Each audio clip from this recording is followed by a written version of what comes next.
This is Audible. A Lady Awakened by Cecilia Grant. Narrated by Susan Erickson. Copyright 2012 by Cecilia Grant. This unabridged audiobook is published by arrangement with Cecilia Grant, care of Judith Ehrlich, Literary Management, LLC, and was produced in the year 2012 by Tantor Media Incorporated, which holds the copyright thereto. Chapter 1. Not once in 10 months of marriage had she wished for her husband's demise. Nor would she be glad of the occurrence even for a moment. Even for this moment. To do so would ill become her. Martha sat straighter in her chair, smoothing her black skirts. One's conduct might owe more to principle than to sentiment at times, admittedly. But principle could be relied upon. Principle steadied a person, braced her up through those same occasions, in fact, where sentiment made only a sluggish kind of mire to sink into. She finished with her skirts and folded her hands on the tabletop. "Well," she said into the silence of her sunlit parlour. "This is all legally sound, I don't doubt." Mr. Keene gave a little bow from his place at the table's foot, affording her a glimpse of the bald spot atop his head. He did not meet her eyes, and had not done so since beginning to read. A faint sifting sound came from the papers before him, as if his hands lined up the corners and made other adjustments of no particular purpose. Really, he ought to stop that. Across the table her brother sat tight-lipped, his jaw working as if to swallow something of fearsome dimension. His temper, that would be. To his credit, he always did try. "Speak, Andrew." She knew well enough what he would have to say. "You're liable to do yourself some injury otherwise." "I'd have done injury to Russell if I'd known what he was about. £1,000! He spat out the sum like a mouthful of spoiled porridge. 1,000 from what began as 10? What kind of man would speculate with his wife's settlement? A man half lost in drink apparently would. To take just one example. She drew a fortifying breath. "It's not as though I'll be penniless. I'll have my dower." "No dower house, though, and but 1/10 of what you brought into the marriage. I'm sure I'd like to know his reasoning." This rather pointedly to Mr. Keene. "I wouldn't have encouraged the investment myself," came the solicitor's reedy voice as he went on shuffling papers. "But Mr. Russell had a taste for those things. His will with the first Mrs. Russell was similar. Her portion invested in private securities, and all the rest arranged in hopes of an heir." An heir, of course. If there was any man on earth more eager to get an heir than her husband had been, she should like to see him. Well, no. In fact, she wouldn't care to see that man at all. She unlaced her hands and touched her fingertips to the tablecloth. Very pretty, this cloth. Linen from Belgium, and no longer hers. "I wish I'd had my own solicitors see to your marriage agreement. I would have had nothing to do with this trust." More bad porridge. "Father's people were worse than useless. I ought to have done it myself." "How could you have managed?" One had neither time nor patience for this sort of nonsense. "I wish I'd done this. I would have done that. I ought to have done some other thing." Blind alleys, those were, leading straight to the swamp of sentiment and nowhere else. You had your hands full settling father's estate. Those were difficult days for us all. What's done is done. We needn't say any more about it. Andrew held his tongue then, but his eyes, large, liquid, dark as day-old coffee, glowed with strong opinions. She angled her head politely away. So indecorous, to let the mood of any moment run rampant across one's face. So undisciplined. For all that she had those same eyes, she'd long since schooled them into sphinx-like calm. It really wasn't hard. "So when is she to be turned out of her home?" he said upon reaching the limits of forbearance. "How soon will this other Mr. Russell expect to take possession? Of course you will come to stay with me and Lucy," he added to her, without waiting for the solicitor's reply. "When we go to the country, you may even have your old room." And live as a dependent child again, for all that she was 21, a burden to him and his wife. Something stirred in the pit of her stomach. Tiny fragments of mutiny, chasing about as pointlessly as rubbish in a windstorm. Mr. Keene inclined his head so as to show her the bald spot again. "In these cases, we generally don't proceed until the widow assures us there is no possibility of a son." Well, there wasn't. Her body had resolved that some 3 days since, and brought her the news in its usual fashion. For all of Mr. Russell's most vigorous efforts, on her and presumably on his first wife, no child had ever resulted. Now no child ever would. Was she expected to say so on the spot? Mutiny stilled her tongue. If she left the matter in some doubt, she could get a few more weeks here, maybe as much as a month. Of course, if she were truly mutinous— well, one heard tales of what desperate childless widows occasionally did.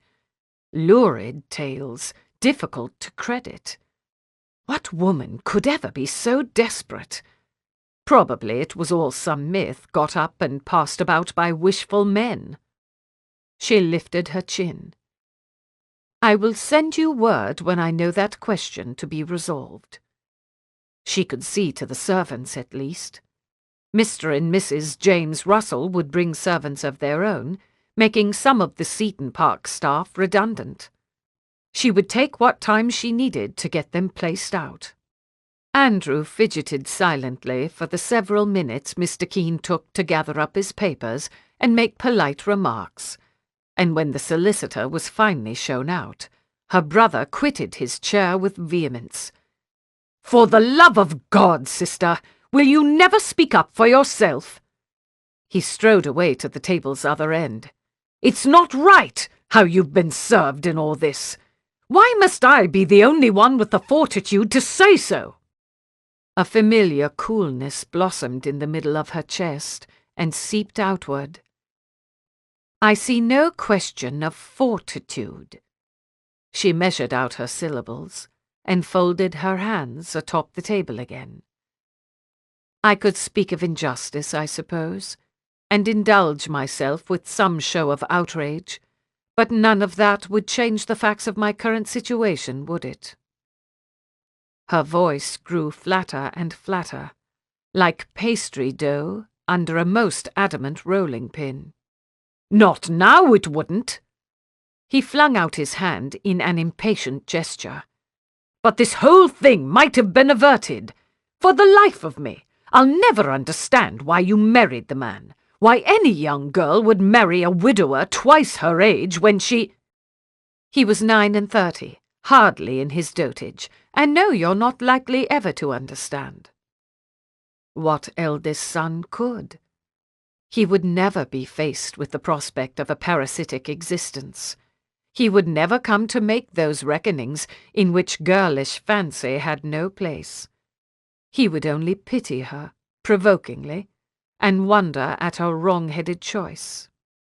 As though a love match were the only viable kind of marriage, as though humanity had not prospered for countless generations through unions of other kinds, through respectable alliances between people who happen to prize other things above unbridled feeling. Her hands had come unfolded, and 2 fingers were tracing over and over a bit of openwork in the tablecloth. She stilled them, laced the fingers firmly again, sat silent.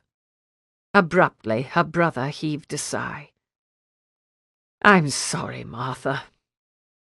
She could hear the change in his voice, though she kept her eyes on the tablecloth. He came round to stand behind her chair. One hand settled on her shoulder. She lifted her chin and looked hard at the wall, where peonies marched in a cheerful red and white pattern. "I'm sorry if I offend you." He was all uncertainty now, casting about for the right way to comfort so perverse a little sister. "Sorry you've had this misfortune, and sorry I wasn't more help to you, but I'll help you now if you'll let me. You'll have a good home with me and Lucy." The wallpaper's peonies shimmered for a moment and threatened to swim. She might have been 7 again and he 18, that same hand on her shoulder, as awkward as a turkey on a pigeon perch. They'd done this before, though that day they'd sat side by side on the stone wall where he'd finally found her. And the halting words of consolation had all to do with heaven and their mother's soul. "I'm sorry too. I wish I could want what you offer. I don't know why I can't." She swallowed and kept the words down. "You were so kind to come," she said. "You've been a great help indeed. These past few days should have been much more difficult had you not been here. I'll write to you when I'll write to you." That was her one toe dipped in the wallows of sentiment and quickly drawn out again. He left for London. When she'd waved at his carriage all the way to where it turned from the drive onto the road, she dropped her hand and began to walk. Away from the house she went, south toward the swelling hills. The August sun showed no mercy to a woman in full mourning, particularly one who covered ground at her pace. So be it. She walked faster. Soon she was ascending, feeling her stride shorten as she started up the face of the highest hill.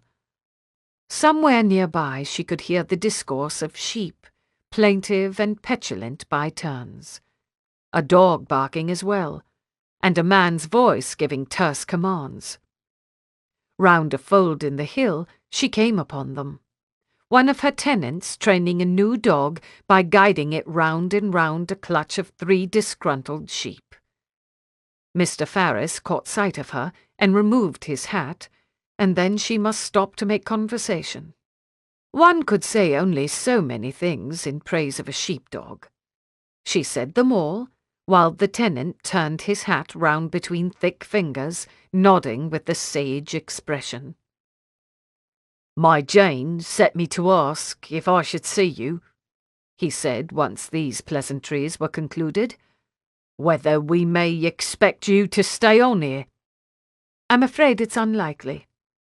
More than unlikely, but her answer to the tenants must coincide with the answer she'd given Mr. Keene. "There's many will be sorry to hear." He whistled, and the dog reversed direction, circling in its half-crouched stance.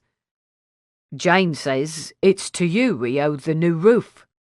"Well, chiefly to Mr. Russell's generosity."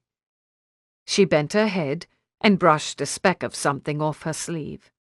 "The first Mrs. Russell never did take any interest in improvements, nor did he before you came along, so says Jane.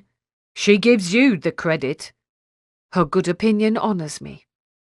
She brushed another speck before raising her head. "She's well, I hope, and the children?" "Aye, everyone's well."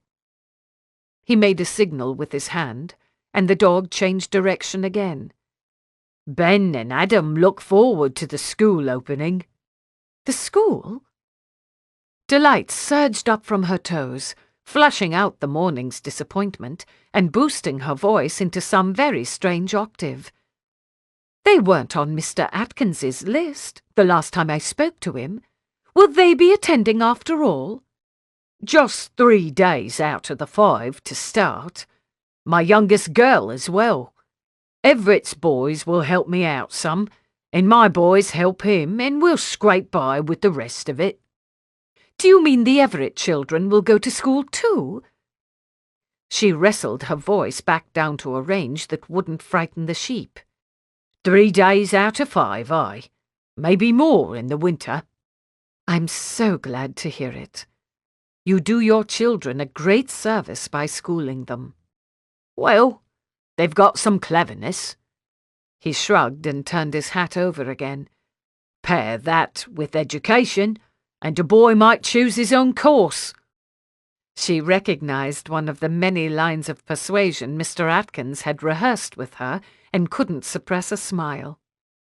She'd done some good at Seton Park, even in her short stay. She'd been useful. When discontent threatened to overtake her, she would remember the new cottage roofs and her part in realizing the curate's long-cherished scheme for a tenant school. She'd like to remember her improvements to his scheme as well. "What of your Laura and Adelaide? They'll be attending the class on Sundays, I hope." "I cannot say they will." He set his head on an angle and rubbed the heel of his hand along his jaw. "We'll need them at home all the more with their brothers going to school." Of course. She'd heard this same discouraging response more than once. Still, it's only an hour of instruction once a week. Perhaps in time you'll find you can spare them after all. "Perhaps. Just now I've got Laura learning more of this work." Mr. Farris nodded toward the dog. "She takes to it, you know, ordering creatures about." "Well, a gift for command is certainly to be admired. Cultivated as well. A girl of such talent deserved education, more education than the reading and ciphering with which feminine schooling began and ended. She would speak to Mr. Atkins tomorrow. A stronger case must be made to these parents, and with her time here cut short, he must be the one to make it. 2 weeks ago, and for every Sunday of her married life, she'd sat beside Mr. Russell in the first pew on the right-hand side of St. Stephen's Church. This morning, she sat 3 back on the left of the aisle, a gesture intelligible only to herself. That front pew was for the proprietors of Seton Park. She would sit there no more. One saw things differently from the 3rd row. One could see the spot where sunlight through the east wall's lancet windows struck the tile floor, for example. One could make a study of the backs of people's heads. She shouldn't have known, in the 1st row, which of her neighbours washed behind their ears and which did not. From the 1st row, too, she should likely never have seen the stranger. She might have heard him, hastening up the aisle to an empty spot, even as the rest of the church fell silent at the entrance of the curate through the vestry door.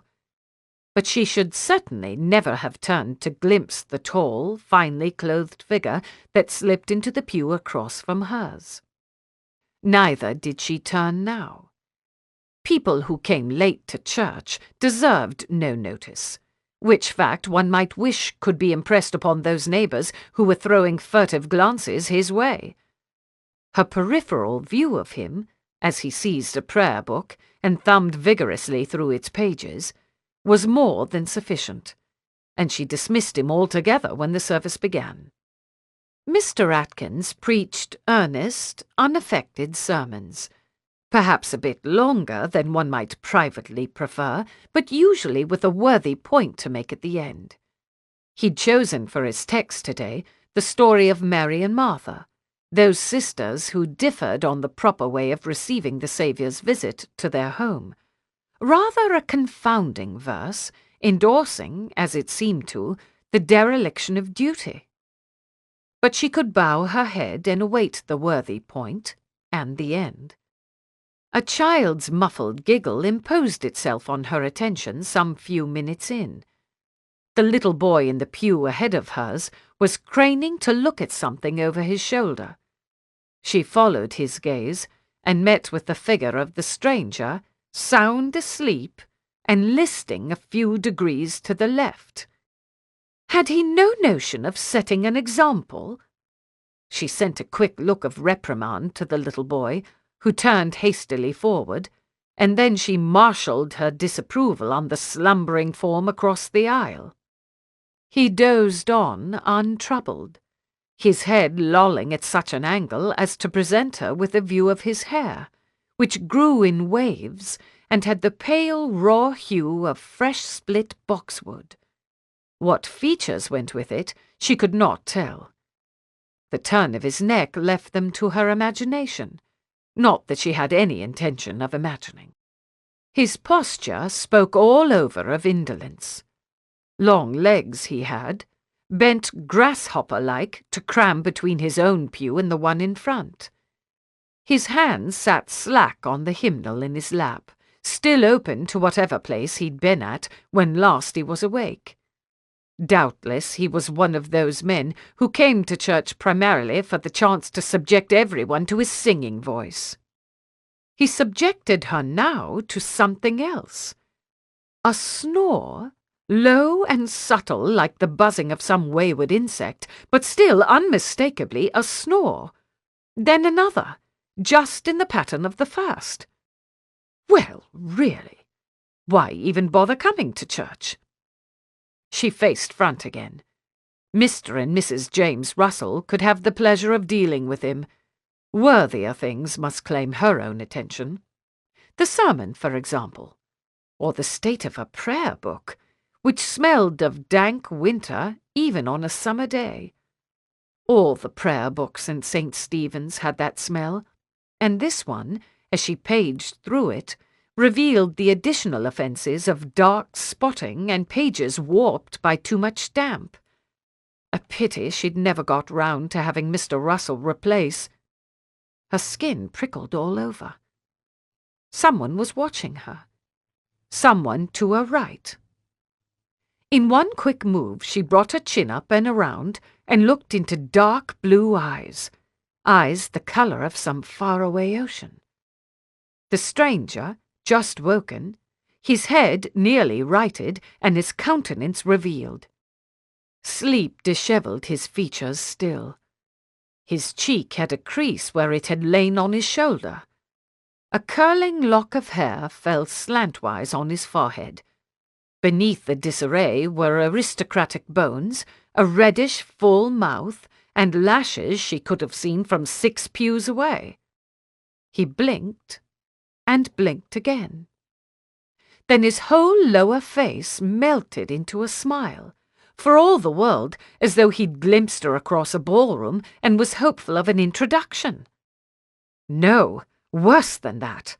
She turned quickly away, the blood already coming up in her cheeks. Women who woke in his bed saw that smile, sleep-liquored, a bit surprised to see her, ready to see more just as soon as she'd oblige. She put down the prayer book and folded her arms, hiding as much as she could from his view. The air on her bare neck felt suddenly like an uninvited caress. August or not, she wished she'd worn a shawl. Once or twice more her skin prickled, but she kept her eyes fixedly forward, even when the service ended and the pews emptied about her. She was the last to pass through the doors onto the threshold, and last to shake the curate's hand and thank him for his edifying sermon. At close range, perhaps even more so than when he was in the pulpit, Mr. Atkins looked precisely the way a churchman ought. His austere build lent an extra measure of dignity to his plain dark vestment, and his colouring was such that one might make a true likeness of him with only white paper and a bit of charcoal. Charcoal eyes, charcoal hair, and thick black brows whose natural slant gave a melancholy cast to his pale, angular features. "I think it is a fine text," he said in reply to a compliment, gentle mischief just evident in his smile. "Though perhaps I shall have to choose livelier passages in future for Mr. Mirkwood's benefit. If he sleeps through my sermon on David and Goliath, I suppose I shall have none but myself to blame." "Is he a neighbour?" Over Mr. Atkins's shoulder she could see the stranger, a good quarter-mile already down the path that would lead to the road. "I don't know him by sight or by name." He moved with a springy ease, hands thrust in his coat pockets. "They own the property east of Seaton Park, though we've rarely seen them there. Not at all, I believe, in your time, and even now it's only Mr. Mirkwood, the younger, come down. But I've spoken too long without asking how you do." The curate's voice changed. "I did not expect you to be about so soon." His eyes would be keen if she should look up into them. They would invite confidences, entirely respectable confidences, such as were common between parishioner and pastor. "I do well enough." She shaded her face with one hand as she followed the receding form of Mr. Mirkwood. "Thank you for asking. May I help you put things away?" "Certainly you may." Here, too, he was keen. He understood reticence, and met it with a graceful respect. Back inside the church, Mr. Atkins busied himself with papers at his lectern, while she collected books from the pews. Mr. Russell had not thought it suitable for the mistress of Seaton Park to perform such tasks. But now she had only her own wishes to consult. She picked up the hymnal Mr. Mirkwood had used, and locked her arms round all those she'd gathered. I must confess an ulterior motive. Feet set, she faced the pulpit. I hoped to discuss the school. His hands went still for a second or two. "Ah, yes. I did expect this." He set aside his papers and lifted his chin. "Come, take a seat." With one hand, he gestured her to the first pew as he came down from the pulpit. Then he leaned against the pew opposite, folding his arms. "I understand Mr. Keene was at the house yesterday?" "He was." She set the stack of hymnals in her lap. "I find the estate is very likely to pass to Mr. Russell's brother James. I shall probably be here but a few weeks more." "There's some chance it may pass to you, though?" His upper body inclined slightly toward her. "Some very little chance." This was getting complicated. Lies so often did. "The question should be resolved within the month." "Ah!" Understanding coloured his face, and he took a sudden interest in the floor. "At all events, we face the prospect of my departure. Onward, no time to indulge in embarrassment. And in view of that, I should like to recommend certain actions in regard to the school." "Yes, of course," he nodded, gaze still lowered, as though he were expecting her to say something grave indeed. "Enrollment in the class for young ladies is not what we had hoped, but I've had an idea." She had, surprisingly enough. "If you were to point to those places where one may find scriptural support for women's learning, these families must listen, I should think, and see the notion's merit in a way they otherwise might not." His eyes had slowly risen to hers, and the slant of his brows gradually steepened, putting urgency into her words as she went on. "Consider your text of today. Christ bid those sisters leave off their womanly pursuits, didn't he, and learn from him the same as any disciple.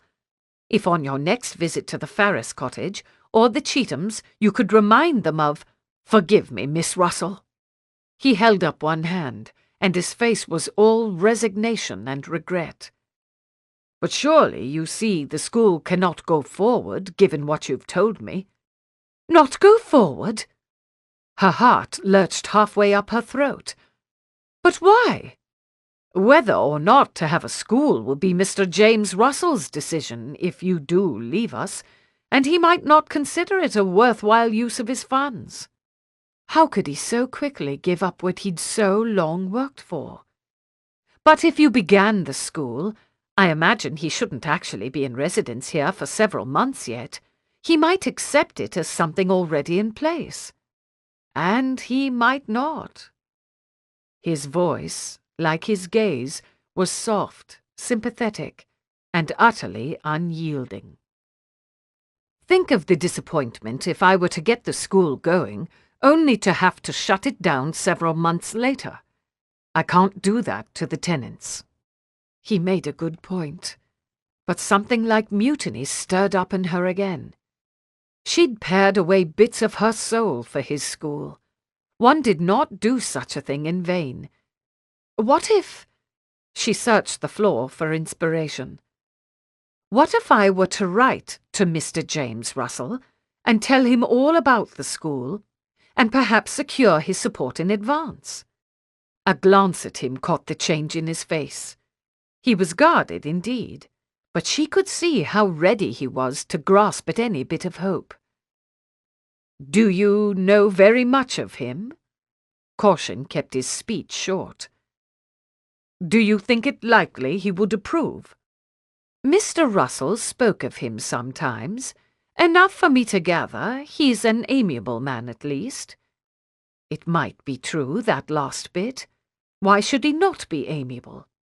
"If you would undertake to write, if your own interest so compelled you—" The weight of his hope forced her attention down to the hymnals in her lap. The stack needed straightening. "I have the greatest respect for your powers of persuasion.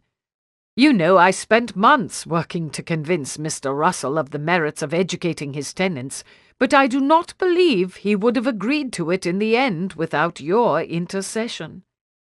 2 books slipped from her lap and went skittering into the aisle.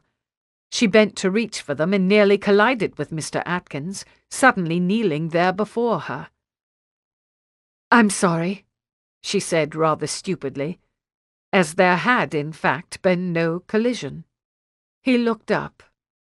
A faint whiff of almond came to her. He must use soap of that scent.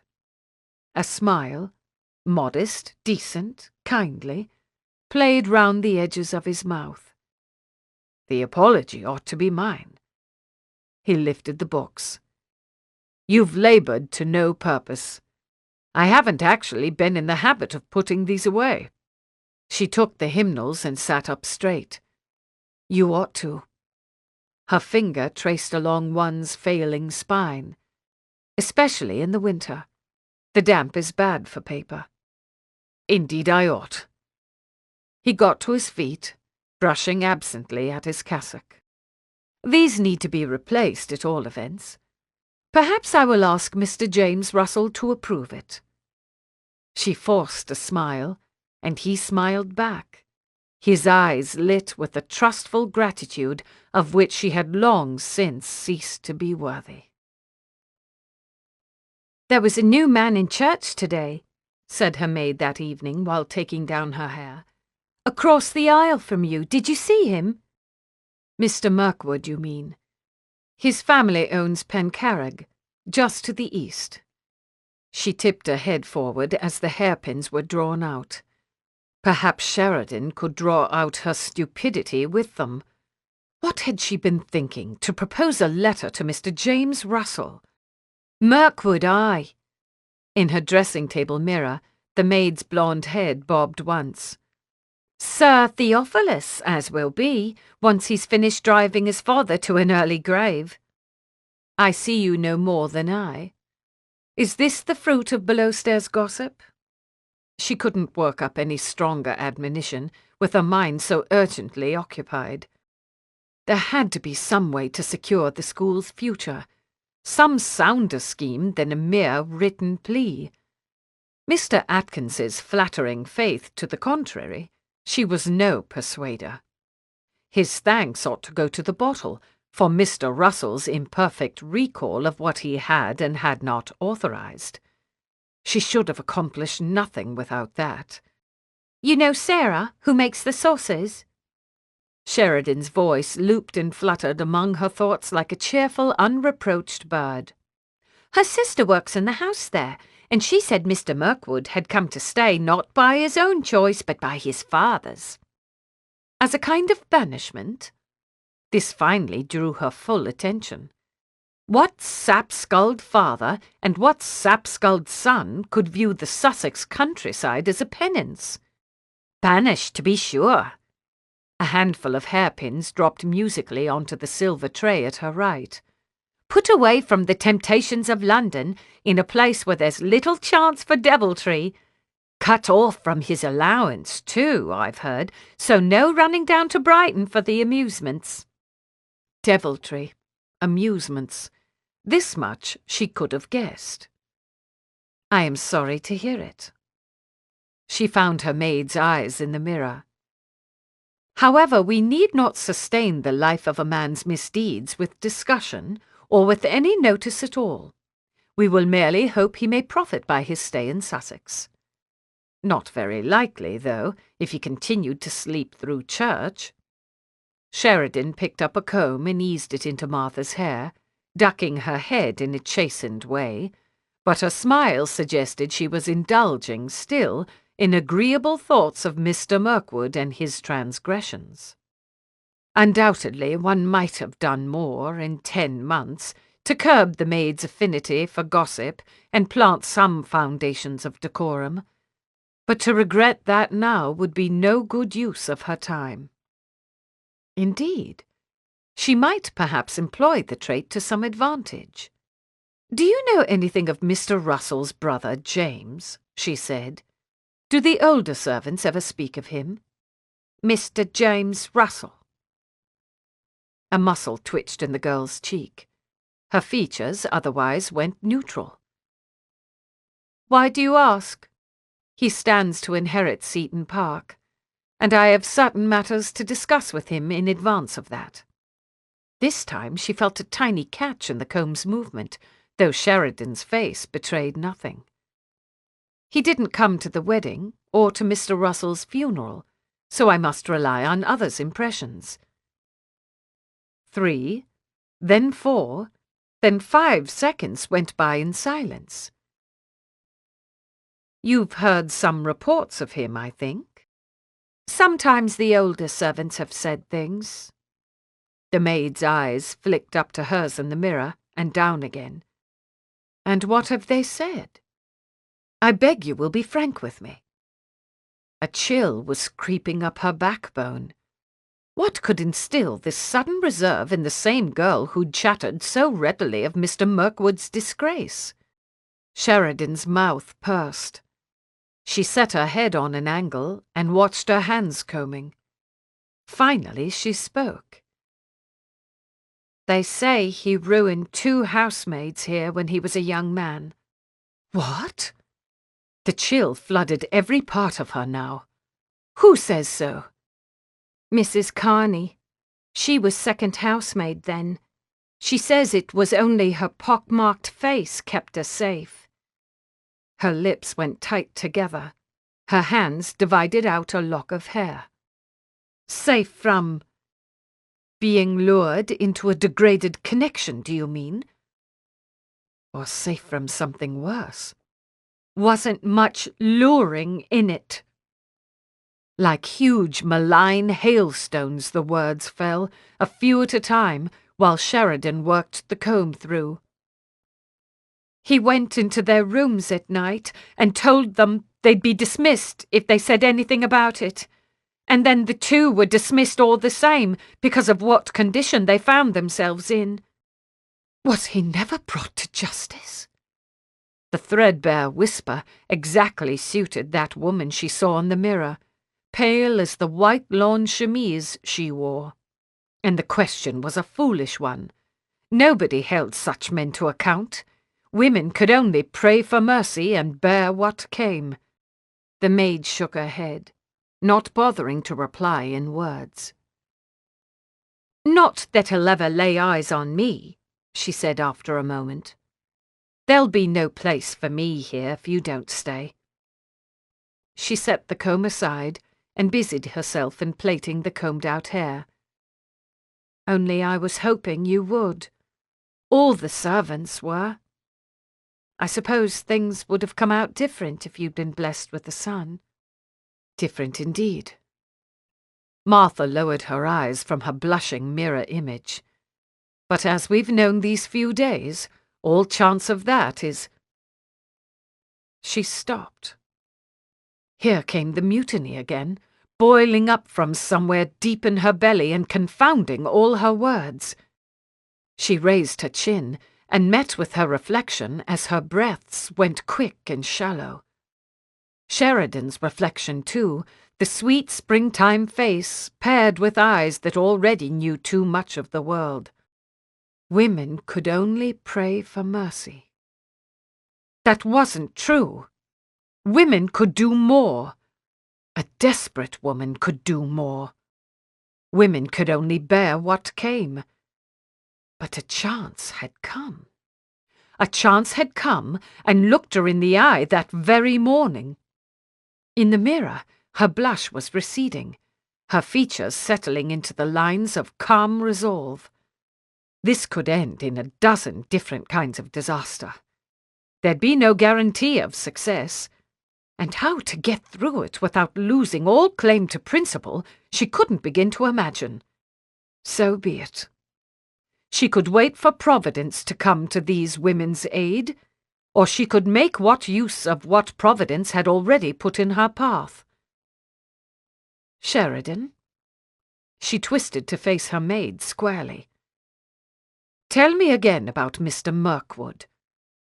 Tell me everything you know. Chapter 2. Who is Mrs. Richard Russell? And what business can she have with me? Theo Mirkwood held the card, the first to appear on his tray since coming to the country, between two long fingers and turned it critically this way and that. Black lettering engraved on white. No border, no artful script, no little curlicues or flowers. Nothing, in short, to betray any hint of its owner beyond her name. Or more precisely, her husband's name. "She is your next neighbour," said Mr. Granville, "the mistress of Seaton Park." Theo sat back in his chair and bit into a piece of buttered toast, the card still balanced between his first and second fingers.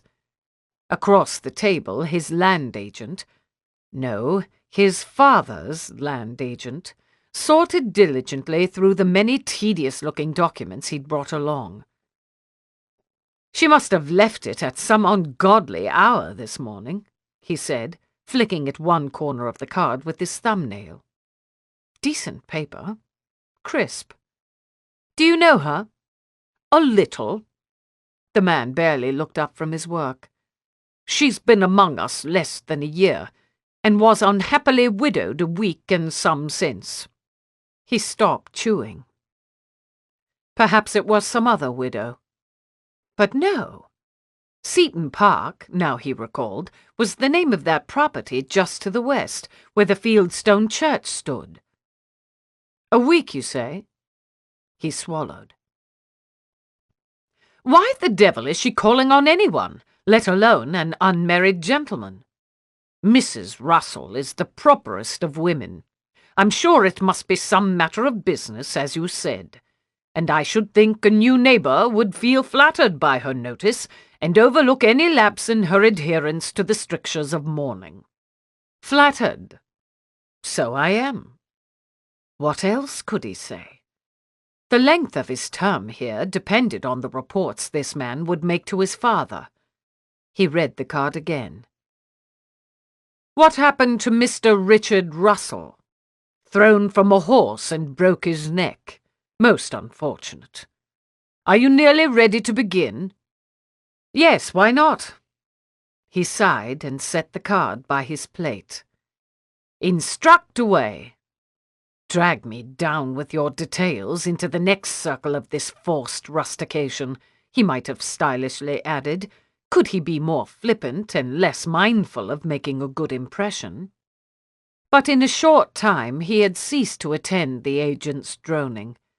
Sunlight filled the breakfast parlour, bringing with it a most agreeable drowsy warmth, and his tea was warm, and the buttered toast was warm, and furthermore could be spread with 3 different kinds of jam.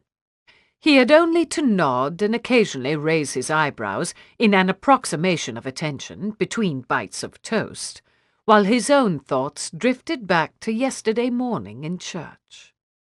What an odd business that had been. The widow and all of it. Arriving late, as he had. Falling asleep. Forgetting himself for the space of a smile. Like so many things that appeared at first blush to be his fault, these ones were not, really. New habits took time. Sunday services were so infernally early. He'd expected more singing, and a shorter sermon. And here you see what economies we've achieved by blocking up the unneeded windows and reducing our tax. Granville was foisting some document on him. Most impressive. He glanced at the paper and plucked another piece of toast from the rack. Who ever heard of an unneeded window? In his London lodgings, he always kept the curtains wide. The light was particularly fine at this time of year, mellowing in preparation for the change to autumn. Some afternoons it lured him back into bed, sweetly as a woman might. He ought not to have smiled at that widow. Speaking of women and their lures, what man could blame him, though? Such a delightful waking apparition she'd made, so grave and erect in her widow's weeds, but paging through her prayer book like a child looking for the pictures. Then, when she'd swung about to face him, with the eyes of a startled deer, he'd liked her better still.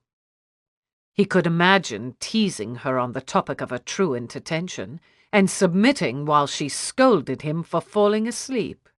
He could imagine a most enjoyable rondelay of teasing and submission, culminating in a most thoroughly— Granville had gone silent. For how long? He scrabbled at the paper before him. "I beg your pardon," he said. "I was working my way through these window tax calculations, and I'm afraid I missed the last of what you said." He dug hard. "Something about fencing?" Why fencing, though? Surely there was no parlour within miles, and besides, it wasn't quite fashionable. Boxing was a gentleman's exercise these days. "Several sections of fence are due for repair, yes, in addition to the 2 or possibly 3 cottages that will require new thatching before winter." "New thatching, by all means." Christ, he couldn't sound more witless if he tried. He'd never see London again at this rate. He put the window paper down, and his hand brushed the plain little calling card. He picked it up. "Would it be proper for me to return this call, under the circumstances?" Oh, that was good. An appeal to the man's judgment, coupled with concern for propriety. "I should think it a civil thing to do. You might make time this afternoon." "This afternoon? Quite. Are we nearly done with these papers?" He felt some renewal of cheer. A polite call was surely not beyond his abilities. He'd make a better impression on this widow than he'd done in church, and a good impression on Granville into the bargain. And the more good impressions he could make, the sooner he'd be out of this exile and back in London where he belonged. The widow Russell apparently took her at-home retirement so far as to abstain from receiving guests in the formal parlours. Theo was shown to a pink-papered upstairs room where she sat in an armchair whose chintz upholstery featured roses twining daintily on a white ground. She was head to toe in black, of course, and for a moment he had the very odd impression of a spider lurking in a rose bouquet. But she could not be blamed for the black, one must recall.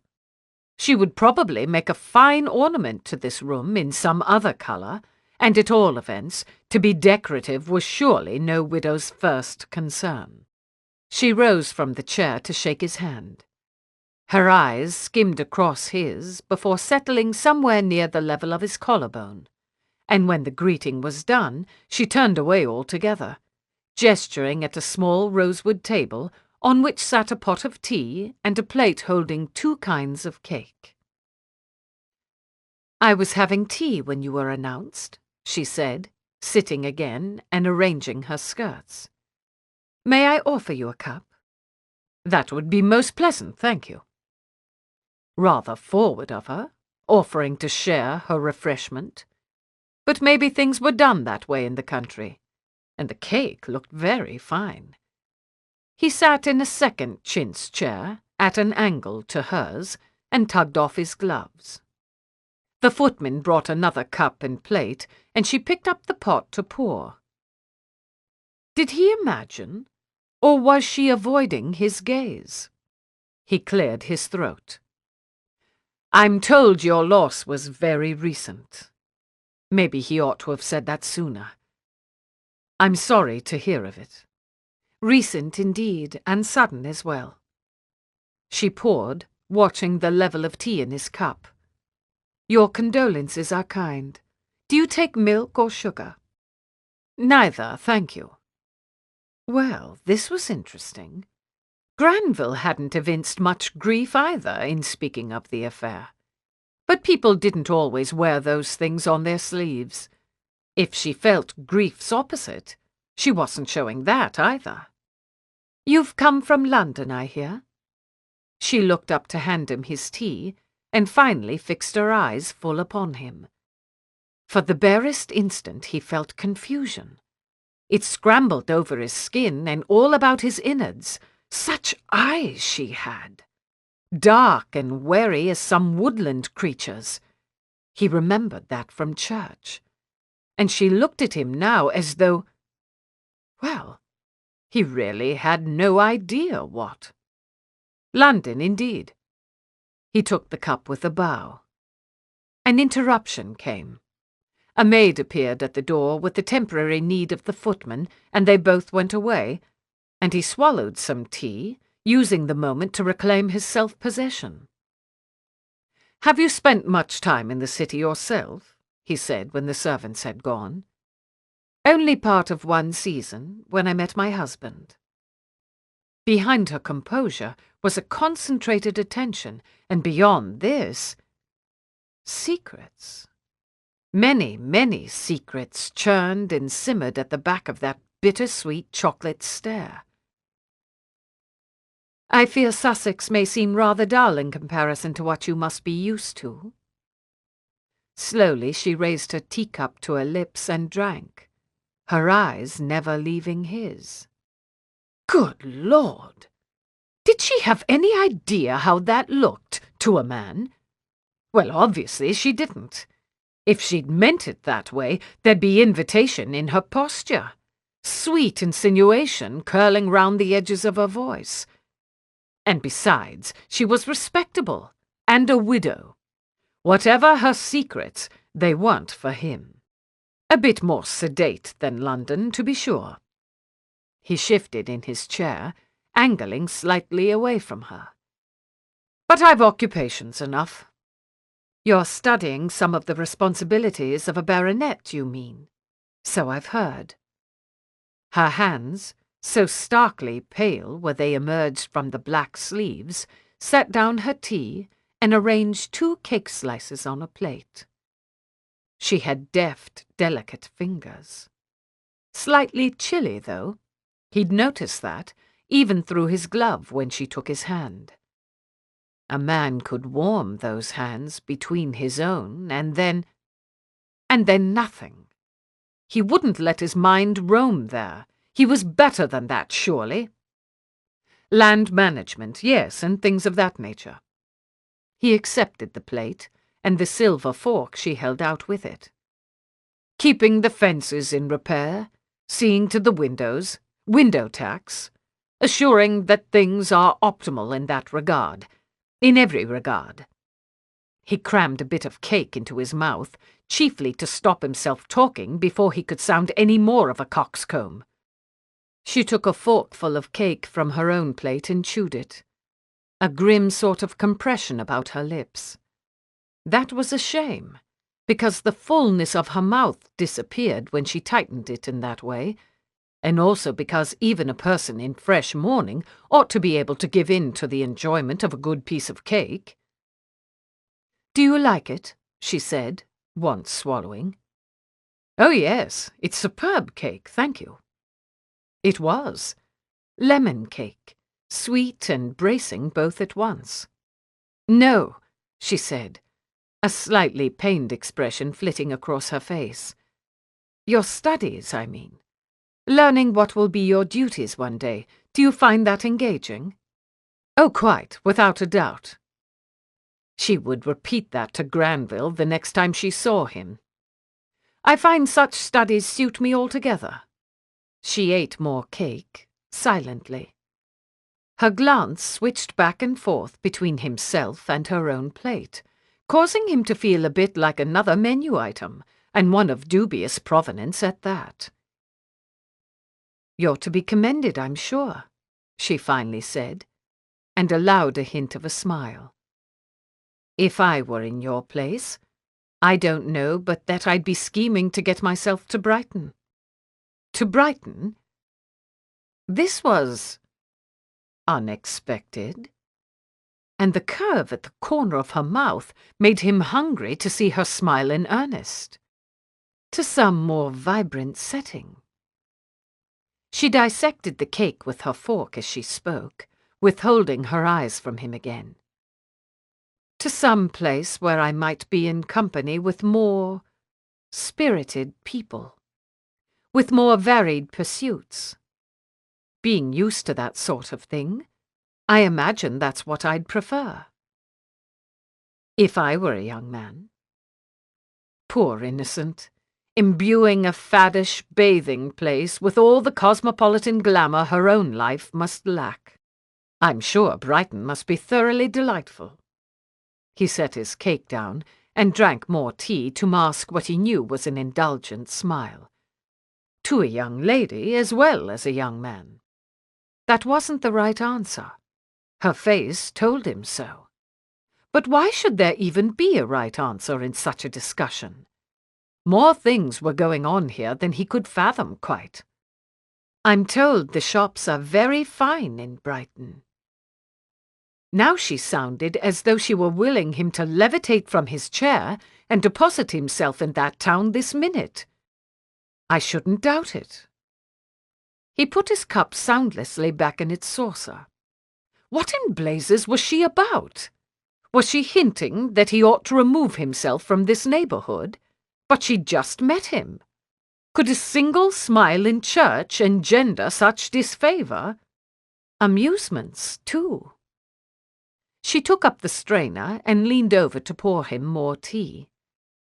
One hears the amusements in Brighton are just those such as young men must enjoy. He considered her words as she poured. Also, he considered the view down her bodice. Speak of the amusements young men most enjoyed. She wore no fichu or shawl, and he could see just enough to gauge how one breast would fit in his hand. Plenty of hand to spare. Her endowments were modest, and his hands were large. Nothing wrong with that. Not that it mattered, of course. If I could be of service to you by sampling Brighton's amusements and confirming these reports, I would, gladly. Wonderful what a look down a lady's gown could do for his spirits. However, I'm not likely to get there on this day. Because you lack funds, you mean, now you've no allowance. She said it softly, replacing the strainer on its little dish. Ah, a gossip. Her early call at his house took on a new cast, unflattering to both of them. Eager to gawk at the London scapegrace, was she, and draw out some new stories to retell among her friends? Well, she must look elsewhere for her satisfaction. I confess I cannot see how that could be any concern of yours. He made his voice cool as well water, and took a forkful of the second kind of cake. Walnut. Merely serviceable. It did not increase his charity. Pardon me. She sat very still, her hands in her lap. I should never introduce the subject of money, but that this time it does happen to concern me. What sort of nonsensical guessing game was this? I'm not a subtle man, Mrs. Russell. Whatever you've got to say to me, you'd do better to put it plainly. He abandoned the cake and took up his replenished tea. Plainly, then. Plainly. She took a deep, deliberate breath and levelled all her attention on him.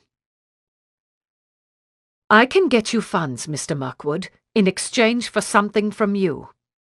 I need to conceive a child. Only by heroic will and quick use of his napkin did he prevent a mouthful of tea from spewing straight into his lap.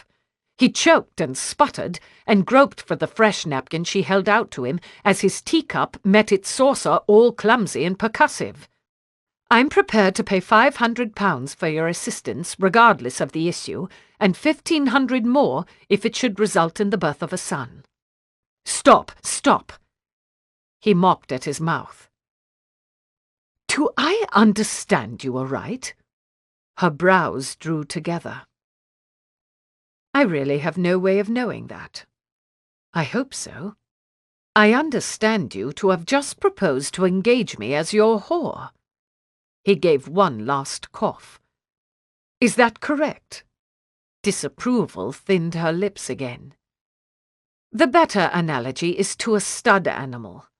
My concern is only with the issue. I have no expectation of pleasure. Fine distinction. He stared at her, hard. You mean to pay me to bed you? Unless you know some other way of getting me with a child, yes, that will be necessary, she said, clearly displeased with his slow grasp of the situation. Slowly or not, though, it was all coming clear. The private room, the vanished footman, her keen attention, probably even the fichu omitted, and that glimpse down her bodice. Good God! How had he not seen it? He had to laugh then. He brought the napkin to his eyes and shook his head, and finally abandoned his chair to go to the end of the room and back. Forgive my loss of composure, he said. It's not often one finds oneself a player in such a ripe sort of melodrama. He took up a place behind his armchair, leaning his elbows on its back. Shouldn't you have seduced me first, or drugged my tea, or let me wake up chained to a bed? She coloured and looked more disapproving yet. This is a business arrangement. I should like to conduct it accordingly. Business arrangement. That's the name you give to circumventing your husband's last wishes with a fraudulent heir? If she thought he wouldn't catch on to that, she could think again. Yes. She lifted her chin to look steadily up at him. Much depends on my circumventing them. The secrets danced in her gaze like motes in a shaft of sunlight. Oh, but she was pretty. And she intrigued him. And this was absolutely not how he was meant to be spending his time in Sussex. Hell and damnation, he muttered, and turned his face away. One finger ran absently over the chair's chintz, tracing where a rose was embroidered in. Why me? I suppose you've heard I'll rot with anything that moves. He shot her a look. Little call for delicacy now. To be quite frank, I have heard you spoken of as a sensualist. The word sounded wicked, delectably wicked on her prim, soft lips. I presume you were accustomed to keeping a mistress in London. You must know they're thin on the ground here, and even if you could find one, how would you keep her without funds? I offer you the essential benefit of a mistress without the expense, in addition, of course, to the remuneration I mentioned. He could picture her practicing those words. She'd probably even written them out beforehand. Obviously, he ought not to do this. For what reasons, though? He pushed away from the chair and went to stand before a painting on the opposite wall, the better to banish distracting thoughts of her lips. This wasn't one of those rooms with grandiose portraits of dead ancestors cluttering every surface. In fact, only the one painting hung here, a study of a sunlit meadow rolling off toward the horizon. Competently executed, but who would ever look at that when the same thing might be seen out the window, alive with breezes and butterflies? Your plan depends on a son, I presume. He kept his back to her. What if I got you with a daughter? You'd be £500 the wealthier, and you that much the poorer, with another mouth to feed. Yes, there were solid grounds for declining her offer. I cannot like it. With a shake of his head, he started back toward the chair. I've taken care not to spawn any children thus far, that they might not be brought up in circumstances of privation. I surmise your husband's will must have left you in a disadvantageous situation, indeed, if you're willing to resort to such measures to thwart it. But there's no risk of privation. She'd been ready for that objection. A daughter would be entitled to a portion, and we could live comfortably enough with a brother or sister. Indeed, my brother has already offered me a home. Then why do this? He sat down again and reached for what was left of his tea. Why not go to your brother at once? Her hands folded one over the other in her lap, and she went perfectly still. All light shuttered behind her dark eyes. Because that is not what I choose to do. The words had such clean edges, she might have sliced them on a tiny guillotine. I have reasons beyond personal avarice. I will not speak of them to a stranger, but you may believe I have them. You'd have done better with me if you'd claimed avarice. I like a woman who takes what she wants. He said it looking into his teacup, though, and his voice sounded unsteady to his own ears, because somewhere in her last utterance she'd grown rather magnificent, all will and determination behind the tea-table manners, like some dire, forbidding fairy in a story, letting slip her mild disguise at the crucial moment. What if she was like that in bed? Stern and exacting, but soft to the touch. Hell, that could be good. That could be interesting, and very, very good. He sat back in his chair, crossing one long leg over the other, and put aside his tea.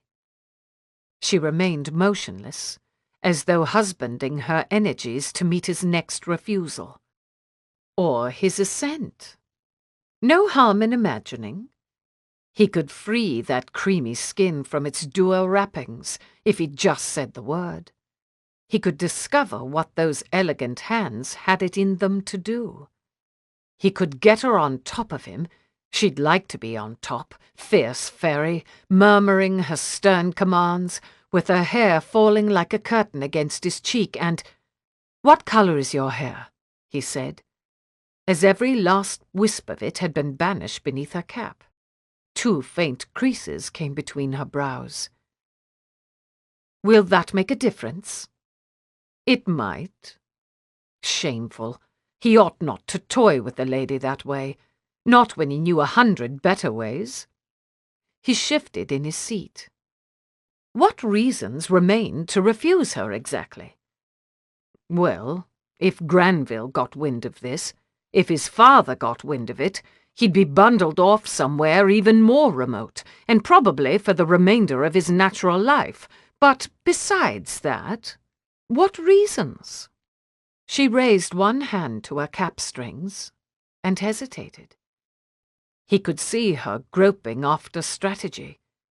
He could nearly hear the clatter of her thoughts, like all the looms in a Lancashire mill. Her hand lowered again, and her head tilted, giving her an air both coquettish and defiant. "You may learn the colour of my hair easily enough," she said, "but not by asking." "Ah, now you begin to speak a language I understand." A smile rose from somewhere elemental in him, colouring the words. "How often would you expect my services, if I were to agree to this?" If, because he might not, but Lord, she was lovely with her head so angled, and her every resource bent on how to get him into bed. "Once each day. We'll have nearly a full month." Her speech accelerated with ill-concealed eagerness, "and I had hoped we might begin today." "As a conclusion to this call, I suppose?" "Why not? Hell, really, why not?" "If you can contrive it, yes." He was contriving it even as she spoke, conveniently enough. He'd been contriving it on and off for the whole of the visit. "Well, Mrs. Russell." He uncrossed his legs. "You seem to have bought yourself a whore." Swiftly, before she could correct his terminology, he rose up and leaned over her, resting his hands on the arms of a chair. Her mouth was even prettier at this distance. Was there some way to make her say sensualist again? "What are you doing?" She blinked up at him, eyes dark with disapprobation. "I thought to begin by kissing you." "That won't be necessary." Uncertainty suddenly shaded her face. "Unless you require it." "Not at all." He straightened. This was getting better and better. "Which way is your bed?" "Through that door, and then the door after." She rose from the chair and edged past him, her hem whispering over the toes of his boots. "I'll go now. You may follow in 20 minutes. There's some claret on the sideboard there, if you think it would be helpful to you." Helpful? What kind of milksop did she suppose herself to have hired? "Darling, the day I need claret to help me come up to scratch is the day you may begin digging my grave." So smartly answered, she could make no reply. After a short, inscrutable hesitation, she passed through the door and closed it behind her. 20 minutes later, he followed. She must have rung for a maid in that time, because he found her in the bed, presumably unclothed, clutching the sheet nearly up to her chin. At his entrance, her glance fell on him briefly, before sliding away to the wall behind him. He moved closer. Her hair, freed from its cap and freshly unplaited, fanned out on the pillow in kinks and slight waves. Honey-coloured hair, just on that border between blonde and brunette, the kind of hair that went luminous under sunlight, but kept its secrets indoors. All secrets, this woman, and some of them were for him after all. "Mrs. Russell," he said, and brought her eyes back to his face. "Yes." If she had a different voice for the bedroom, she wasn't using it. Yet. "I suspect, from what I can see of you, that you're a beautiful woman." "Yes, very good, thank you." Her cadence hitched and hurried as though she spoke a foreign tongue. And likely it was foreign indeed to her, the language of seduction. Few husbands went to the trouble. He reached for the edge of the sheet. "Let me look at you." Her fingers tightened their grip on her covering. Her wary eyes narrowed. "Is this... will it be useful in preparing you?" "Useful, yes. Helpful, too." He smiled, all-knowing reassurance. "May I, please?" She closed her eyes and loosened her grip, and allowed him to draw back the sheet. Something went stuttering in his vitals as he laid her bare. For as many times as he'd done this, seen a new woman naked, one would think he'd learned to take it in stride. One would think the thrill might wane with repetition. But good Lord in heaven, it knocked his breath out every time. So many different ways women had of being beautiful. Mrs. Russell's beauty was of a kind that spoke in whispers, veiled her like mist, as though she had some hope of keeping it to herself, and granted her curves might escape a careless man's notice, so gradual were they. She wanted a discerning lover, one who saw all her sensual promise, one who knew how to tease out the voluptuousness from an understated form. Well, she'd picked the right man. No expectation of pleasure, indeed. Here, and here, he could do things to delight her. Here, her slight, supple body would arch and twist. His forefinger touched down on her breastbone and traced a leisurely path between the ribs into the hollow of her navel and on down, just to the patch of light-coloured curls. "Turn over," he said, his voice already gone thick. Her eyes flew open. "I did not authorize anything out of the ordinary," she said, the word shrill with alarm. "I only want to look. I promise we'll fornicate face to face like Christians." He couldn't quite mask his laughter. "But let me finish looking." She frowned at him, but did turn over, and he took in the rear view of her. The surprising angularity of the shoulder blades, the long, graceful indentation of the spine, and the unfailing wonder of that last little inward arch at the lower back, the best place to touch on a clothed woman, where her body seemed to gather itself before curving out again in its tasteful way. "Will you be needing to do this every time?" The pillow partly muffled her voice. "Impatient, are we?" He unknotted his cravat. "No reason to make the lady wait. Impatient to get a child? Surely you must be prepared by now." Prepared, really. If she spared him more than half a glance, she'd know a thing or two about prepared. But perhaps her husband had always come to her in the dark and made her shy of looking. Some marriage beds went that way, all furtive and grasping, the very satisfaction cloaked in shame. She would learn better pleasures now. With an efficiency only to be gained through much practice, he shucked his clothes. "You may turn over again if you like."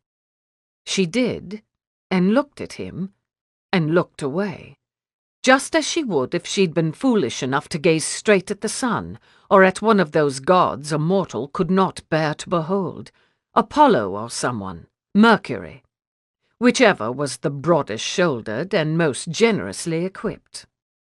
He knelt on the bed, running his gaze up and down her as he would some sumptuous private repast. His first widow. Sussex had its surprises after all. And he her hired paramour. His hand twitched impatiently. He reached out and settled it on one exquisite breast. The fit was exactly what he'd calculated, mounding into his palm and the first joint of each finger. Cool, smooth, and sure to be sweet, like some confection. Twin confections made up special for him. Made up and then offered, artfully, in that one tantalizing glimpse against a ground of black crepe. Clever little seductress. He'd never stood a chance. "Business arrangement, you say?" The words came without thought, the way they always did after a certain point, and his voice dipped down to its most intimate range. "But you meant me to see these, didn't you? You meant to tempt me with them." He lifted his palm away and traced, with 2 fingers, the graceful arc that made the underside of her breast. Her lips pressed tight together. She stared up at the canopy, cheeks flushing. No, she'd not heard this kind of talk before. Well, it worked. Words, voice, and fingers all conspired to caress her. I saw what I could and imagined the rest, just as you intended I should. Her chest rose and fell in one quick breath under his touch. I imagined the cool silk of your skin. I imagined the colors, ivory and rose. One hand braced on the mattress to hold his weight as he leaned lower, closer. I imagined your scent. He closed his eyes and inhaled, slow and luxuriant. Like fresh flowers. Like lilac fragranced powder, to be more exact. Had she dusted it on for this very moment? Short, shallow respirations, he was near enough to hear them now, were her only response. She was anxious and not ready, but they had all afternoon, and he had ways. We'll start slowly. He eased back and lowered himself to lie beside her, up on one elbow. Will you tell me some things you like, or would you prefer I find them out by trial? A second or two went by with no sign she'd heard him. Then the two creases came again between her brows. Her eyes snapped from the canopy to his face. What? She said. As slowly as you wish. As many little attentions as you need. His voice sought out its most soothing, buttery pitch. Where might you like me to begin? Your neck? He brushed his fingers there. Your ears? The soles of your feet? Ladies like that, to have their feet stroked. Her eyes widened for a particle of a second, and then looked grave again. I didn't hire you for pleasure. I'm not paying you to do those things. But I like doing those things. Poor woman was shockingly ignorant. They're common between a man and his mistress, and they'll help to make you ready. I'm ready now. You may begin as soon as you will. Muscles pulled crazily round his mouth as he fought to contain his merriment. No, darling. He touched a fingertip to one unripe nipple. I meant, I'd be obliged if you could accomplish this without laughing at me. Her face darkened with all the sternness he'd imagined, but none of the hunger he'd supposed would go with it. I know what you meant. But men can manage without that. You can manage, can't you? Why in hell would you want me to? He bit that back. He defended her already with his laughter. Was this your husband's way of proceeding? He spoke casually, looking down as with one hand he tested the beginnings of his own wetness. Probably enough to make do. The silence vibrated with her uncertainty. For 3 full seconds he believed she might really answer. My husband's way of proceeding need not concern you, she then said. Yes, in other words. So, he'd have a great deal to teach her. But this moment, with his fingers working to stroke dampness up and down his length, he found himself perfectly willing to oblige her impatience. As you wish, he said, and rose up over her. She moved her legs apart, closed her eyes, and went limp beneath him even as she curled one hand into a fist at her shoulder, bracing herself unmistakably. Don't be frightened. He eased his hips forward so she could just get the feel of him.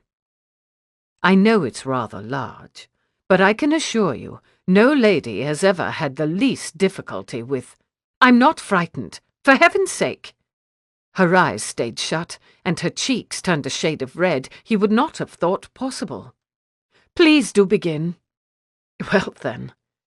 He flexed and pushed, and met with muscles clenched hard against him. No pliancy, no easy entry. He'd have to use some force unless...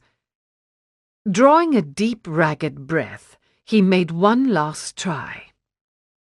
"Won't you let me do a few things to relax you, if only for the sake of—" "No, we've discussed this more than thoroughly.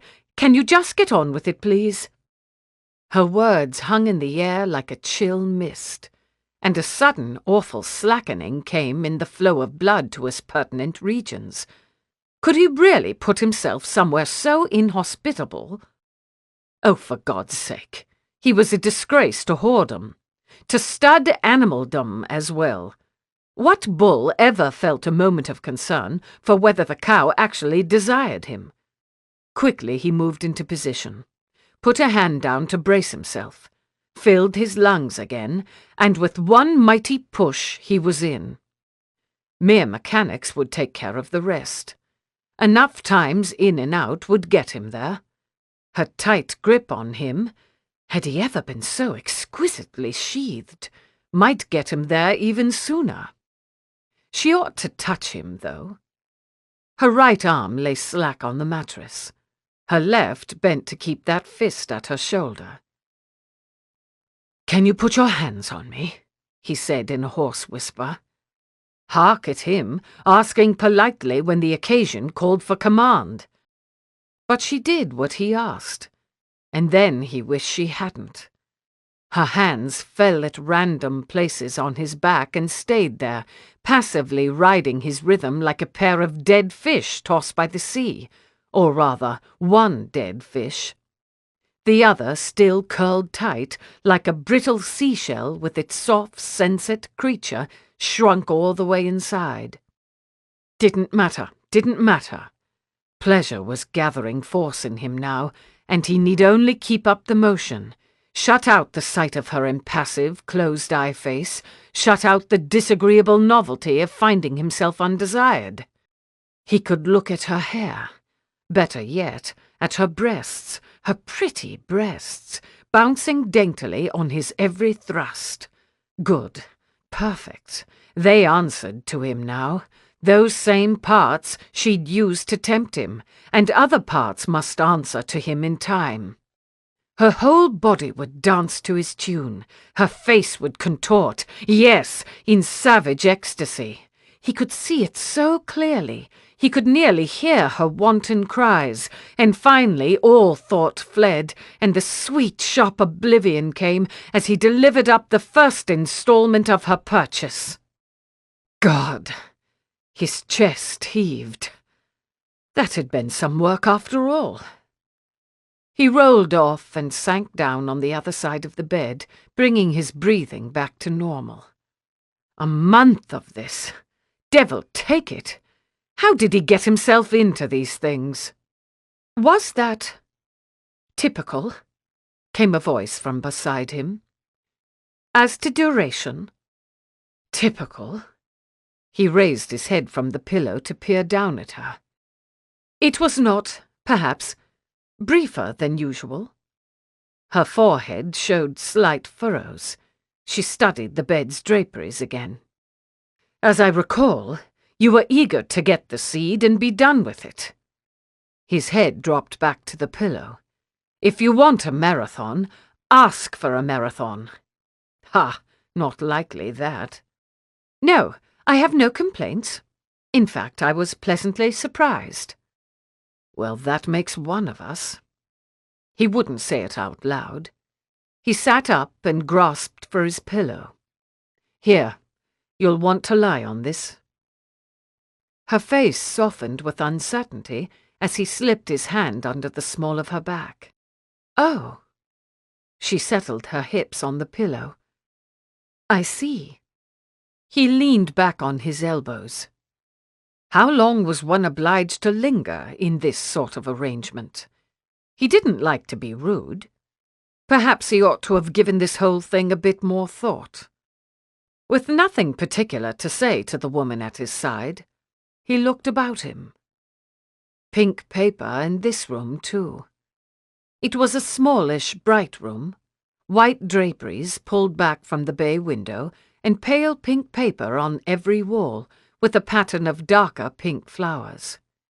Foxglove, they looked like. Poison. Digitalis. Odd thing to allow into one's bedroom. I was married 10 months, the widow said unbidden, and I never conceived a child. None that was lost early, even. He turned back to inspect her afresh. She shook her head, lips pursed, and eyes still on the draperies above. This was not at all propitious. Did you and your husband have regular relations? Her face snapped into the already familiar lines of disapproval as she angled it toward him. You cannot really be expecting me to speak of that. I assure you I've no interest in a narrative account. I'd only like to know I haven't been set on a fool's errand. I presume you must have some grounds to believe the problem lay with him and not with you. He had a wife before me, and she never gave him any children in 10 years. I think the problem must have been his. Don't you think so? Under her words, in the keenness of her gaze, he sensed the slightest shadow of urgency. She wanted reassurance, and she had no one from whom to get it but him. Yes. God, but a woman's need always made him go soft at the core. I certainly should have drawn that same conclusion in your place. He sat up to reach for the sheet, rumpled down at the foot of the bed, and pulled it up to cover her. Do you know very much about it? Her eyes left his face to watch him tucking the sheet the way she'd done, nearly to her chin. About getting children? Not especially. As I said, my efforts have always tended rather in the other direction. You knew about lying on a pillow, though? That's more than I knew. She shifted under her cover, settling herself more comfortably and looking skyward again. Well, one hears of things that may make a difference. Idly he smoothed the sheet over her body. Time of day, phase of the moon, whether or not the woman attains release. That last is not true. She spoke straight ahead of her, as though to convince the canopy. I really don't see how it could be true. Already he knew better than to argue. Things you eat and drink might make a difference, he said instead. Parsley, nettles, other things. You'd probably do better to ask a woman. He stroked away the sheet's last rumple over her thigh and sat up again. But I shouldn't worry if I were you. His clothes lay in a haphazard pile on the carpet. He'd been in a hurry, he now recalled, to get into bed and begin. You're young, and apparently in sound health, and you have me for a partner. You'll breed without trouble. Those were the words she'd want to hear. Now, shall I call tomorrow at this same time? He stood. If that is convenient for you. Her eyes travelled over his body, and her forehead etched itself with 2 or 3 severe lines. What? Do you see something amiss? No, I only... She raised her eyes, sober and intent, to his face.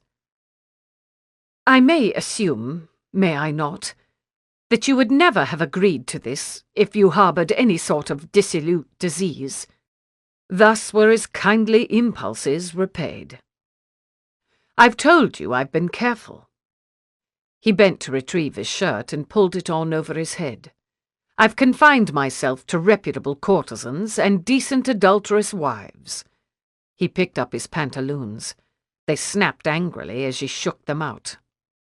And for the love of reason, next time ask that question before you let a stranger debauch you. I wouldn't say you debauched me exactly, was all she had to murmur in reply. Theo could not have argued if his life, her life, and every life in the British Empire depended on it. Chapter 3. Did Seaton Park really employ all these women? Some of them Martha had no recollection of ever seeing in 10 months. Yet here they were, seated in concentric ranks round the dining-room table, Faces turned expectantly to her. "Thank you all for coming." Her voice sounded high, insubstantial.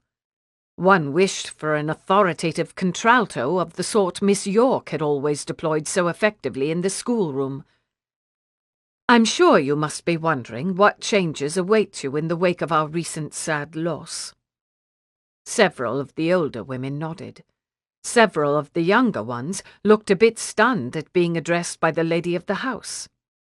To call such a meeting was irregular, certainly, but irregular rang quaintly in the ear, she found, once one took the step of hiring a libidinous wastrel to perform in one's bed.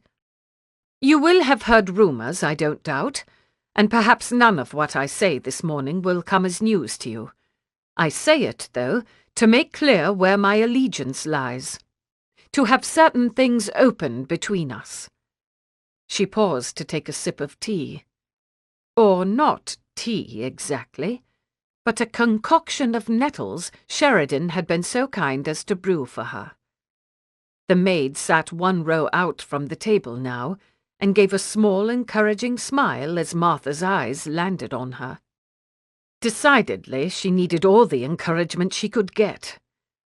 "Here are the facts," she said, and, over the rabbit-like racing of her own heart, managed an account of the will and the hope for an heir, a legitimate heir, of course, as the unseemly truth was better kept secret, and the consequences if that hope failed. The bit about Mr. James Russell was news to no one.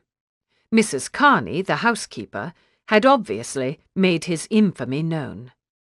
This was years ago, mind, and I have no evidence he continues so corrupt. Her pulse beat strongly still, but steadily, more like a running horse than a bolting rabbit. If he has reformed, then perhaps I wrong him. She set down her tea and spread her fingers on the white damask tablecloth, leaning forward. So be it. I will take that risk before I will risk the safety of any of you by leaving you ignorant of the facts. So I tell you. She looked from face to face to face. Because if I were one of you, I would want to be told. What an odd sensation. Like the little fountain of sparks that went up when a stick broke in the grate. Something, who could say what, seemed to have broken in the middle of her, and those sparks went charging all through her blood, warming her limbs and bringing colour to her face. What to do hereafter is your choice. The words came now as though she'd waited all her life to say them. If you wish to seek a new situation at once, I'll give you a character and whatever other help I can. If you'd rather wait until the question of an heir comes to some resolution, I'll inform you as soon as I know any more of that matter. You have my promise in either case that I'll do everything in my power to prevent your falling victim to such a man. If only everything in my power could have taken some grander shape. If she could face down Mr. James Russell with the sword in her hand and an army at her back, for instance, or lead every last one of these women to safety through smoke and flames. She ventured a smile round their ranks. They were all watching her as though she were some wild-eyed stranger come to impersonate the mistress, and reached for her nettle brew again. She would do what she must. Lie still and bear the breaching of her body by a stranger, and then hope the stranger's seed bore fruit. Sacrifice came in different shapes for a woman, and if it brought about the proper result, that would have to be grandeur enough. "I've arranged all the books that will be of most value to you in this row." What a pathetic place the library looked, with no family in residence to fill its shelves with novels and leave periodicals lying about. Mr. Granville's collection took up only 2 shelves and a half, and doubtless each work was duller than the last. I liked the ceiling. Theo threw his head back to study it, hands in his pockets and feet planted apart. Barrel vaulting. You don't see that often. Gives the place a sort of Roman look, wouldn't you say? The built-in bookshelves, all arched at the top, echoing the ceiling's curve. And what furniture there was had clean, classical lines. He could approve of this room, if it were given a little life, and perhaps a mosaic-patterned carpet. Roman, quite. Granville was brandishing something at him. He could see it from the corner of his eye. Here's a work I think will make a good general introduction, and from there you might progress to any of these others. He took the pamphlet and cast an eye on its cover. The utility of agricultural knowledge to the sons of the landed proprietors of England and to young men intended for estate agents, illustrated by what has taken place in Scotland, with an account of an institution formed for agricultural pupils in Oxfordshire by a Scotch farmer and land agent resident in that county. God help him now. That's neatly tailored to the occasion, isn't it? He sank into the nearest armchair and flipped a few pages. Page of oppressive text succeeded page of oppressive text. My thoughts exactly. The man beamed as though he'd written the accursed thing himself. Now, will I disturb you if I stay here and do a bit of work? He gestured unintelligibly. I'd like to finish this map of the parcels available for enclosure, and I'm afraid the gatehouse hasn't any surface suitable for such drawing. By all means, stay and work. Parcels? What parcels? Had he dozed through some discussion of that? And would Granville expect him to make a petition for enclosure? Splendid. Another opportunity to display his ignorance. He bent his head over the book and watched sidelong as the agent settled himself before a slanted table on which lay a great sheet of paper all marked in pencil. Drawing maps looked a good deal more interesting than the utility of agricultural knowledge. But then what didn't? I called on the widow yesterday, he said after several pages turned. Mrs. Russell? Granville glanced up. And how is she? I haven't seen her since the unhappy event myself. I expect her spirits must be low. I think so. He had yet to see her smile, now he thought of it. He wouldn't count that sham quirk of the lips by which she'd lured him into discussion of Brighton. But I don't suppose I'm the best suited to judge, just meeting her. She strikes me as being of a sober temperament altogether. To be sure. The other man held up several pens, examining their points in the light. A good, serious-minded woman, not so interested in the lighter things as some women are. I received that impression as well. He turned another page, its papery whisper a punctuation to his thoughts, though he'd read none of it. She had business to discuss, then? The best pen selected, Granville set the others aside and uncapped a bottle of ink. Yes, she had a number of things to say. Was that typical, as to duration? Concerning land and land management and so forth. Very good. He dipped his pen and set to inking over the pencil lines. If I don't overstep my bounds in saying so, I believe this is exactly the sort of acquaintance Sir Frederick had in mind when he put you here in Sussex. Do you? Theo bent his head a little lower over the utility. If I don't overstep... The pen scratched faintly across the paper, a muted accompaniment to Mr. Granville's words. He hoped for you to absorb the influence of respectable people, I know.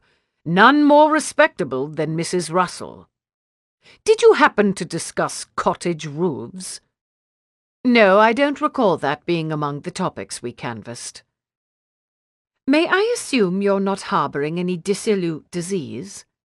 Pity. They replaced all the cottage roofs at Seaton Park this summer. There might be some value to you in hearing her account of it.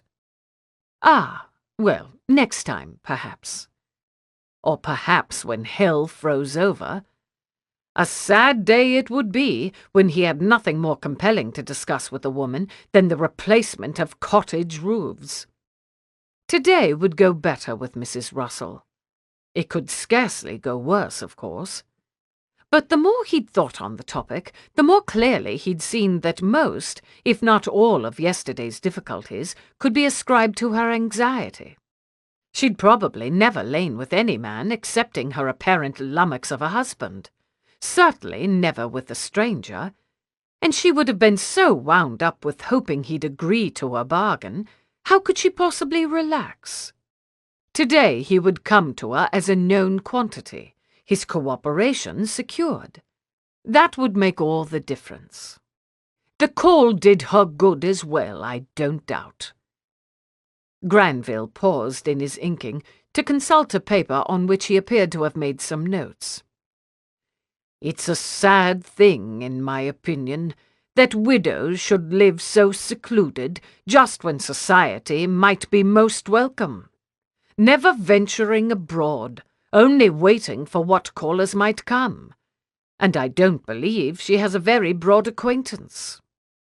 Then I'll do my best not to neglect her, as propriety allows, of course. He rubbed a hand across his mouth to cover an imprudent smile. They were conspiring against him, the virtuous people of the world. Plainly, they did not want him among their number. Well, who was he to battle on when such might was arrayed on the opposing side? Between respectable Mrs. Russell bribing him into a bed and worthy Mr. Granville all but ordering him back there, what could he do but succumb? She watched him undress this time, from her place in the bed where she'd gone before him. His clothing looked expensive, probably one of those indulgences that so affronted his father, but it was at least tasteful. He removed an impeccably tailored coat of sage-tinted wool, then a waistcoat whose more vibrant green quite became, one must allow, his fair colouring and dark blue eyes. "Is that Irish linen?" she said of his shirt, just to be saying something. And, "Yes, in fact it is," he answered before lifting it, a bit slowly, over his head. Clearly he was expecting to be admired. He would be used to it, well-proportioned man that he was. His musculature altogether outpaced what she had seen in Mr. Russell, though Mr. Russell had set no very difficult standard to surpass. That mattered to some women. Muscles and so forth. Those taut, flat ones across his stomach, for instance, or the ones that stood out on his arms. Women who didn't place the proper priority on a man's character had doubtless taught him to be vain of his physique, and even a woman of principle could enjoy, on some aesthetic level, the picture he made with his shirt removed. Then he let his pantaloons fall, and that was the end of the enjoyment. In its place welled up that same dismay she'd known on her first viewing, some 10 months past, of a naked man. Whose idea of good design was this? Why those awkward angles, and what could be the necessity for all that hair? If one believed, as the Bible and the Greek myths had it, that man had been created first and woman after, then one must conclude there had been some dramatic improvement in the process following that amateurish first attempt. Where she was moulded, he was rough-hewn. Where her form curved with logic and precision, not to mention breeding parts tucked neatly away, he looked rangy, haphazard, his male parts an ill-placed afterthought. Like the last leftover bits of clay scraped together, rolled into primitive forms, and stuck onto the middle of him. the stones in their rough red sack, and that improbable appendage dangling to the fore. Or, not dangling, at the moment, but standing alertly up, all expectation, all dumb demand. So had Mr. Russell's done, with tedious frequency. Her husband's appendage had stiffened and sought her out regardless of what she felt or thought, and for this, finally, she could not respect it. Nor could she now respect Mr. Mirkwood's exemplar, despite its apparently remarkable size, and the jaunty air suggesting confidence of its welcome anywhere. It bobbed once or twice when he straightened from stepping out of his clothes, then settled into stillness. She glanced up at him. He was watching her, hands on his hips, satisfied to be the object of a lady's scrutiny. "It's all yours, darling, bought and paid for," he said, with what was probably a rakish smile. What on earth did one say in reply to that? It wasn't even accurate. She hadn't paid him yet. But really, the less said on this subject the better. Yesterday had been rather excruciating in that regard. Your skin is like silk, you smell like flowers. He must seduce chiefly on the strength of his good looks. He couldn't expect to overcome any lady with poetic invention. Withdrawing her gaze, she moved over a little and held up the covers on one side. He slipped in beside her, appendage leading the way, as indeed it must lead him through much of his business in life.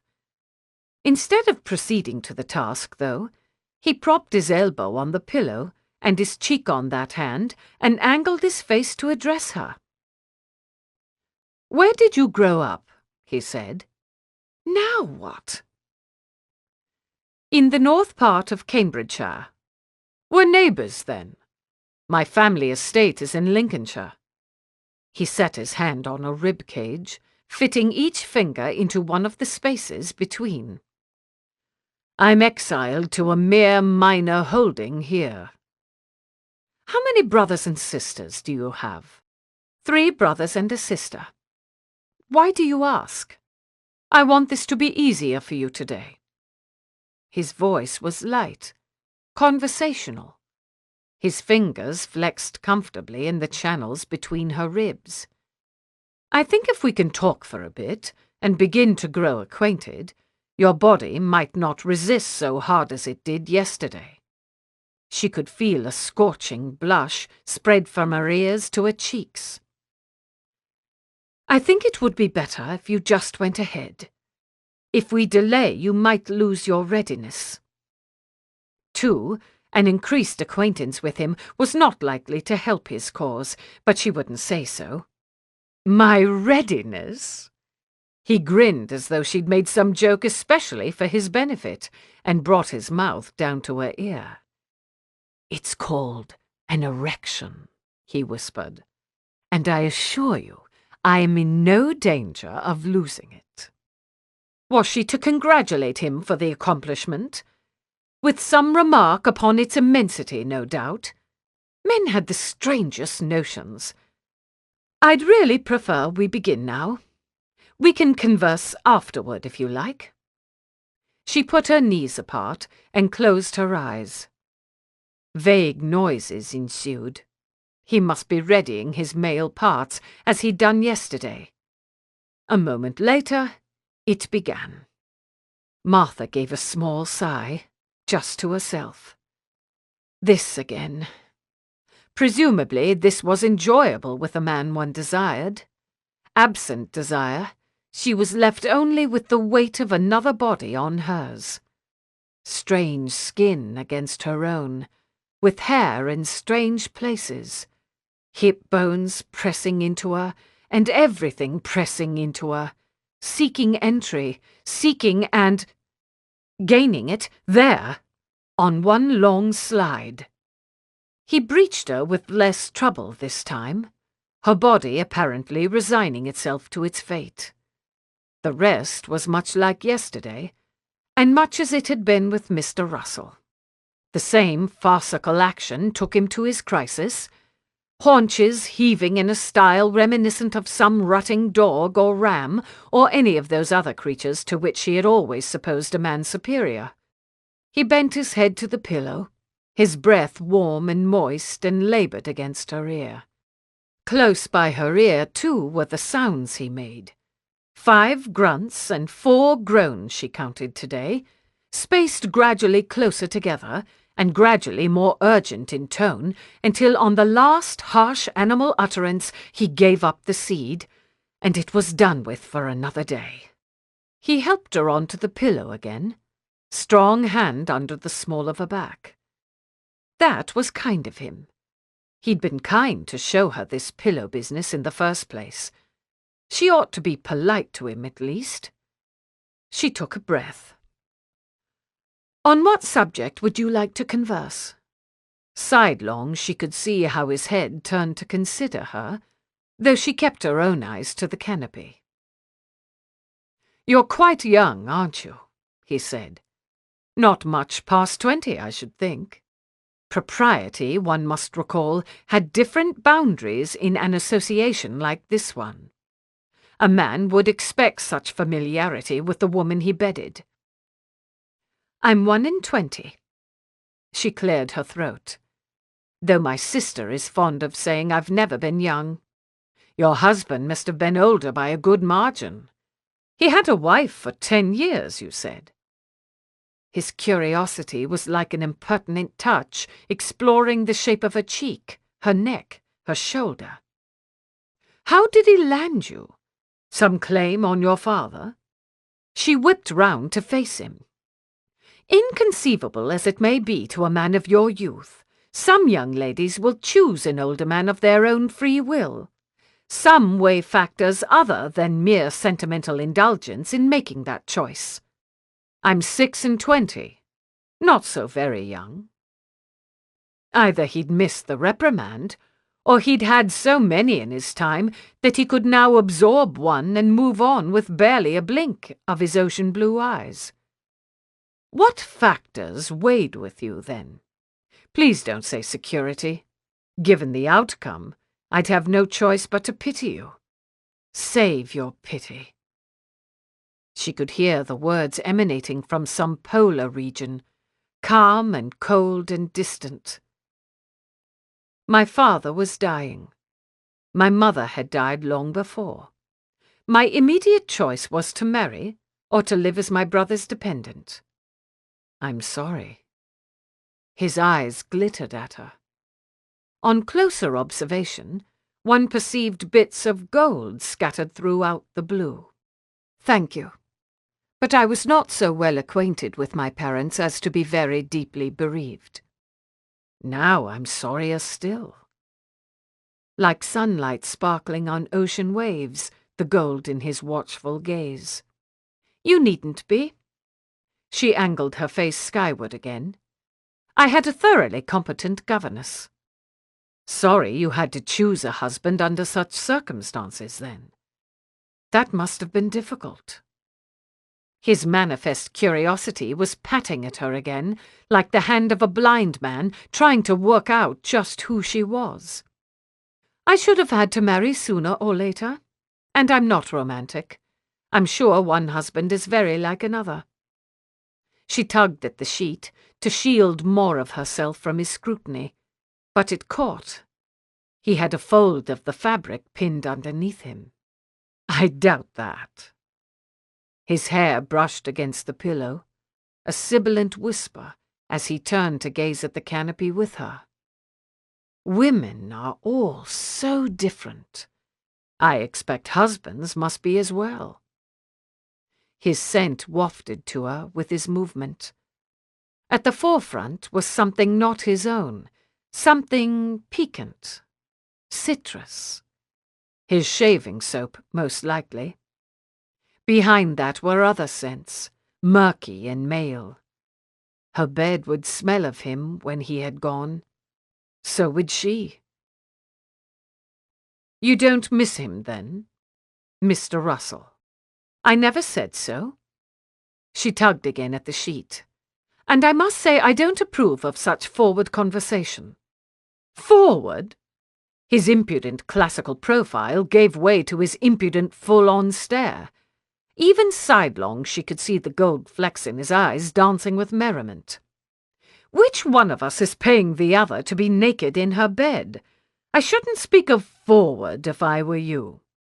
Depend upon it, I am painfully aware of how I have lowered myself and need no reminding.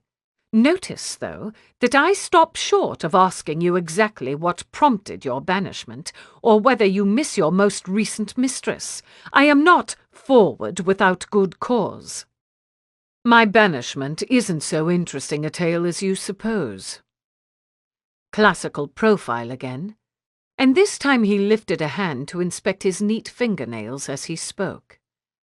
No cuckolded husband baying for my blood. No gambling away the heirloom silver. Only I'm an expensive son to keep, and therefore trying to my father's patience. He ran a thumb over the edge of one nail, back and forth, as though he'd found a ragged spot there. The precipitating incident, if you would know, was my expenditure of 2 months' allowance to buy a single snuff box. C'est vrai. His glance cut over to her. Without quite realizing it, she'd turned on her side to watch him speaking. That does seem extravagant. Wasteful, in fact, and foolish in the extreme. Particularly given that I don't use snuff. This bit he delivered to his hand, which was now touching thumb to fingertips one by one. My father shared your assessment, though in stronger terms. So here I am. He let the hand fall. And no to the other. I beg your pardon? No to what? My mistress. I don't miss her. He indulged in a tremendous cat-like stretch of his limbs, shifting all the gravity in the bed, and finally liberating the sheet. I've never yet missed a lady from whom I parted. I have a habit of forgetting all women, save the one who is directly before me. That is— She rolled several over-strong words round in her mouth as she adjusted the sheet. Unfortunate. That depends on which woman you are. He needn't sound so satisfied. I should think it unfortunate for any woman who relied on your constancy. Yes. I avoid that kind as a rule. He sat up and swung his feet to the floor. The same time tomorrow, he said over his shoulder. The same time, but a different place. She'd nearly forgot to tell him. We'll be meeting in another room henceforward, at the other end of the house. You can come in a side door and go up a servant's stairway where you won't be seen. Very good. He stood, catching up some clothing on the way. I have abundant experience in that sort of thing. One did not encourage such remarks with an answer. She lay on her pillow and watched, silently, as he stepped into drawers and pantaloons and pulled the shirt of Irish linen back over his head. Only when he sat to put on his boots did a topic present itself. "Do you own any top boots?" she said. "They're better suited to the countryside than your Hessians." "More to your taste, are they?" He favoured her with a sly half-smile. "I did happen to have a pair made, and I can certainly wear them next time if you desire to see me in them." How much of this nonsense would she be obliged to endure? I was speaking of practical matters, of walking through pasture land and such. I have no preference as to what you wear. Then obviously I haven't worn the right thing yet. He stretched his booted legs out before him as though for her viewing pleasure. Now, tell me how I am to find this room where our trysts will go forward. You might give it out that you'd had a boy and dress her in boy's clothes. I've heard of such cases. Thank goodness for such an unshockable maid. Not once had Sheridan questioned the enterprise, or so much as raised an eyebrow. She'd been resourceful, too, in such matters as finding the way for Mr. Mirkwood to come and go unnoticed in future to a bedroom in the house's closed-up east wing. But the truth must come out eventually, mustn't it? Martha frowned at her reflection. With her caller gone on his sated way, she sat at her dressing table, waiting for her hair to be put back up. A girl couldn't live her whole life under that pretense. Sooner or later the facts would reach Mr. James Russell, and I'd lose the estate and be in great trouble besides. The maid pursed her lips and watched her own hands plating. "There's switching goes on, as I've heard of." "Switching?" Almost certainly she'd rather be kept in ignorance of this. "Where an heir is badly wanted." Their eyes met in the mirror. "You find a boy baby of near the same age, and when yours is born, if it's a girl, you switch them." "I couldn't change my child for another." Her hand went inadvertently to her heart. "I can't believe anyone would." "People who want for money will do all manner of things." Sheridan pinned up the first plate. "Some, especially those with too many children, might be glad to give one to a fine home in exchange for some payment. If you had a girl, you could get a boy that way and keep your own child too and say you had twins." "You might get a boy that way in any case." The maid spoke softly, eyes averted. "If I don't conceive a child of my own, you mean?" She would have thrown herself away for nothing then. "I've heard of it." "A lady puts on padding under her dress to look as though she were increasing and—" "Yes, I see how it would be managed. I shall have to give that some thought." She picked up a hand mirror from the tabletop and turned it over and over and over again. Please, Providence, that it wouldn't come to that. Buying some desperate woman's baby. That might be more than she could do. And yet it might, perhaps, have been the more prudent course. Women did die of this. One's own mother, to take the obvious example. Women of insufficient bodily fortitude lay down in childbed and never got up again. Nothing whatsoever to be gained by dwelling on that. "Were you able to air out the rooms in the east wing?" she said, and spoke thereafter of mundane things. With her hair all arranged and her dress restored, she went for a walk. The late afternoon sun shone steady and warm, and her wanderings took her, as they so often did, to the low, uninhabited cottage set aside for Mr. Atkins's school, where she found the door standing open and the curate himself within. He stood at one end of the building's single room, bent over a table, where he was sawing a thin strip of wood. From the corner of his eye he must have noticed her. He looked up, smiled, and waved her in, setting down his saw to reach for the coat hanging over the back of a nearby chair. "Don't stop your work on my account." She hesitated at the threshold. "Oh, there's no hurry to finish this." He struggled into his coat. On the tabletop were stacked a dozen or so schoolroom slates. "Will you use those in your school?" She scraped the soles of her boots as well as she could on the grass and came into the room. He'd spent a good hour on his hands and knees, she knew, scrubbing the brick floor clean. "Some school will. If not ours, I'll find another who can make use of them." Over his shoulder he said this, as he'd turned away to button his coat. The simple gesture of modesty sent an ache to the middle of her chest. She wore traces of citrus scent still. "Well, as to that, I've posted the letter to Mr. James Russell, and I'm hopeful of a favourable reply." She said it quickly, before he could turn to face her, and when she reached the table she bent her head to examine a slate. Lying to the curate wasn't like lying to anyone else. "Your kindness has long since surpassed my power to give thanks, but I do thank you."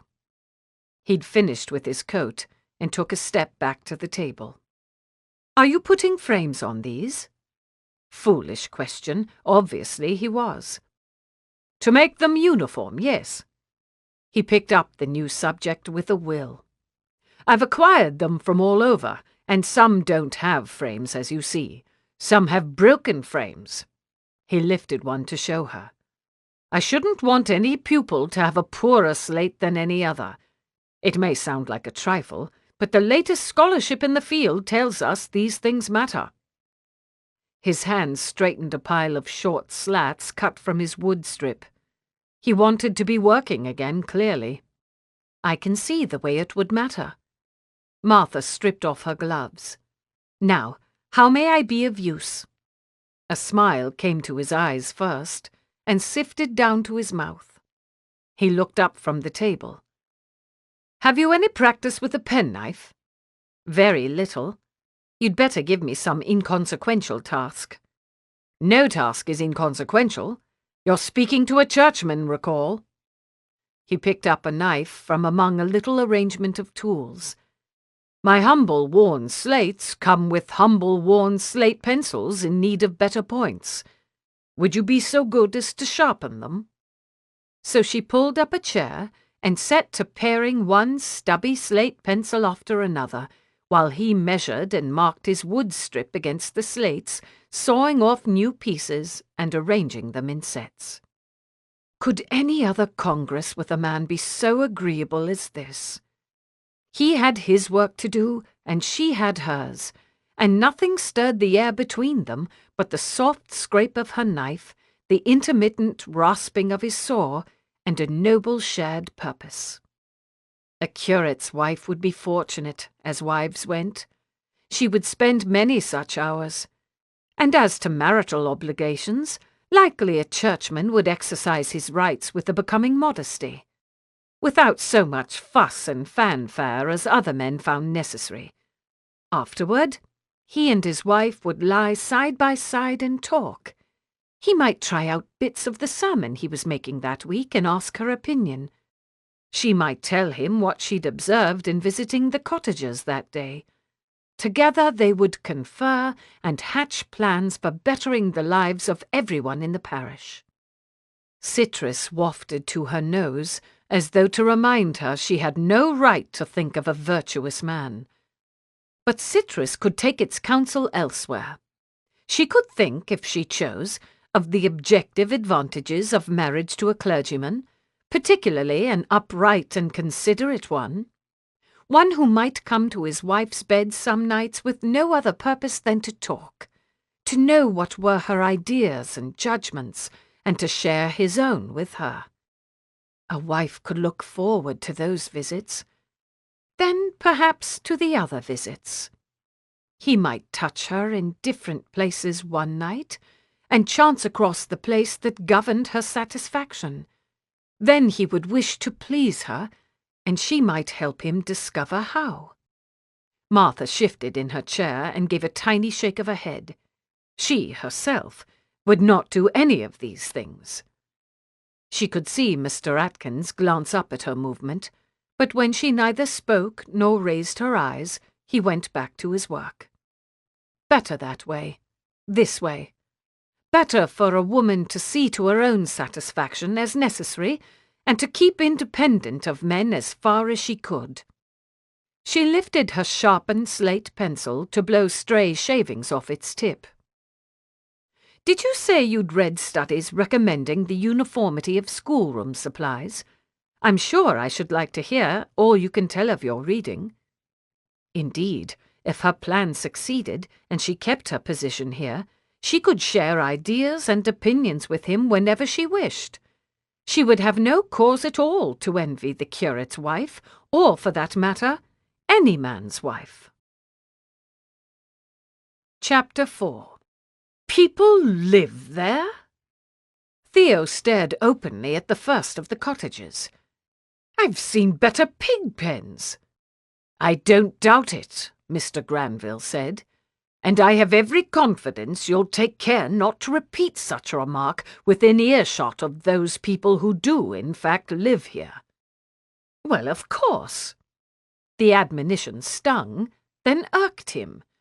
He'd never had the least intention of insulting the cottagers' homes in their hearing. But the house and its grounds were appalling. He'd formed no precise expectation, having spared a thought for these buildings only when Granville spoke of them. But he'd had a vague idea, he supposed, of something pastoral. Something like those tenant farms on the Lincolnshire estate. Tidy little yards with ripe fields beyond. Robust children running about in plain but clean clothing. A fresh scent of grass and meadow flowers, perhaps, or, alternately, a whiff of some savoury stew being readied for the family dinner.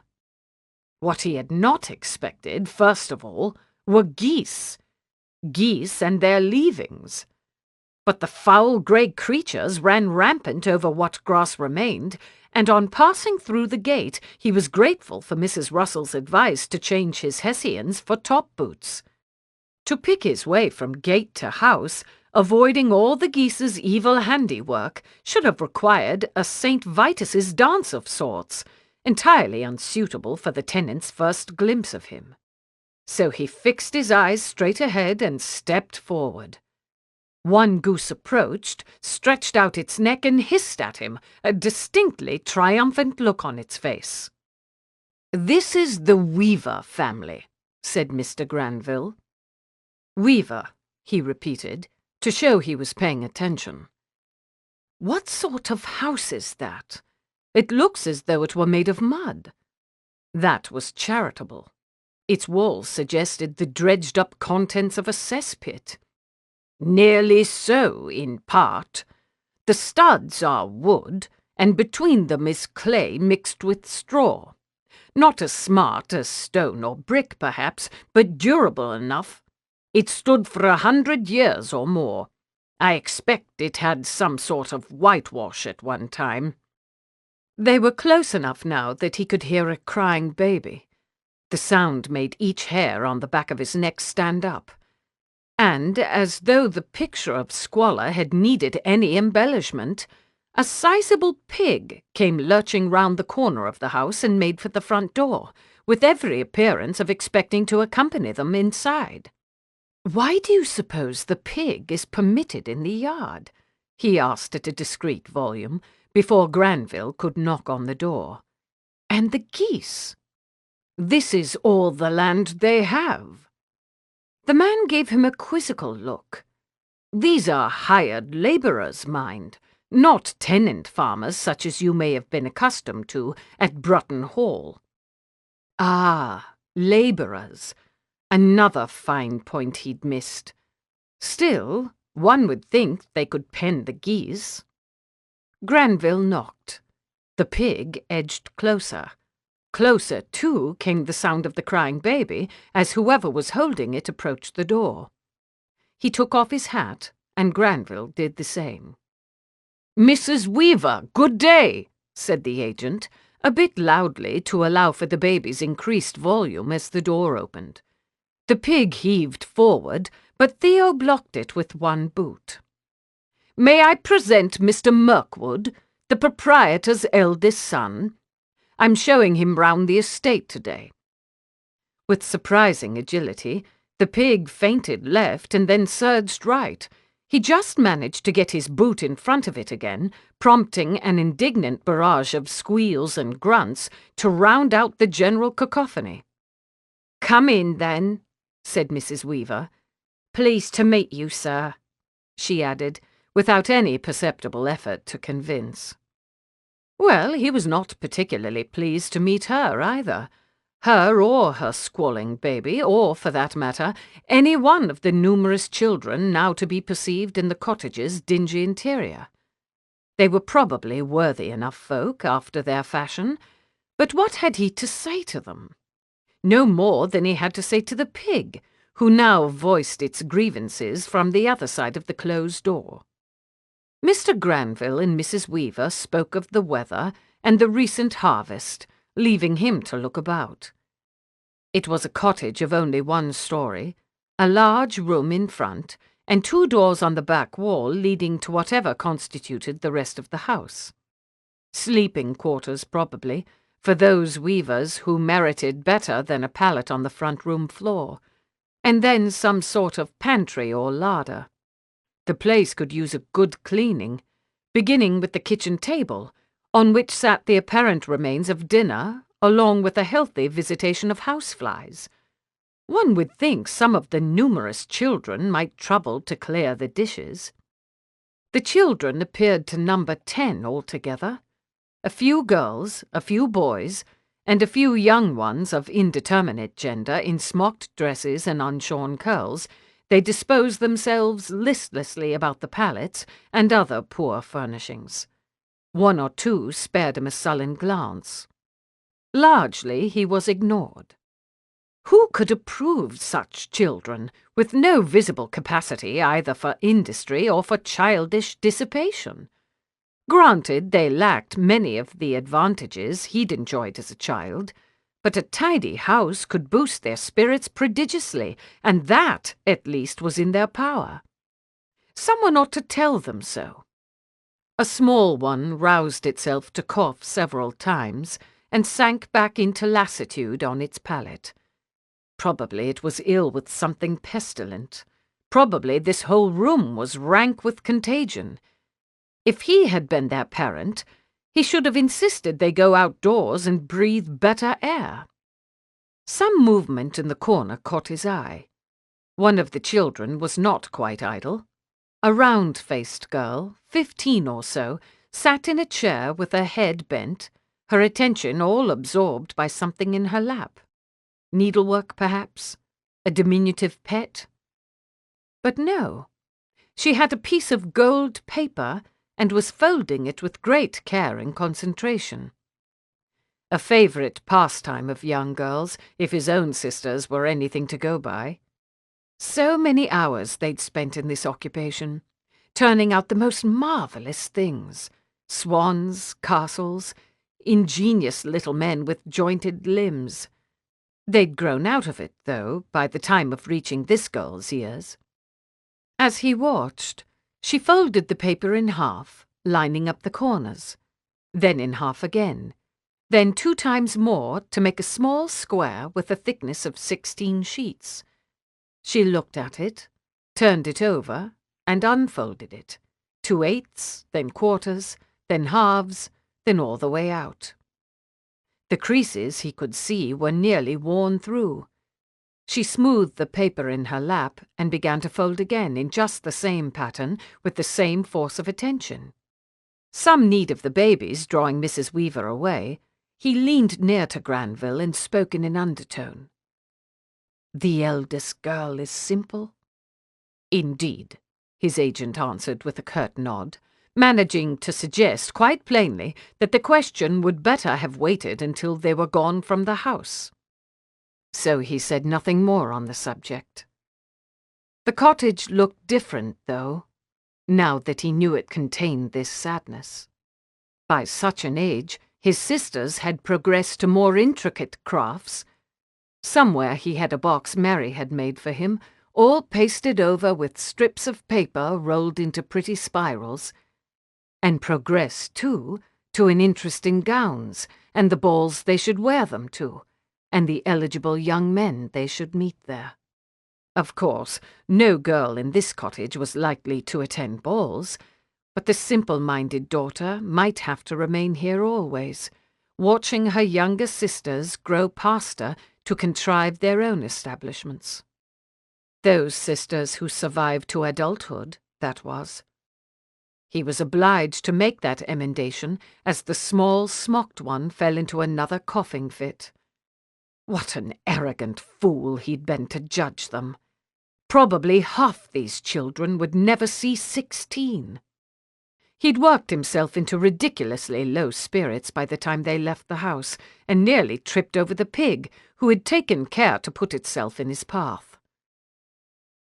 "What do we pay, Mr. Weaver?" he asked, as they passed out of the yard.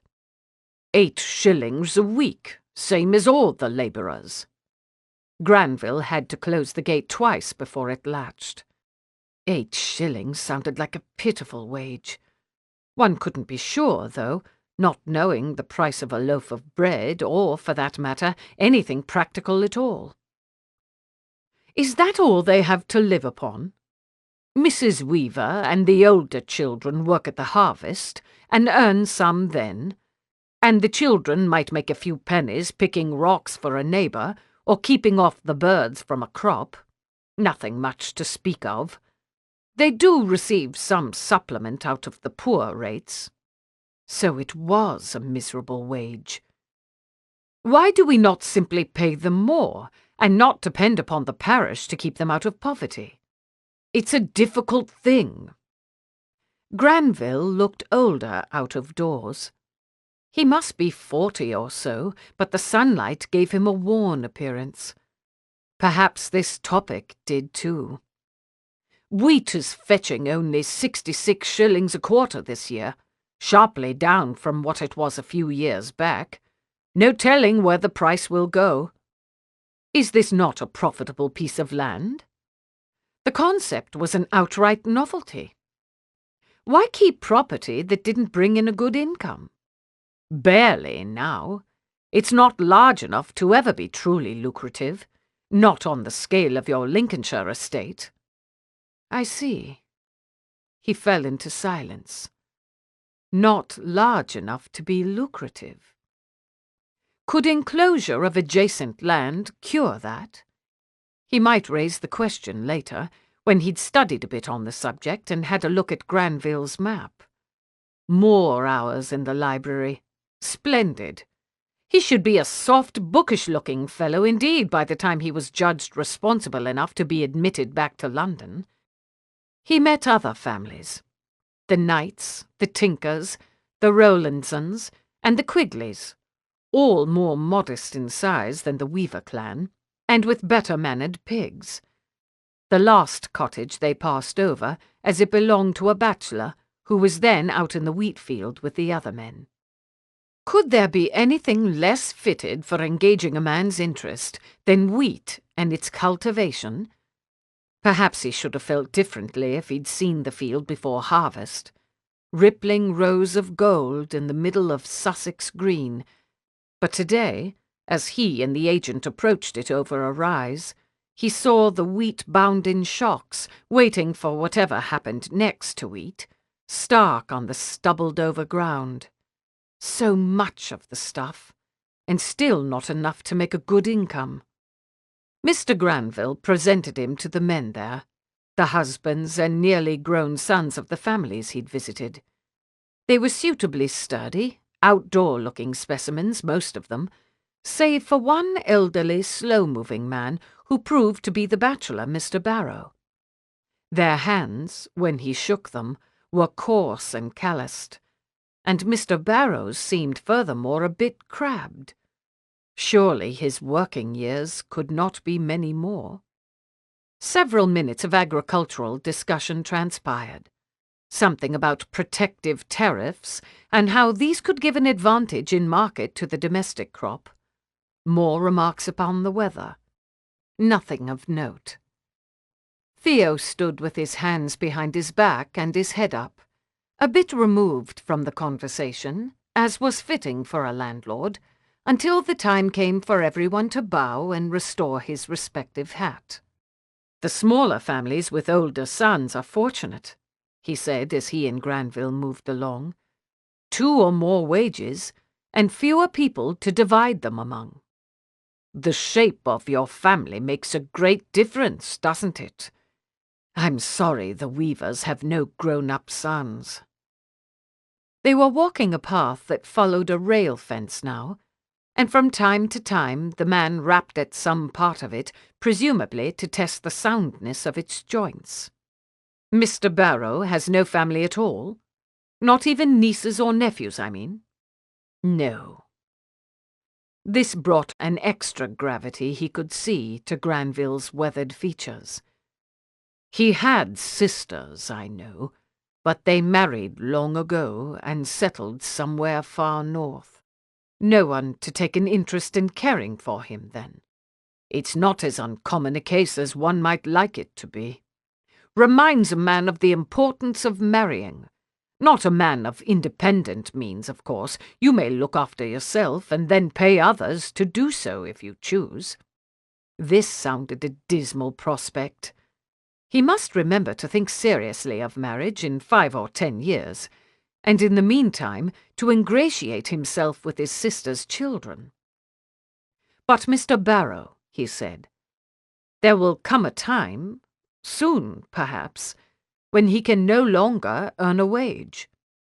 "Aye, and after that, a time when he cannot keep house, and a time when he cannot care for himself."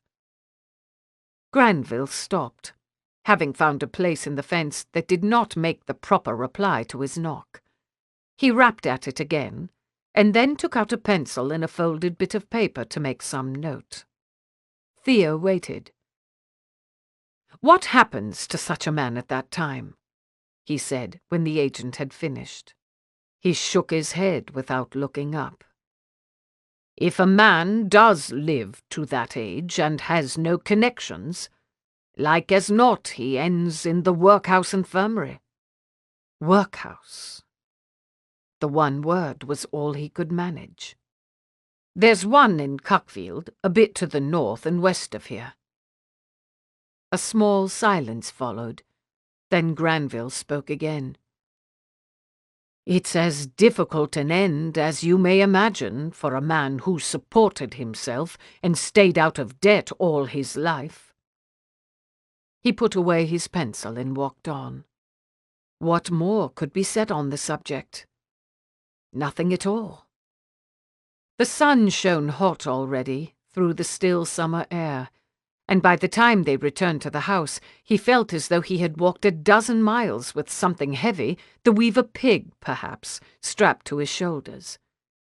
Thank the fates he had his amusements in the widow's bed still before him today. A man with responsibilities needed some place to escape them. He arrived promptly at 1/2 the hour, letting himself in without a knock, as though the place were his own. "You found the room?" said Martha, watching him from her armchair.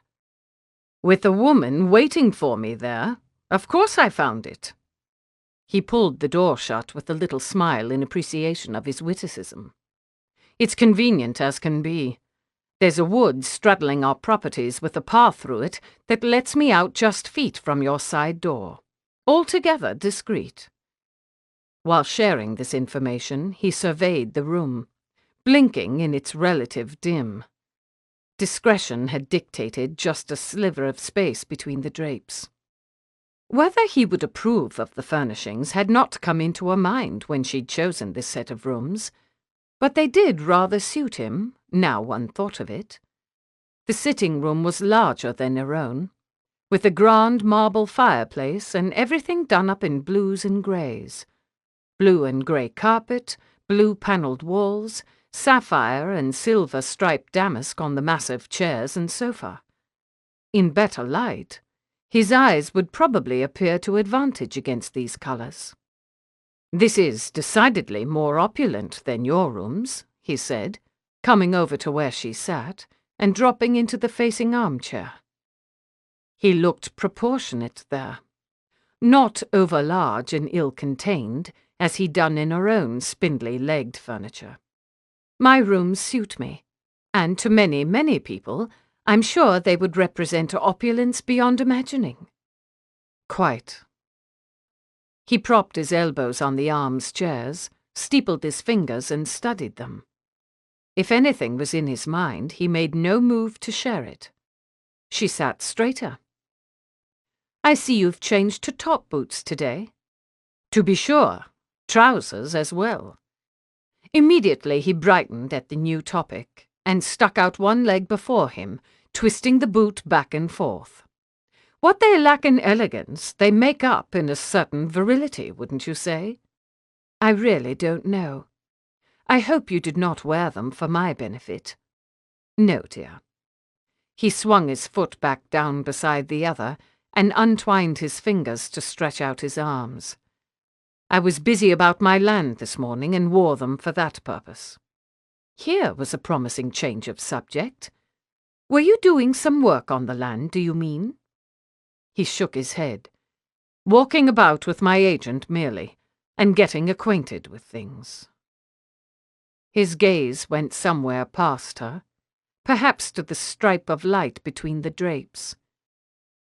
We grow wheat, it would appear, he added after a moment. One hand moved restlessly on the arm of his chair. Some of my tenants do too, and of course they raise sheep. You have tenants, then, not hired labourers? A thoughtful frown was working itself into his brow, which certainly gave his countenance a novel aspect. I find only the latter on my land, not the former, and none of them have sheep. Was he expecting a reply? One couldn't quite be sure. I don't suppose you've much room for farms besides your own. Your property is of modest size, as I recall. At present, yes. The frown turned itself to her, as though he were considering her anew. Would you happen to know very much about enclosure? I'm afraid not. She leaned forward. But I could look through Mr. Russell's library. He may have had books on the subject, or even records of enclosure here. No, thank you. I have books of my own. His attention subsided from her, and settled on the arm of the chair where his fingers still worked, tracing the silver stripes between the blue. What was occupying him? She should have expected him to invoke the purpose of his visit by now. He'd certainly been eager enough the first 2 times. Abruptly his hand dropped to spread over the chair's arm, his fingers no longer fidgeting. I find some of my people are partly dependent on the parish relief, he said, and looked up, angling his head to face her indirectly. Are any of yours? Was he embarrassed? The thought woke a strange, clumsy tenderness in her. Perhaps he was embarrassed and troubled by the conditions in which people lived on his land. I've never known any to be on relief. She took care to make the words gentle. But other families in the parish are, I'm sure. If you like, I could ask my curate. He held up a hand and shook his head, eyes turned once again to the chair's arm. Never mind. Only I don't quite like it, you know. Asking every landholder in the parish to provide for these people, who ought to be my own responsibility. Tenants, too. The words slipped out before she could calculate their effect. The tenant farmers pay the poor rates, too. Even better. He laughed, a sharp, humourless sound. You see my ignorance. But at least I have some idea of what a gentleman ought and oughtn't to stand for, and it plain strikes me as a shabby way of doing things. Doesn't it strike you? On these last words, he raised his head to face her again, eyes lit with earnest appeal. He could not have said anything more right, anything more exquisitely tailored to win her sympathy, her support, her better regard. The call for her opinion alone should have softened her, but the admirable sentiment demanded the warmest sort of reply. You refer to duty.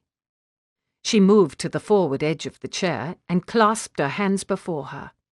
And yes, beyond the duties we all owe to one another, I do believe a landowner has a special obligation to his tenants or labourers, to make their lives comfortable and worthwhile as far as it lies in his power to do so. Such a rush of satisfaction, to know she was saying the right thing in her turn. His eyes were steady on her, and the worry was leaving his brow. We have so many opportunities to do good for these people. You may think yourself ignorant now, but that's the beginning of wisdom, isn't it? Is it? He was almost smiling. I'm sure I don't know. Of course it is. If you thought yourself already informed, you shouldn't be open to learning, and you will learn.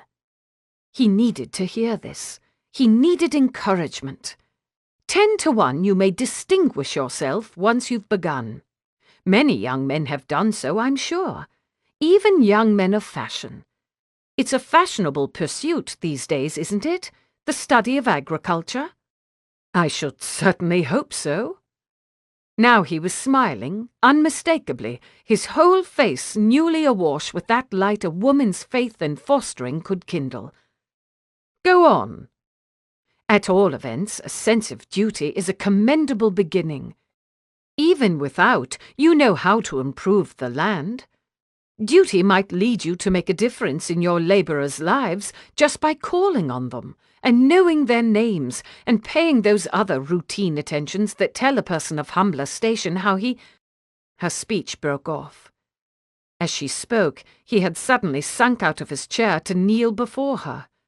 Now he caught her clasped hands and gently prized them apart, turning the palms up and stroking his thumbs over the inner sides of her wrists. Oh, not a new light after all. Just the usual one. Disappointment plummeted through her like a stone, with chagrin at her own foolishness chasing it all the way. Go on, he said, though from the vector of his attention anyone would think he was bidding her wrists to do something or other. I don't believe you're listening. Her voice dropped a good dozen degrees in warmth. Not to the words. He bent his head to brush his lips over the thin, blue-veined skin. But you're rather lovely when you speak so, all ardent and crusading. Could any woman on earth really welcome such a remark?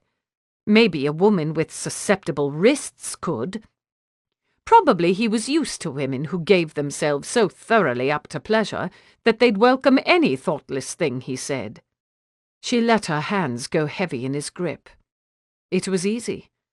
She felt heavy all over. I've finished speaking, she said. We may as well go to bed if you're ready. He inspected this room, too, as he removed his clothes, taking in the blue brocaded drapes, the pattern of the wallpaper, the enormous bed, his reflection in the room's several mirrors. When he appeared to have catalogued it all, he came to bed. He was quick. One must credit him with that. Comparatively tidy, too. He did not, at least, perspire heavily and shower her with his thrashing about, as had been Mr. Russell's unfortunate habit. He managed his business with purpose and dispatch, just as she'd like him to. And in future she must remember to be grateful for this, and not waste time wishing for him to be better. But he could be worse. On the fourth day, he insisted she not ring for Sheridan, that he might undress her himself. To protest that this was an unearned intimacy should have been absurd, everything considered. So she submitted, with the same silent stoicism that had borne her through Mr. Russell's occasional like whims. He must have taken that for encouragement, because the next day he wanted to undress her again. This time he worked with deliberate leisure, as though he believed himself to be whetting her anticipation. And he spoke incessantly while he worked. Once more her skin was said to resemble silk, and her limbs and other parts were praised for their shape and proportion. Then, as though she could not have come to the conclusion on her own, he held it necessary to inform her of the exact effects her bodily charms had upon him. Thus did he like to unburden himself to her.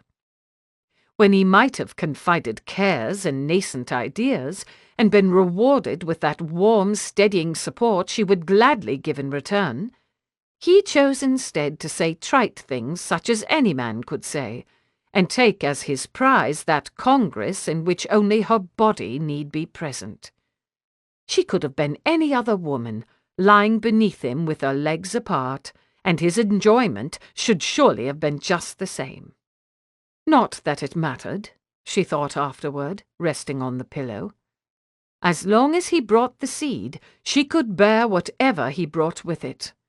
Whatever further indignities he might feel moved to propose, she would endure with patience and resolve. A month.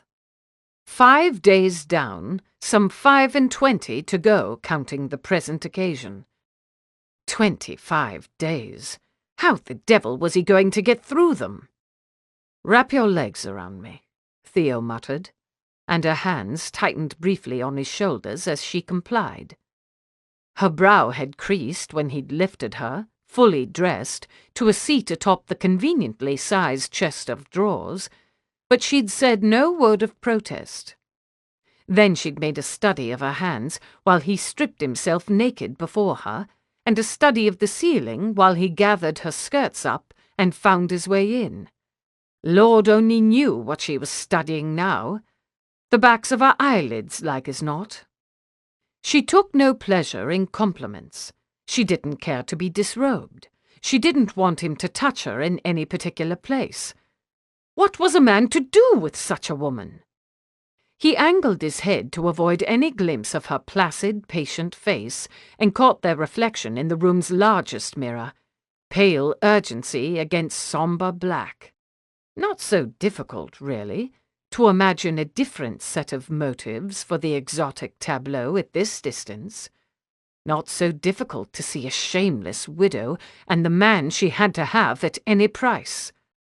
Not at all difficult to picture the frantic lust mounting up in her as she watched him remove the last of his clothes, the hunger that drove her to forsake the bed and take him here in full mourning, defiling her husband's memory and the sanctity of widowhood itself. That much did she desire him. "How long am I to keep my legs like this?" As though she were posing for a bloody portrait and beginning to develop a cramp. Did she want to render him unable to perform? "As long as it takes," he said through gritted teeth. But that was uncivil.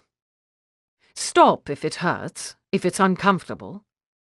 He slowed his motion that she might more easily unwind her legs if she so wanted. "No, it isn't. I only wondered if you still required it." Curse her husband for allowing her to perpetrate this kind of talk in the bedroom. Next she'd be asking whether he expected to finish soon. "I do require it." He breathed the words into her ear. "But harder. Wrap your legs around me harder." Her legs tightened deliciously on him as she hooked her knees a little higher over his hips. In the mirror, he watched his fingers steal up to play on the length of thigh exposed between stocking top and rucked-up skirts. "Do you have any idea how erotic this part of you looks?" He whispered against her cheek, nudging her to turn and see it for herself. "Silky white skin, bare amid all that black, do you see?" Silence. Apparently, she thought he spoke for his own benefit. Why did he keep trying? Why should her enjoyment matter to him when it plainly didn't matter to her? And what if he were to creep his fingers up the inner side of her thigh, farther and farther, until they found her sweetest bit of flesh? The woman in the mirror would like that. She'd sigh and tilt her hips to ask for more. Hell, the woman in the mirror already had her legs locked round him, urging him to grind against her there. That woman he could tease. He took his hand from her leg and gripped the dresser's edge. Both hands held on there, bracketing her and steadying him as he slowed, drew almost all the way out, tipped his head back and closed his eyes. Good. Let her wait and wonder. Is something the matter? That voice! If he looked now, he'd find her watching him with quizzical distaste. The sight could murder all his efforts. Nothing's the matter. Please don't talk. Oh, he'd regret that later. Never a safe thing to say to a woman. But he needed to keep that mirror window clear in his mind, to see her eyes widen as he went back in with excruciating slowness, deeper and deeper, until his groin brushed against her where she liked it best. Then he took himself away again, to keep her hungry, and hell and damnation, it felt so good. He drew a shuddering breath, and let his head fall forward. When his eyes opened, they met with her fichu, black and forbidding. Without a word, he bent to catch it in his teeth. One could easily imagine a gasp of excitement in place of the continuing silence, and dragged it out from where it was tucked into her dress. A sudden catch in the linen stopped him. She'd pinned it. Pinned it! By all that was holy, what kind of woman pinned in her fichu prior to an assignation? But never mind. He found and freed the pin, and pulled out the cloth and dropped it beside her. More bared flesh to enjoy in the mirror now, her bosom rising and falling with each delicate breath. He turned from that vision, and sank to meet the swell of her breast with his lips, trailing kisses over its butter-smooth surface, just as she wanted him to. Just as she'd been dreaming he would from the moment she first spied him there in church and made up her mind to have him, in bed and everywhere else, to have him and have him and have him, propriety be damned. In small pulses he started to move again, and meanwhile dipped his tongue down into her bodice to feather it across one nipple. She stiffened, in every place but the right one. Good God! Had he ever met with such a pair of recalcitrant nipples in all his life? Could they continue so utterly unmoved by anything he did? With a desperate groan, he brought up one hand to tug down her neckline and took the nipple entirely into his mouth. A spasm of unmistakable revulsion shot through her. "Is that necessary?" she said, as a society matron might address a man who broke into drunken sea chanties at her dinner table. "No." He jerked his head away from the offended bosom. "And don't talk, I beg you." How had he come to be in this nightmare? Any ill-chosen word from her now might bring it all down in shambles, mortifying, unprecedented shambles. Even to look at her risked a stalling in his blood. So he closed his eyes and, God help him, he thought of other women. Of Mrs. Cheever, and the way she would cling to him if she were here atop this dresser, because his ministrations robbed her of her very balance. Of Eliza, who would arch away in an agony of helpless delight. Of women, numberless women, who would rake his back with their nails, and women who would bite down on his bare shoulder. She was paying for seed. He would give her seed, by whatever means he must contrive. Onward he drove his hips, a mere priapic machine now, thinking of women who would whisper filthy things in his ear. Delectable filthy things, all invitation and command. Better, much better. He dropped his head to her shoulder and thrust harder. If he'd kept his head up, he might not have heard it, but, his ear being just on a level with her mouth, he could not miss the one faint sigh, a thorough and walloping expression of patience tried. The sound pierced him, true as an arrow from the bow of whatever was Cupid's opposite, and he stumbled like a wounded stag. He hauled in a breath. "Can you please not?" How would he even finish the plea? "Can you please make some effort to hide your disgust? Can you not act so explicitly as though you're waiting for me to just be done?" He moved faster. If he could just finish while he still had... "Not talk, do you mean? You said that already, and I wasn't." She had no idea. "No, I didn't mean..." Little energy to spare for words. "I'm sorry, it's just... bloody hell!" He really was going to lose it. He could feel it beginning to crumble like a derelict chimney. You just make it... impossible! A punishment, a back-breaking chore! so hard," he finally got out. Like a plucked string, she snapped away from him. "There is no need for moment-to-moment descriptions of your state," she said, her voice frigid with disapproval. Mother of God! Could she really be so stupid? Couldn't she feel it herself? "No, I mean difficult. You are making it difficult to proceed." He couldn't look at her. To own the fact aloud was so much worse than he could have imagined. Again he felt a snap in her, a violent start as she saw her mistake. For the span of a breath, it seemed possible she might recognize her wrongs and do something, anything, to help him recover and finish the job. Then she spoke. "I can't see that I'm to blame." Her voice rang cold and uninterested as ever. "It's not as though I do anything to prevent your sport." That was the end. He slipped out of her, he knew that much, slipped right out, as useless as a dead eel. The rest was something of a blur. His hands, pushing blindly at the legs still crossed behind him. He must have got free because he staggered, under all the weight of masculine disgrace, to the nearby wall. Her fatal last remark rang in his ears, and, "No," he thought, "it's not as though you do anything at all. I may as well be swiving a propped-up corpse." Those were the words he thought.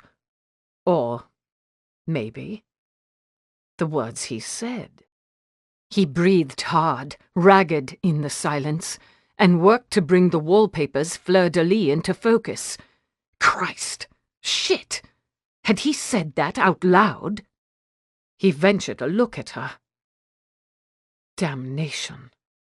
He'd said it out loud. "Hell," he muttered, now leaning his forehead against the wall. "I'm sorry." He glanced back. "No, it's—" She sat very still, drained of colour, staring at the floor. "I'm sorry. I'll try harder." "No!" He wheeled away from the wall. "For God's sake, can't you see? What pleasure do you suppose there could be for a man in bedding a woman who has to try hard to bear it?" No reply came. Of course none came. She withheld herself at every opportunity. Why should she give it up now? Even to look at him appeared to be more than she would grant. She merely sat, watching the toes of her slippers, with all appearance of waiting for him to finish out his indulgence of temper and get back to work. That was more than he could do. With a shake of his head, he leaned down and picked up his trousers where they lay on the floor. She saw. "What are you—" "It's gone." He cut off her panicky words with pleasure. Let her panic. Let her be the uncomfortable one in this bargain just once. "Is there no way you can—" "No, no way. It's gone. It's done." He watched her sidelong as he stepped into his trousers, saw her thinking hard, quickly as she could. "I believe there are some erotic novels in the library," she said at last, her gaze fast on her slippers. "Perhaps you could—" "No, I could not." One hand held up his undone trousers, the other scrabbled for his shirt, waistcoat and cravat. "If I can't stay hard with my cock in a woman, I surely can't expect to look to erotic novels for the remedy." She flinched at the language. Good. With his clothes gathered up, he went away to the mirror. In the glass he could see her, as he pulled the shirt over his head and thrust his hands through the sleeves. A strange bawdy spectacle she made. Skirts still bunched above her stockings, legs still splayed. If she had other ideas for how he might arouse himself again, she did not offer them. She only sat with her head bowed, and finally, slowly, drew her knees together and plucked at the skirt to cover herself. She looked so small, sitting there alone. He closed his eyes. "Do not pity her, you idiot! Do not!" But his temper had always been a quick one. By the time his waistcoat buttons were all done up, he felt sorry to have made her look like that. Still, she did not speak. He wound his cravat without the usual flourish. What must it have cost her to mention the erotic novels? How many were there, and how did she know? Had she come across them by accident one day? Or were they, perhaps, flaunted before her? Damn his stupid, sympathetic heart. What accommodations had she ever made for him? If he'd been her husband, he probably should have resorted to erotic novels too, sooner or later. He wished he hadn't called her a corpse, though. That outburst had in no way alleviated his mortification, nor was it likely to inspire any feelings in her that could help him with what was proving to be a labour worthy of Hercules. And it ought to have been, he thought, now sitting in an armchair to pull on his boots. The first labour, to make all the later ones seem easy. Even the Hydra would be as child's play against the memory of breeding Mrs. Russell. His clothes were all on now, save for the hat. He sat for a moment longer. Perhaps he would think of something to say. Perhaps she would speak. The silent seconds ticked by. Finally, there was nothing to do but stand and reach for his hat. He cleared his throat. "Shall I come again tomorrow?" The words sounded so loud in the room's leaden stillness. "If you please," she said to her toes. He left then, and heavy thoughts of tomorrow went with him. Tomorrow and the tomorrows beyond, nearly a month of them to get through before his commission was complete. Chapter 5. Surely this congregation would run her out of church and chase her down the road with torches if they knew what was the substance of her prayers. But she'd reckoned with that likelihood from the start. "Please forgive me as far as you are able." Martha opened her eyes to see the pale knuckles of her hard-clasped hands and shut them again. "Please take into account that I am not, if one defines the word precisely, guilty of lust. Please understand why I had to do this and what was at stake. In addition, please compel Mr. Mirkwood to glance this way and notice that I am without my fichu." Not that she expected the sight to galvanize him with such desire as would sustain him into their appointment this afternoon. But he would see it, one hoped, as a signal of her willingness to, not try, because he didn't want her to try, but to step away from her fixed position and meet him somewhere along that distance separating her wants from his. Was that the same as trying? Why must this business have so many arcane rules? Don't try, but don't do nothing, else you are no better than a corpse. Even in her own inward voice the word slapped her.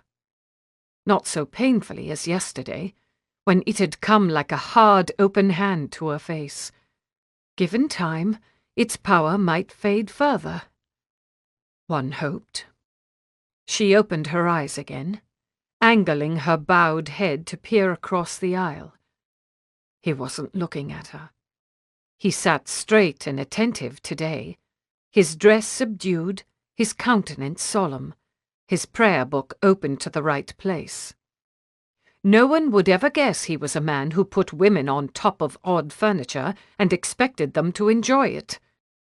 She couldn't enjoy it. Exotic acts with an unprincipled stranger. He oughtn't to expect that of her. But he did have a right to expect civility, and there, admittedly, she'd been remiss. She'd do better next time. If there was a next time. She'd be polite and solicitous, stifling all uncharitable sentiment for the duration of his call.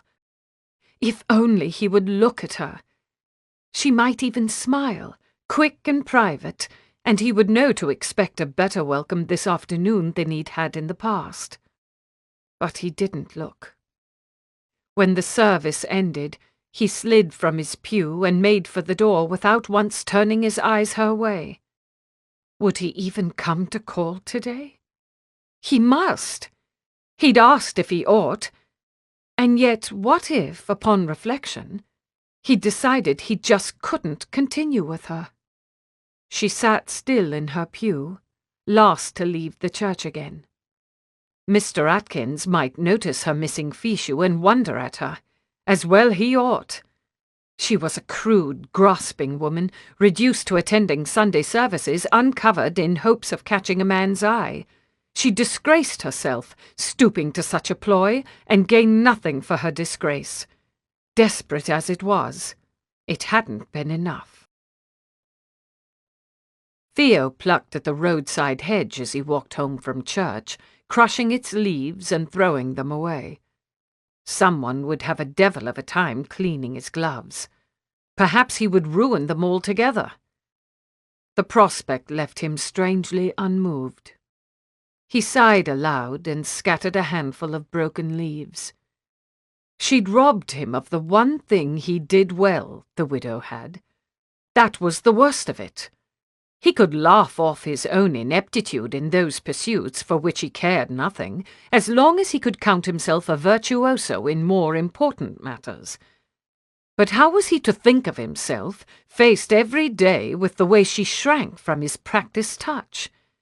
If he wasn't a man who knew how to please women, then what was he at all? The rumble of cartwheels came up behind him. He stepped closer to the hedge and lifted his hat as some farm family drove past, festive in their Sunday best, and animated as though they were bound for a pleasure party instead of just come from a sermon about a farmer struck dead while celebrating his bountiful harvest. The man and several of the boys raised their hats in return. One girl waved and ducked her head shyly when he waved back. Such charming-looking people. Why couldn't their sort live on his land instead of the sullen weavers? But some of the labourer families had seemed congenial enough, and perhaps even the weavers improved on acquaintance. He ought to give them that chance. He might expend a little energy on duty today and see where it took him. If he met with more disaster in the afternoon's appointment with Mrs. Russell, he could at least have some sense of effectuality in other areas. The plan coalesced as he finished his walk home. Call on the labourers and pay them attentions, the widow had said, and this much he could certainly manage with competence. He set the cook to wrapping up some parcels of beef and tea, and even a few lumps of sugar, while he went about the house gathering up other odds and ends. A sense of benevolent purpose swept through him, bringing his first real relief from that debacle of yesterday afternoon. He would win these people over with his gentlemanly condescension, and reports of it would surely reach Granville's ears and help his greater cause. An hour later, he climbed the rise to the Weaver cottage with a slowing step. The calls had not gone precisely as he'd envisioned. He'd made a beginning, to be sure. No one could doubt the pleasure and surprise with which each humble housewife had received his parcelled gifts, but neither could anyone miss the lingering distrust that met his visit. The husbands were all away at work. He ought to have anticipated this by the absence of these families from church, and the wives answered his polite remarks and queries with uneasy monosyllables for the most part. Well, one more stop would finish his tribute to duty, for better or worse. He pushed the gate open and went in. Even from this distance, the baby's cries were audible, making no great incentive to approach the house.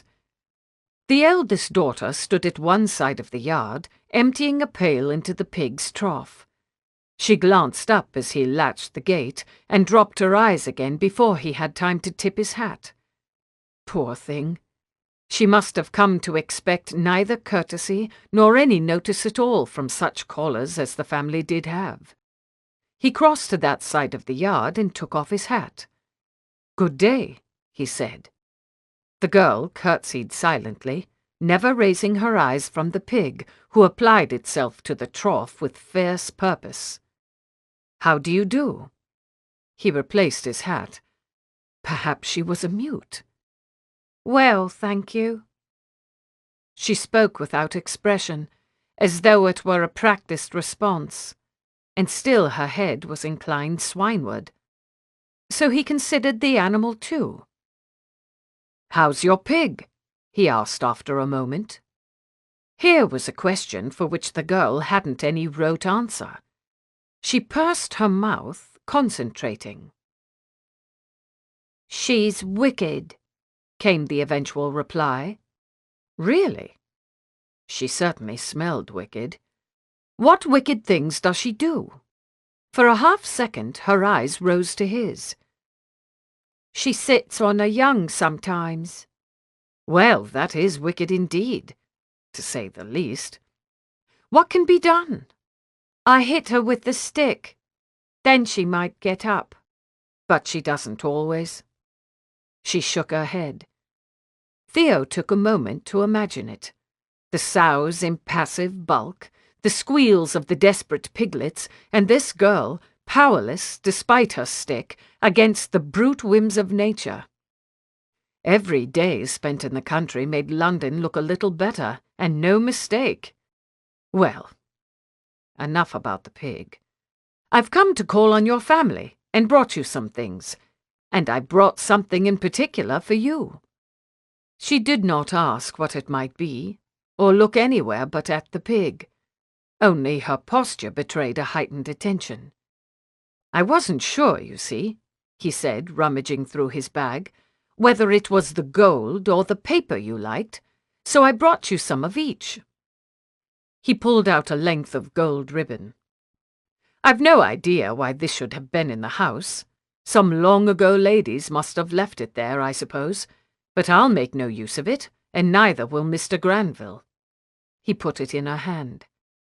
She dragged it between two fingers, wordlessly, end to end, then back the other way. Now this was more the thing.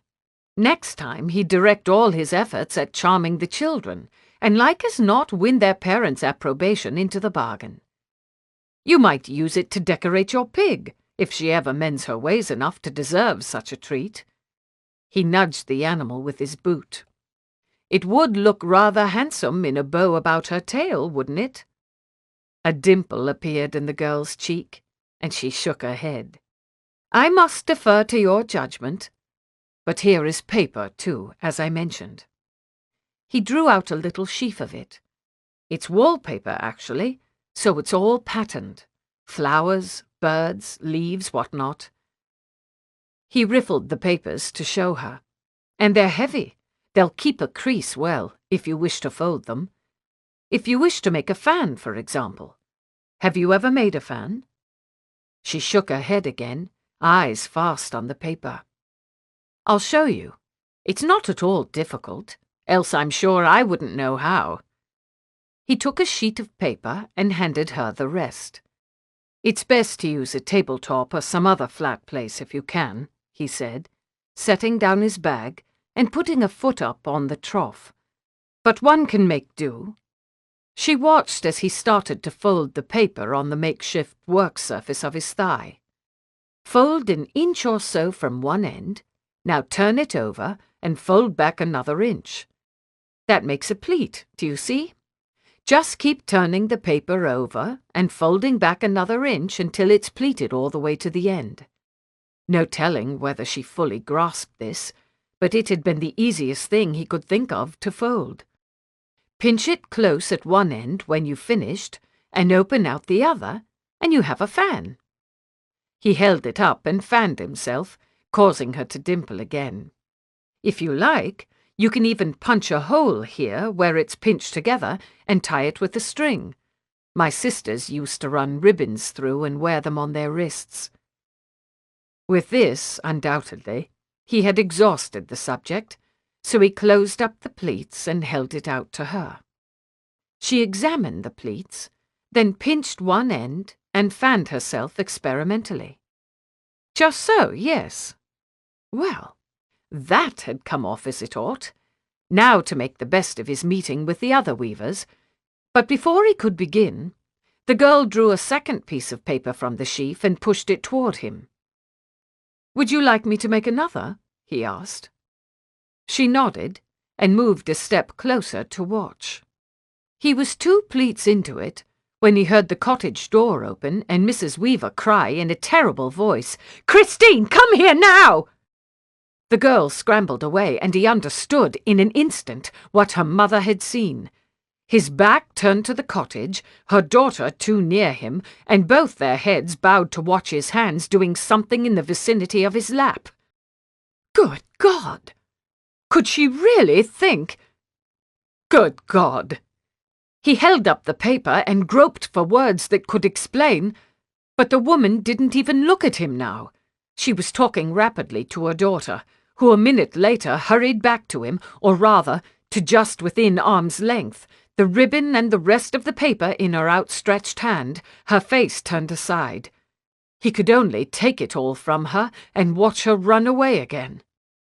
Sick, febrile heat roiled through him, flooding his face with guilty colour. Idiot! Idiot! Idiot!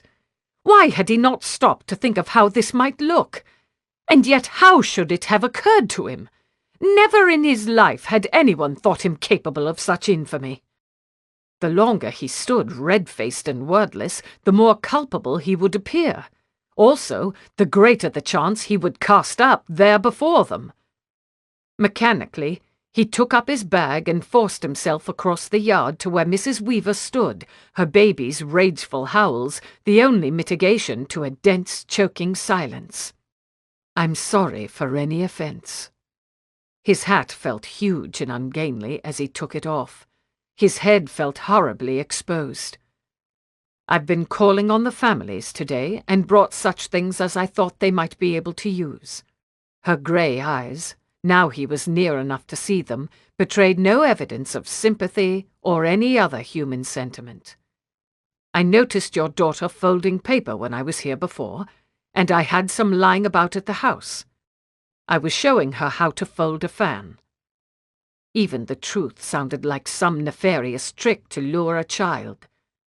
"May I give the paper to you instead? And you might give her a piece when you wish."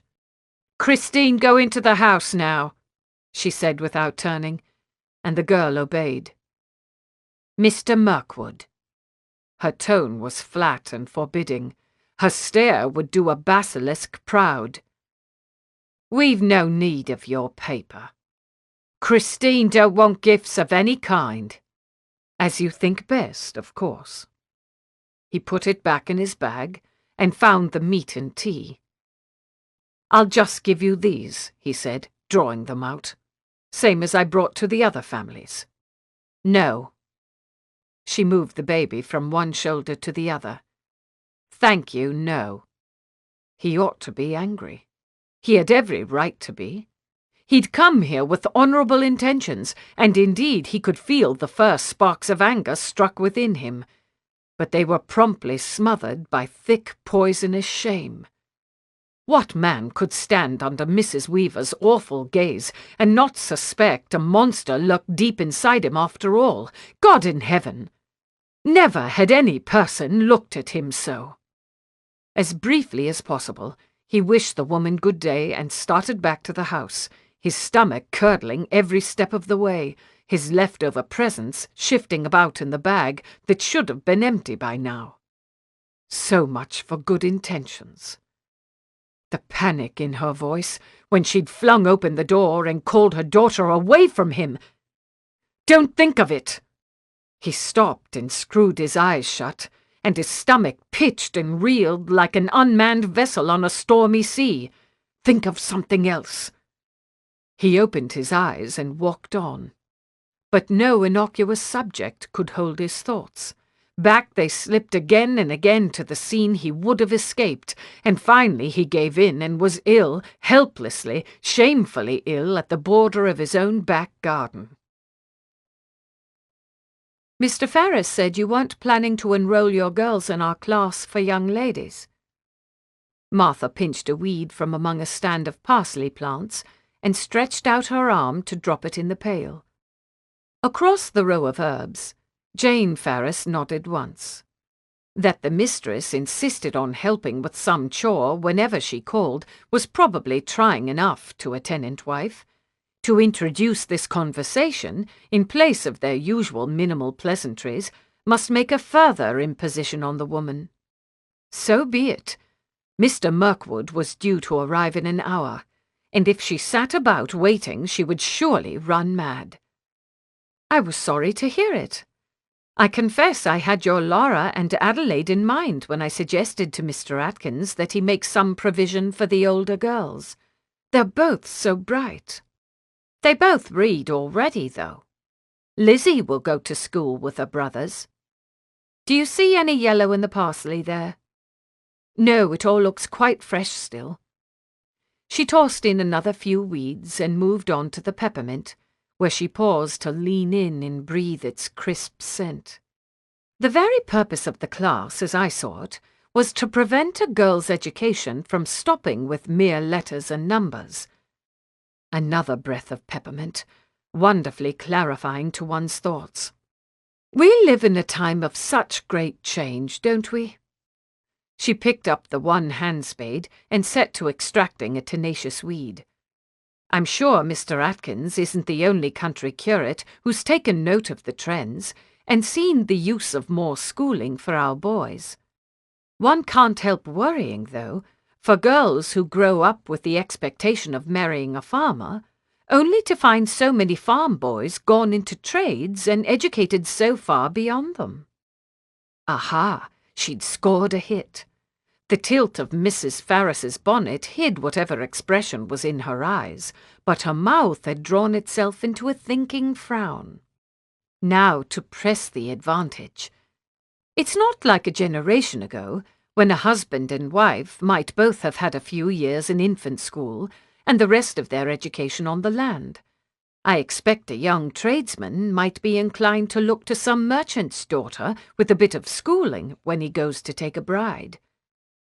Emphatically she threw her weed in the bucket and gave back the spade. And if he does choose a barely literate farm girl, he will be deliberately making an unequal marriage. No good ever comes of that. From side to side the woman's bonnet swayed. No, never. She dusted her hands and moved along to the fresh laundry fragrance of lavender. I shouldn't like to see it happen to any of our Seaton Park girls. From under the funnel of her own bonnet, she stole a glance at Mrs. Ferris. It is only for an hour, the class, and only on Sundays, and I expect Mr. Atkins will build many of his lessons on spiritual topics, geography of the Holy Land and so forth. Now she was spinning thread out of air. She really had no idea what lessons Mr. Atkins would make. At all events, I hope you'll consider it. So I shall. Mrs. Ferris picked up the pail and plunked it down farther along the row. I don't want any man to think he's marrying beneath him in taking one of my daughters. I'll think on all you've said. Martha dug her fingers silently into the soil. Had she just managed some successful persuasion after all? Indeed, she seemed to have done. She might make this same case to more tenant wives, given time. If only she would have that time. If she had not already thrown away her chance. She brushed at a dirty patch on her skirt. She'd best be gone soon, to allow time for changing into a second set of mourning before he came. Though perhaps he wouldn't notice. Perhaps he wouldn't come. She might change into a clean gown and sit on that chair all afternoon, with no one to see it, with no company at all but the memory of her every mistake. How did they do it? those men who did such things. Theo trudged up the wooded path that would take him to the side entrance of Mrs. Russell's house. Right and wrong aside, how could they even forge ahead where they were not wanted? The widow's indifference had been enough to kill his own appetite and render him wholly ineffectual. How on earth did a man scrounge up lust in the face of terror and perhaps even frantic resistance? Scrounging up lust. He stopped to lean his weight on a pathside tree. Within minutes he was going to have to find a way to do just that. How, though? The memory of Mrs. Weaver's cold stare, the girl's guilty confusion as she gave back the presents, might pollute his every carnal impulse for the rest of his days. Certainly for as many days as he must contend with a lover, the very word mocked him, who offered none of that warm welcome that could make a man's appetites feel wholesome and right. He pushed away from the tree and walked on. One dogged foot and then the other, through the copse, across the bit of lawn, and before he knew it he was opening the door to that sitting-room, hat in one hand, heart unhopeful. The climb upstairs hadn't been quite long enough to accustom him to the indoor dim, and he blinked stupidly for several seconds as he cast about the room in search of her. His gaze lit upon her at last, and he blinked more stupidly still. Small wonder he'd missed her. He'd been looking for the usual black shape in her usual striped chair, but today she sat on the sofa facing him, and she wasn't wearing black. She wasn't wearing very much of anything at all. No cap, to begin with. Her hair fell loose about her shoulders, dark gold rippling against the pale pink of a dressing gown that skimmed over her form, apparently with no other garment between. Definitely with no garment between. That became clear as she rose from the sofa. The fabric shifted here, clung there. His hat slipped from his fingers and tumbled to the floor. The gown sash, he saw, was not even fastened. Only her clutched hands kept her covered, and he went very still and began silently to pray, the kind of prayers to land a man who knew where in the hereafter. She took one step forward. She swallowed. For a small eternity she hovered where she was, on the verge of doing something, and he could only wait and pray harder. Slow as a spring thaw, slow as a tide, slow as clouds scudding across the calmest of skies, her hands glided up the gown's two edges and drew them back over her shoulders, bearing her to his sight. The garment caught for one scant second at her elbows, then it slipped all the way off, and she left it behind, walking toward him. Hell and all its devils! Everything else in the room just dissolved, until only the sight of her remained. He'd seen her naked before, of course, but no, scratch that. He'd never seen her naked before. Not like this. Dimly he recognized that she was trying. That this was exactly what he'd told her he did not want, and he knew as his mouth went dry and his short hairs stood on end how utterly hollow his own words had been. She moved deliberately, with an excruciating slowness that made the scene feel as if it were playing out under water or in a dream. Her shoulders sat square, her head upright. He raised his eyes to hers and saw a jittery, almost sickly expression, like a French aristocrat doing her best to be brave on the way to the guillotine. Stop. You don't have to do this. Somewhere on the way from his brain to his tongue the words expired. He could envision, with perfect clarity, crossing the room to catch up her discarded gown and draping it gently, reassuringly, over her shoulders, but envisioning was as far as he could go. Well enough. Kindly, caretaking impulses had got him precious little of late. And fear or no fear, on she came, and he willed her with everything he had to keep coming. You can do it, Mrs. Russell. Just 4 more paces now, and 3. He could help her, of course. He could take a step toward her and reduce the distance she had to cover, but it seemed important she finish what she'd begun. Now 2 paces, now 1. His right hand rose of its own accord and fitted itself to her breast as she reached him. The nipple lay soft, as always, in the palm of his glove, but no matter. She'd planned this. She'd spent time thinking of what he would want.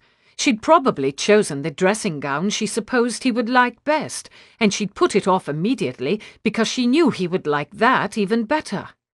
She'd felt fear and gone ahead anyway, and this kind of effort a man could live with.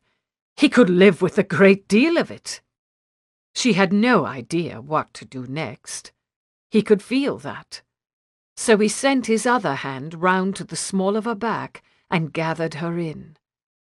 Her body was relaxing in the shelter he made, letting go the tension that had so tightly strung her, and she felt... Oh, but she felt splendid against him. Naked where he was clothed. Thighs against his trousers, chest against his coat, breast curved neatly in his palm. Neither of them had spoken since his entrance into the room, but he suddenly had something important to say. "I'm not going to make it to the bed. Do you mind the floor very much?" She shook her head, and he bore them both down to the carpet, one hand already working his trouser buttons free. For a moment she looked vulnerable as a butterfly, pinned to the floor underneath him, wide-eyed, uncertain, exposed. Her bare toes brushed against his boots, and then he was in her, the freed buttons pressing marks into her flesh with each thrust. There would be marks on her back, too, rasped in by the rug. He ought to prevent those, ought to take some care. Maybe cradle her up off the floor, just enough to... But she slipped her hands under his coat, trying again, and then, oh God, hitched up her legs and locked them round his hips.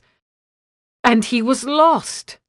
He gripped her shoulders and ravished, hard and quick, half expecting her to cry out in protest, but she only seized his shirt in handfuls and wound her legs tighter. "Yes, take it all, don't refuse me, take every last foul bit." He plunged again and again into a frenzy of lust and shame and blessed, blessed relief. She didn't refuse, she didn't recoil.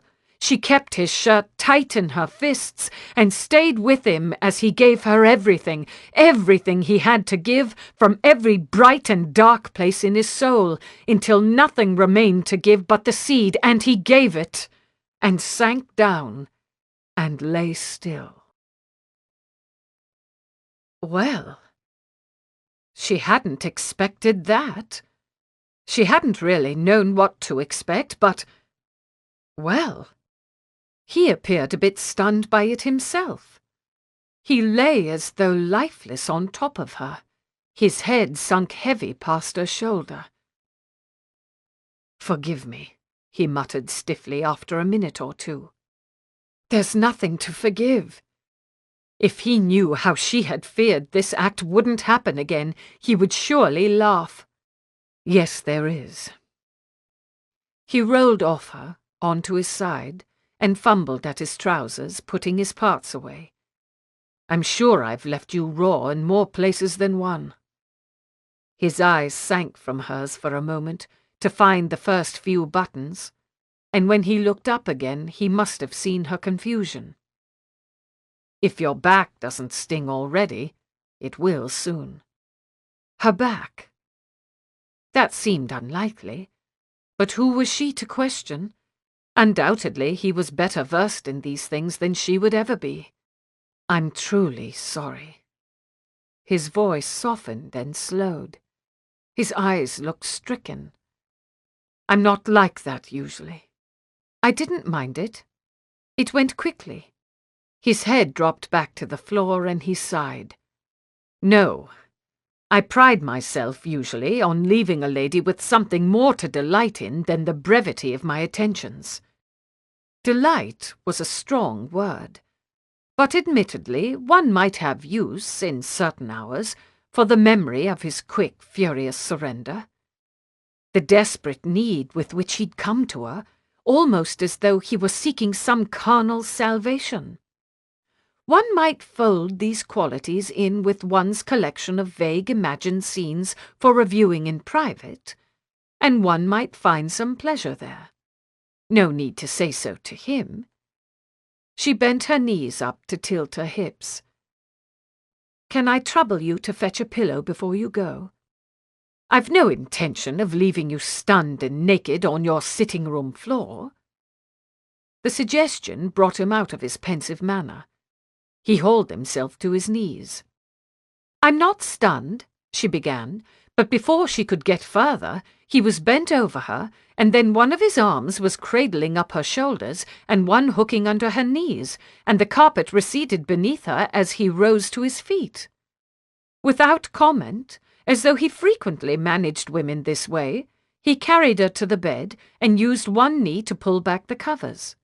Then he set her down, arranged the pillow, and drew the covers over her.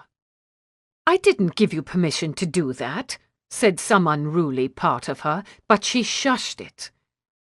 He looked odd, lingering at her bedside. Not so blithe as usual, not so sanguine. Probably still berating himself for using her so hard as he'd done. She might grant him a kind of pardon. Why not? Will you stay for a few minutes? She moved over and touched her hand to the empty side of the bed. You look as though you could use a rest, and I'd be glad of the company. Not entirely true. It was the right thing to say. One could see a weight come off his shoulders and his troubled brow. He sat, wordlessly, on the edge of the bed and pulled off his boots, then his coat. He let it fall on the floor and climbed under the covers, otherwise completely clothed. What could have cut him up so? Really, the coupling had not been so bad. You've had a trying day, I think. She studied his profile. Maybe he'd like to confide. He laughed, a sharp exhalation with very little voice. Darling, you can't imagine. If you'd just tell me, I wouldn't have to. She let that rebellious thought float up and away. He wasn't her husband. He had no obligation to share anything with her. I'm sorry for it, she said. Don't you be sorry, when you're the one with the back rubbed raw on the carpet. The covers went slack as he twisted toward her. His eyes raked back and forth, working to read her face. He took a breath. You were afraid of me, I think. Not at all. I never have been. What was it, then? With the jerk of his chin, he indicated the other room. You looked near to illness approaching me. You've never looked like that before. Oh, yes. Well, she swallowed and felt the colour rising in her cheeks all over again. Of course I was afraid you would refuse me and end our bargain. But that wasn't the whole truth, and he knew it. He waited, his eyes steady on hers now. In the silence, he touched two gloved knuckles to her arm and stroked just above the elbow. Stop that! No, she wouldn't wound him with any objection. Also, I suppose I was afraid of appearing ridiculous. A few at a time, she got the words out, her voice awkward even to her own ears. I have not, been in the habit of doing such things. I feared this would be obvious to you, and you would find me ridiculous as a result." Already he was struggling to keep a smile in check. She pressed her own lips together and trained her attention on the canopy and submitted to the quiet caress of kid leather against her arm. "Ridiculous," he repeated. "Do you think you looked ridiculous?" "Yes, I do think so. Like some clown's pantomime of a wanton lurching clumsily through such foreign motions. Her cheeks might burst into flame at the memory. Was my response, in your recollection, the response of a man who found you ridiculous?" Still that smile laced itself through his every word, though he was clearly striving for gravity. She allowed herself a glance at him. "I think I may have overestimated what would be your discrimination in this matter." "Oh, very nice." The smile spread unconstrained to all quarters of his face. "And now you see me to be a mere gluttonous beast, do you? A pig who doesn't notice whether his trough to be full of trifle and sweetmeats or spoilt curds and potato peels. I certainly shouldn't go that far. I don't think you're at all like a pig." "Quite right." He stretched out on his back with a satisfied air. "More in common with a horse. Or so the ladies say." That was in exceedingly poor taste. One oughtn't to find it amusing. But she understood his mood. Each of them had feared the bargain was irreparably damaged, and each was giddily relieved to have salvaged it. "I'm glad to see your spirits are restored." She brushed a hand over her mouth. Sympathy or no, her smile, if he glimpsed it, would only encourage him to 100 more advertisements of his masculine largesse. "For the moment, because I'm occupied with agreeable topics." Sideways he addressed her, his head pressed back into the pillow. "I expect my morale to sink again once I'm at home and back to the grind." So that was the trouble. With new resolve she angled herself toward him. "Is it so dismal, studying the management of an estate? I recall you saying such studies suited you." "Yes, I hope to create a good impression. I didn't realize yet how little you cared for my respectability." A smile flickered over his lips but found no purchase. "The truth is, I have neither interest in nor aptitude for this subject. Mr. Granville has both. Why should he be burdened with teaching me what I don't value, and why must I spend my hours in learning responsibilities I never intend to assume? Land agents exist so that gentlemen may be spared all this care and tedium, I'm sure." How to word this constructively? She frowned at the far wall. "I consider you rather fortunate to be under his tutelage." No reproach, only suggestion. "Sometimes I think men don't properly appreciate their privileges. If I were lucky enough to have someone teach me about land, I'm sure I should do my best to learn." He pivoted toward her again, and this time came up on one elbow. "Are you in earnest? You really find this business interesting?" "Of course I do. It's the best work a person in your station or mine can have, to make the land fruitful and benefit all the people who live upon it, and demonstrate we were born for something better than leisure." "What an odd little woman you are." He picked up a lock of her hair and rubbed it between kid-sheathed fingers, watching her gravely all the while. Hair against a glove made a soft squeaking sound. "I wish you wouldn't ever wear a cap," he said. Always he could turn a conversation to corporeal matters. The fact wasn't nearly so distressing now she knew to expect it. "I'm in mourning." "Yes, I know." No glimmer of a smile. He looked as solemn as an archbishop. "But I wish you wouldn't wear it. I like the sight of your hair." Well, perhaps I could take it off before you come to call. A small concession. No great breach of propriety. If you think to do so would be useful, I'd like that. His voice was low, nearly a whisper. Then I'll try to remember in future. Her own voice went low too. Yes, he said, and brought the lock of hair to his lips. Do that. Try. Chapter 6. Have you had much conversation with Mr. Mirkwood? Martha spread her fingers to hold the map firmly against the schoolroom wall. Almost none. You? Mr. Atkins had tacks in his mouth. She probably oughtn't to ask him questions.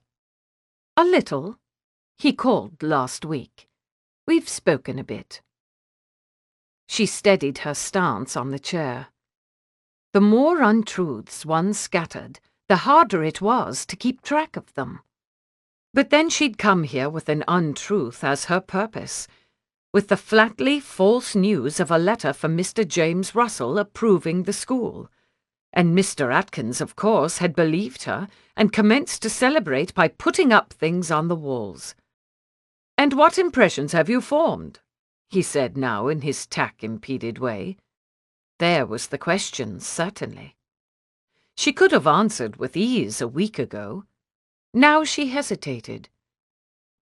"I'm not sure I'm acquainted enough to judge.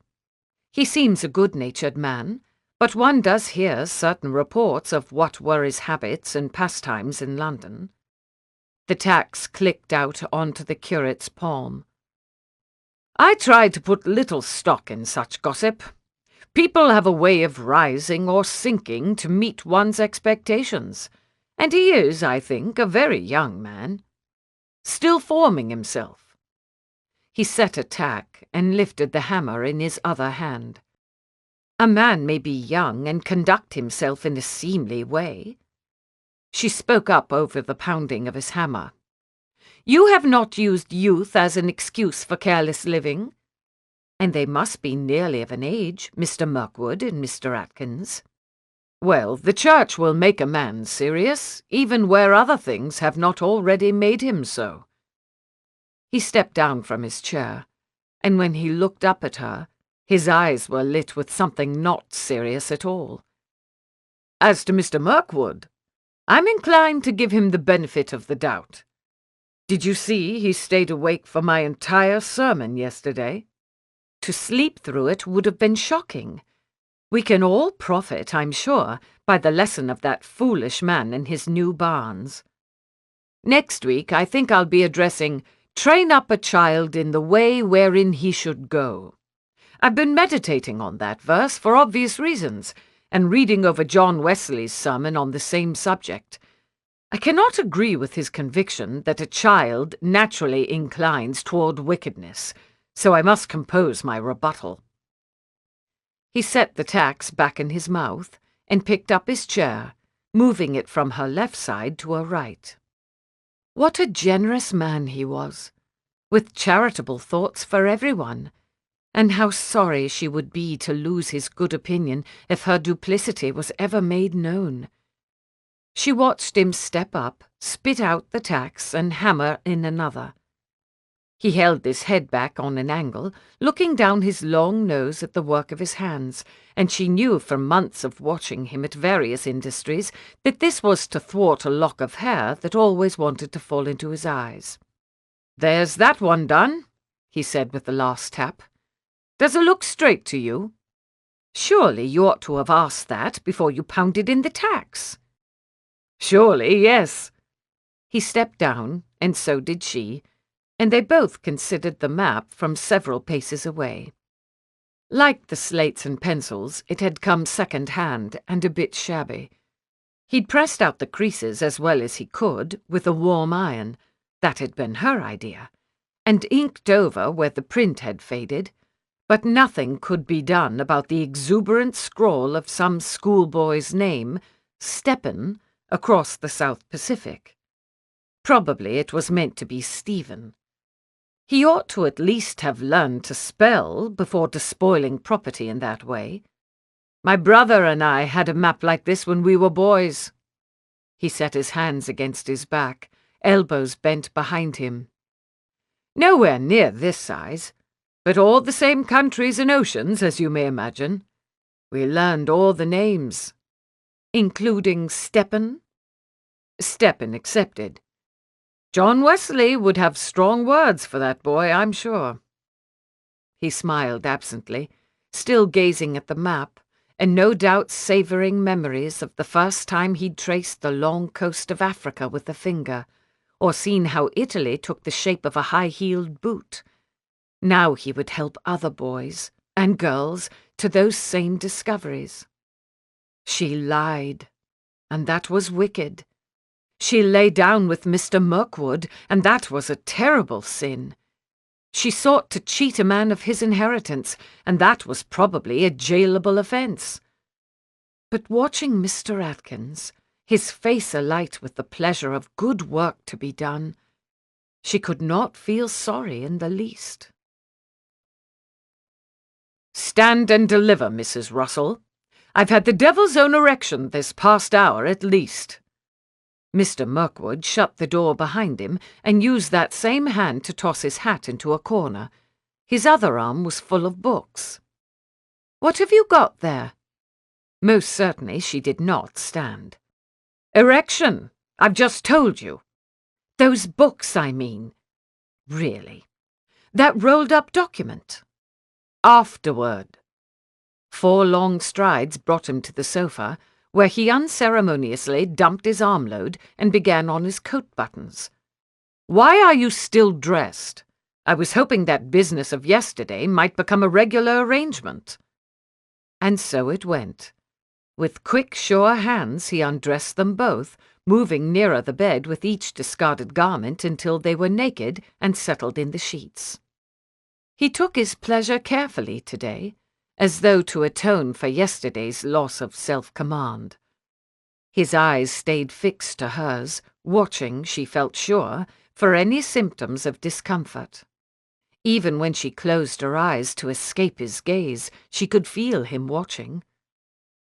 It felt strange, different. Mr. Russell had never taken such care. Not even the first time, which had been uncomfortable indeed, nor the second, when she'd still been feeling the effects of the first. "I'm sorry," he'd said, but he'd exercised his right nevertheless.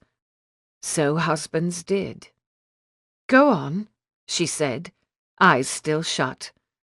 "Truly, it doesn't hurt."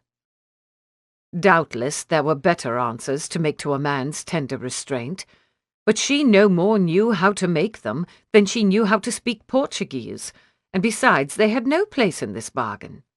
She only set her hands at his shoulders because he liked to be touched, and she heard in his breath the moment when he left her behind to go to his crisis, just as she wanted him to do. Afterward, he explained the books. "They're all about aspects of agriculture. Crop rotation, yields and prices. I've meant to study them, but I find they can't command my interest. However, I've had an idea." He was lying on his stomach. Now he raised up onto his elbows. "You might read them, since you do like these matters, and then make reports to me. In particular, if you find yourself having insights, write them down. Tell me how a serious person ought to respond to this material, that I may make that response for Mr. Granville. One hardly knew whether to laugh or to rap him across the knuckles. Neither, perhaps. People rise or sink to your expectations, Mr. Atkins had said. What if she expected better from him? "I would like to read those books. You're very good to remember my interests. But I think you do better to read with me than to rely on my reports. Perhaps we could spend an hour or so in study each afternoon after we've conducted the other business." The other business. 3 days later, the word still lodged with him. She received him politely now, with none of that awful disapproving resistance, but plainly the arrangement was indeed mere business to her. If she had carnal appetites at all, they slumbered soundly. He yawned and stretched his arms, and felt his shoulder blades indent the carpet. She'd unrolled his enclosure map on the sitting-room floor today, a vase, a saucer, and 2 books serving as paperweights, and to join her at that level had seemed the companionable thing to do. This study-hour routine had proven quite restful, actually. As most days he reclined on the sofa, half dozing to the music of her crisp modulations as she read aloud. She glanced up at his movement and glanced down again. One of these outlined patches appears to be between your land and mine, if I'm interpreting the drawing correctly. I'm not entirely sure where to imagine the boundaries of Seaton Park, but if it's the place I'm picturing, I believe some of my tenants pasture their sheep there. She frowned thoughtfully and didn't look to him for any reply.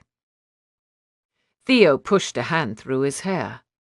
The carpet was not nearly as conducive to rest as the sofa had been, though it did vary one's view of the room. Rather a fine bit of plasterwork about the ceiling's border. Italianate, if he didn't mistake. Scrolling and so forth. He yawned once more. Fist at his mouth. "Do you know what we ought to do?" "No." She spoke straight down into the map. "We did that already today. We're supposed to be studying now. Surely you can curb your appetites until tomorrow. What a wicked, wanton mind you have." He rolled onto his side and propped his head on his hand. Her stern schoolmistress manner provoked him in more agreeable ways now he was used to it. "I didn't mean any such thing. But now you've put it in my head, haven't you? Then you must put it out again. May I suggest a brisk walk?" This, too, was delivered to the map with unruffled authority. Almost certainly she was beginning to derive some little enjoyment from this routine, some satisfaction in strictly correcting his errant wanderings. More satisfaction might follow in time. "You're in luck, then. A walk was precisely what I meant to suggest." Her chin came sharply up, but he wouldn't let her dissuade him. "We'll take the map and see these parcels for ourselves." One after another, he shoved the paperweights aside. "I'll go round and call at your front door, and we'll undertake to find this bit of land that lies between your property and mine. What could be more respectable?" She hesitated. The mantelpiece clock ticked, and the map creaked and whispered as he rolled it up. "You'll conduct yourself with absolute discretion if we encounter anyone? Discretion such as you can scarcely imagine. I shouldn't be half so popular among the married ladies of London without I possessed that skill." He winked at the reprimand gathering in her countenance and got to his feet. "The fresh air will do us good, I promise you. Do you know we've been acquainted 11 days and only seen each other indoors? I'm sure that's not healthy. And besides, I should like to see how you look under sunlight. Give me 15 minutes to go round and come up your drive." 15 and some minutes later, they were outdoors and, well, he still could not say how she looked in the sun. She wore a black bonnet that swallowed her features whole. He should have had to lean down to peer in and see her, first stopping her for the purpose as she was marching beside him across her great lawn and towards some slopes to the east. Their paces matched up surprisingly well, considering how ill-matched they were in every other respect. She walked with a determined, mile-eating step that kept her even with his longer, more leisurely stride. Together they might walk to the ends of the earth, though conversation would falter long before they got there.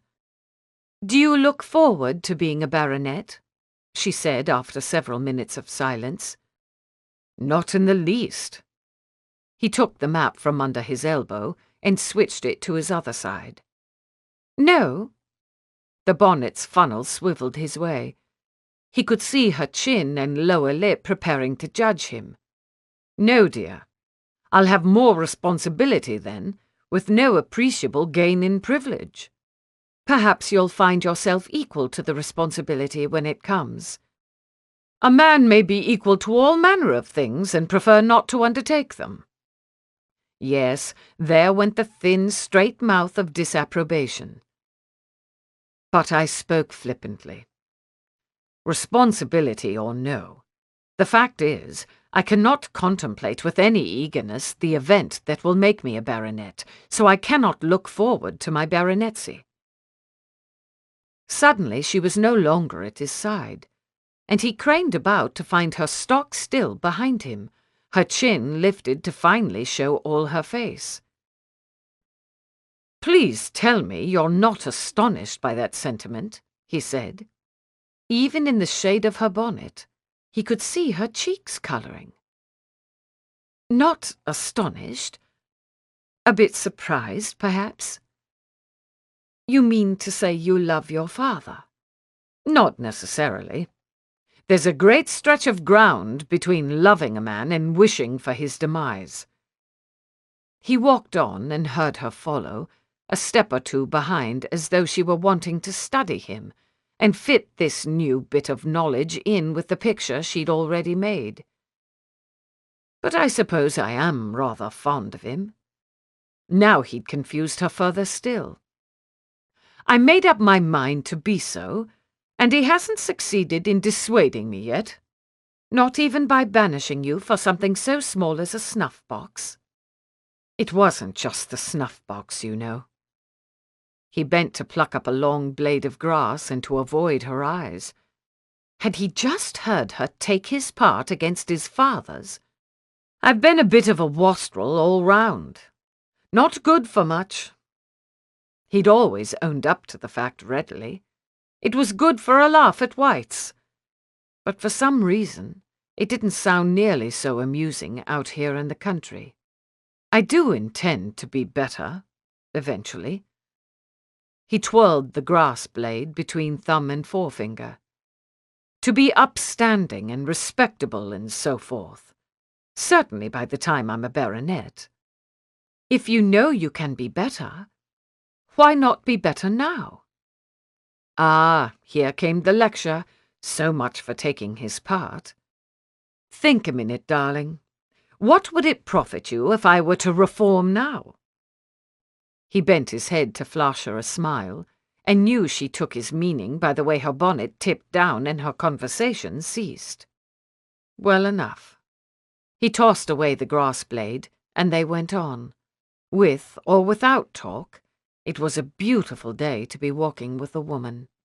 Some overnight rain had left a fresh scent in the air, and woke a few languid late summer flowers that dotted the grass, white and yellow and purple punctuation on a great page of green. Birds swooped down and up again, calling to one another in a regional dialect unlike the bird calls one heard in Lincolnshire. At the top of the nearest hill, he could see how a breeze stirred the grass, as though some large invisible hand were going through it with a comb. "We want to go up and over that hill." She pointed, her black gloves stark against the blue sky. "The place I have in mind is just on the other side." They climbed slowly. What perverse devil had decreed that widows must wear so much black, even in weather like this? And reached the hilltop to look down on a mirror kind of valley, green and studded everywhere with sheep. A dog barked at the sight of them and raced up the opposite hill to where a girl sat in the shade of some trees. "That's one of my tenants," Mrs. Russell said. "One of the Everett daughters, I think." She put another step of distance between them. "And a little way beyond those trees is your hedge. So this land could be his, perhaps, if he chose. though it didn't look very promising for wheat or any other crop. And the girl would lose a grazing place with the advantage of a shady overlook. He put the map away under his arm. "Why do you suppose your husband didn't enclose this himself?" "I'm afraid I haven't any idea. Mr. Russell didn't often speak about that sort of thing."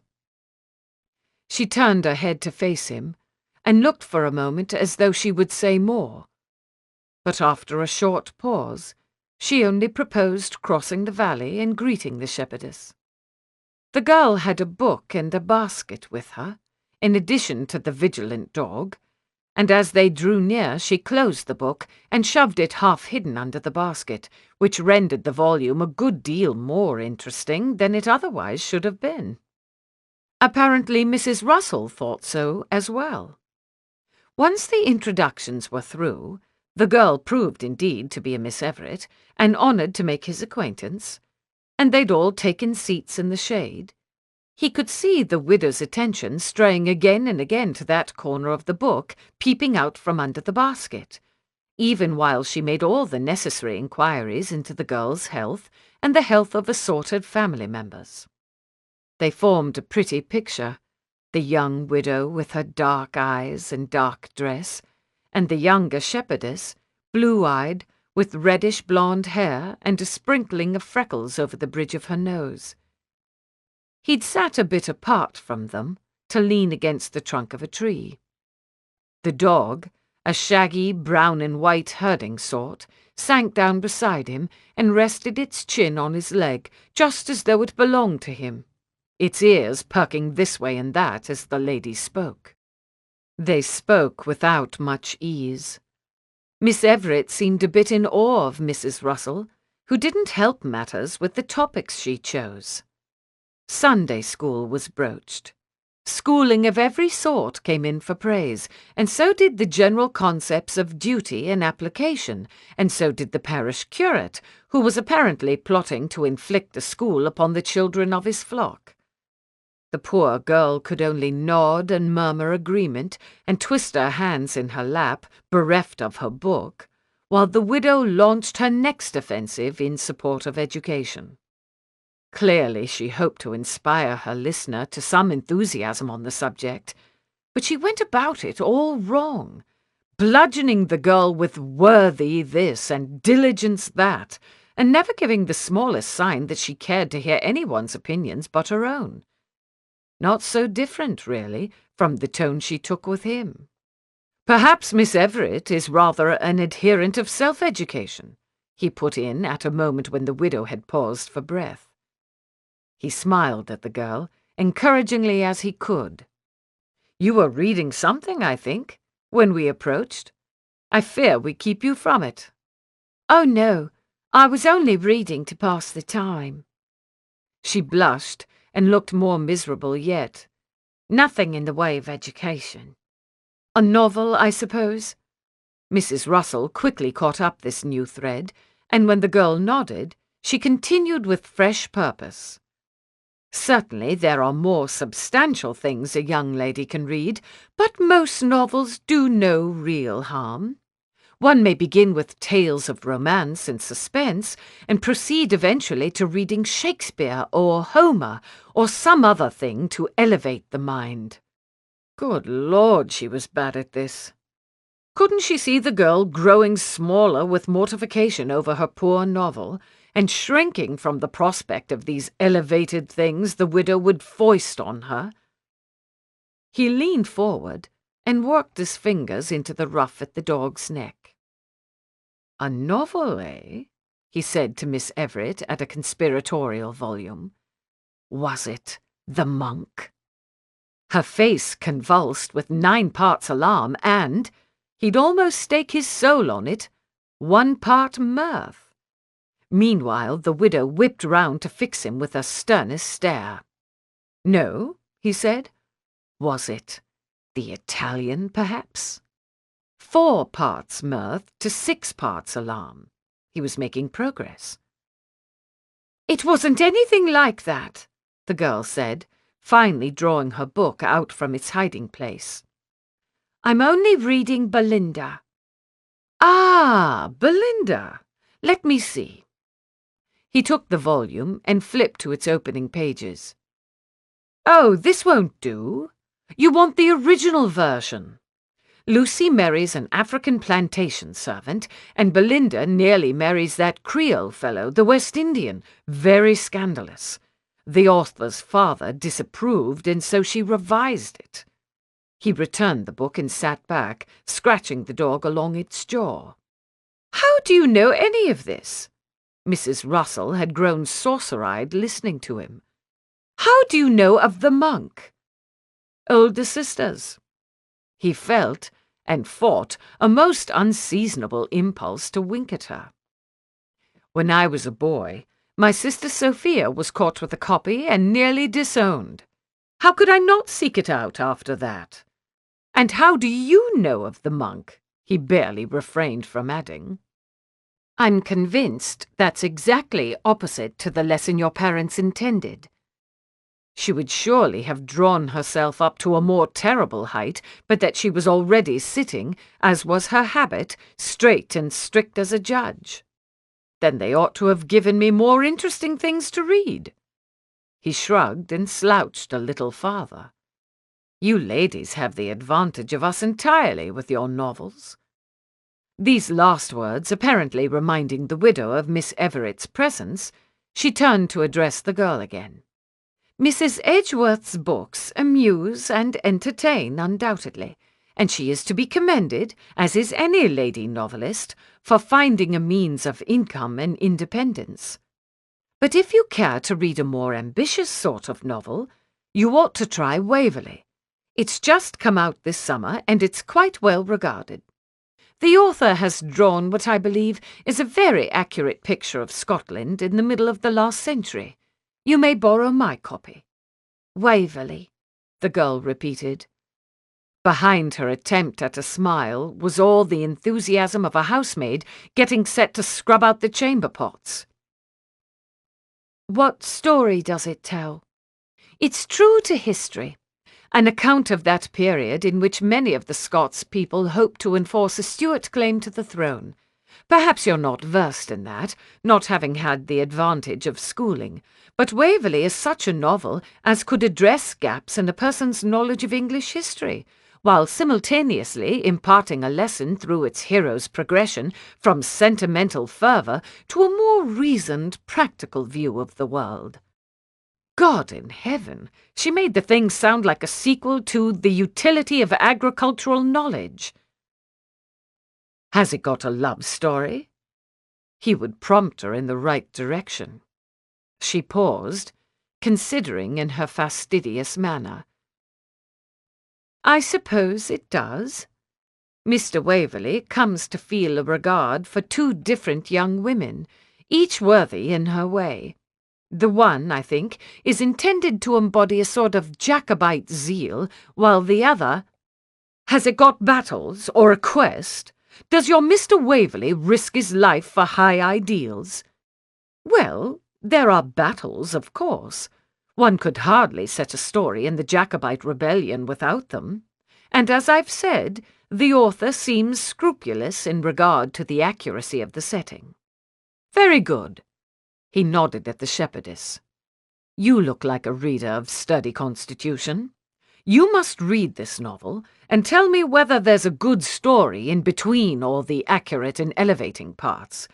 I'm afraid those virtues are a kind of poison to me, and I need some other reader to go before, like one of those fellows who tastes a king's suppers. He did know how to get what he wanted from women. Most women. The girl flushed prettily under his attention and agreed to precede him with Waverley. The widow, who had at first frowned as if ready to say something scolding, observed this outcome and studied him with a thoughtful mien, and said nothing after all. From there the conversation went more easily. Mrs. Russell spoke of his errand in visiting her, and unrolled the map to consult with Miss Everett on how the land before them corresponded with what was drawn, and on which families would be affected if this land should pass out of their use. Theo sank against the tree until he was near to recumbence. The dog rolled over and eyed him expectantly. He scratched its belly with an absent hand. He didn't want any families to be affected. He didn't want this bashful, novel-loving girl to be the worse off for his having come to the country. Would every parcel on the map be like this? Behind the neatly inked rendition, just an opportunity for him to dispossess people who'd done nothing to deserve it. And yet, if the addition of land could increase Pencarrig's prosperity and put an end to relying on the poor rates for his labourers' upkeep, then surely he must consider enclosing. He frowned at the dog, who returned his look with drowsy unconcern. So many times he'd worn such a look himself before he'd come to Sussex and learned the weight of cares. "Your cottagers must be very fond of you," Martha said, when they'd taken their leave of Jenny Everett and marched north into open pasture. Mr. Mirkwood laughed without much perceptible humour. "Must they? I wish someone would tell them so." He was more than usually handsome in the out-of-doors, moving with the vigour of an animal turned out from captivity. Jenny had looked quite smitten. "I can't believe they're not fond of you. You were so good with Miss Everett just now. You knew all the right things to say." "I guessed," he shrugged. "To set her at ease the way you did is no commonplace skill, as I believe I demonstrated myself. You do come off a bit like a draconian governess." Over his shoulder he smiled at her, robbing the words of any sting. "I suppose that's to be expected. I was raised chiefly by a governess, though I should never call Miss York draconian. Sensible, rather. Proper. Strict, of course, but within reason." "Indeed." His steps slowed so that they walked exactly abreast. "At what age did you lose your mother?" "I was 7. But she was unwell for all those 7 years. Preparing for the next confinement, or recovering from the last." The words came out rather tentatively. One really need not provide this level of detail. "There ought to have been 3 more children after me, but none of them survived, and the last took her with him. Though truly, little had remained of her by the end. 5 children living, 5 more deceased, and mother further diminished with each birth and each loss." "And your father never remarried?" Round the brim of her bonnet she saw his white-gloved fingers hitching the rolled map higher under his arm. "Oh, no. It's a bit of a wonder he ever married at all. He had such a retiring nature. Shut up in his study with his Bible and philosophy books most days." "Who was there to love you, then?" Without any discernible hesitation he asked the question, and without any attempt to hide the swell of sympathy in his voice. Wasted sympathy, roused on behalf of a little girl she'd long since left behind. She crossed her wrists behind her back and laced her fingers tight together.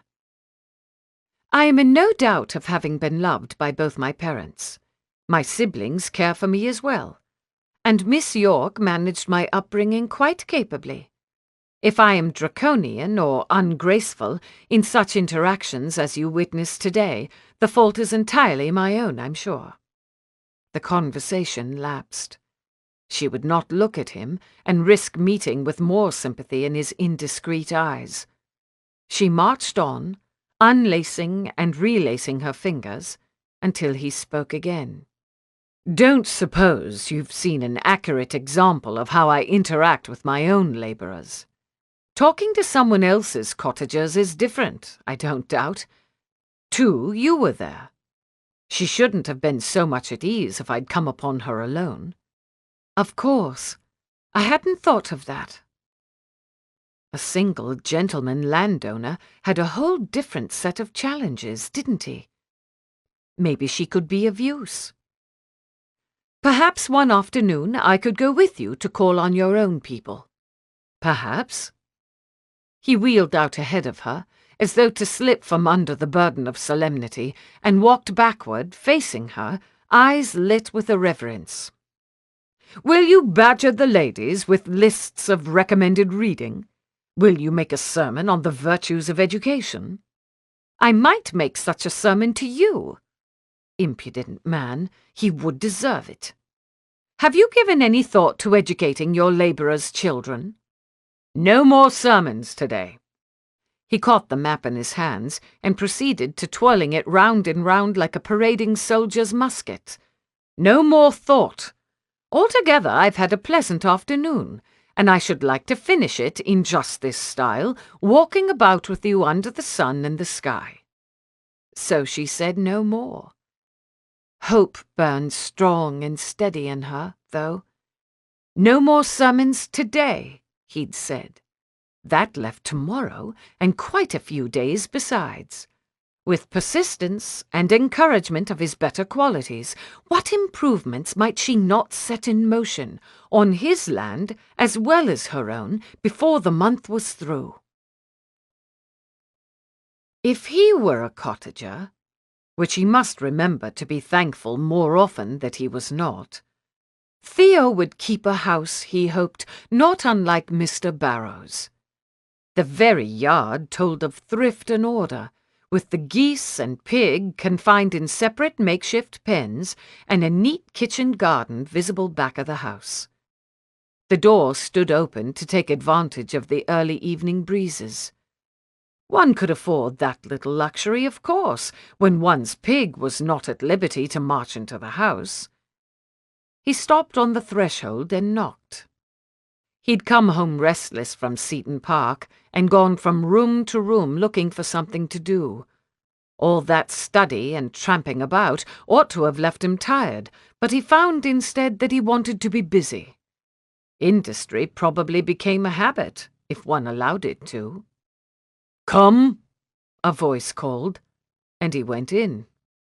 Sunlight slanted through clean windows to show the spare, tidy kitchen he remembered from the one time he'd called there to find no one home. Mr. Barrow sat at the table, doing something with the needle and cloth. A plate of food sat near him. Country hours. He ought to have learnt by now. Forgive me. He stopped where he was and made an apologetic bow. I didn't mean to interrupt your supper. I'll call another time. He hadn't any particular purpose in calling anyway, just a vague notion of seeing whether he couldn't have as cordial a conversation with one of his own people as he'd done with Miss Everett. Supper? Not at all.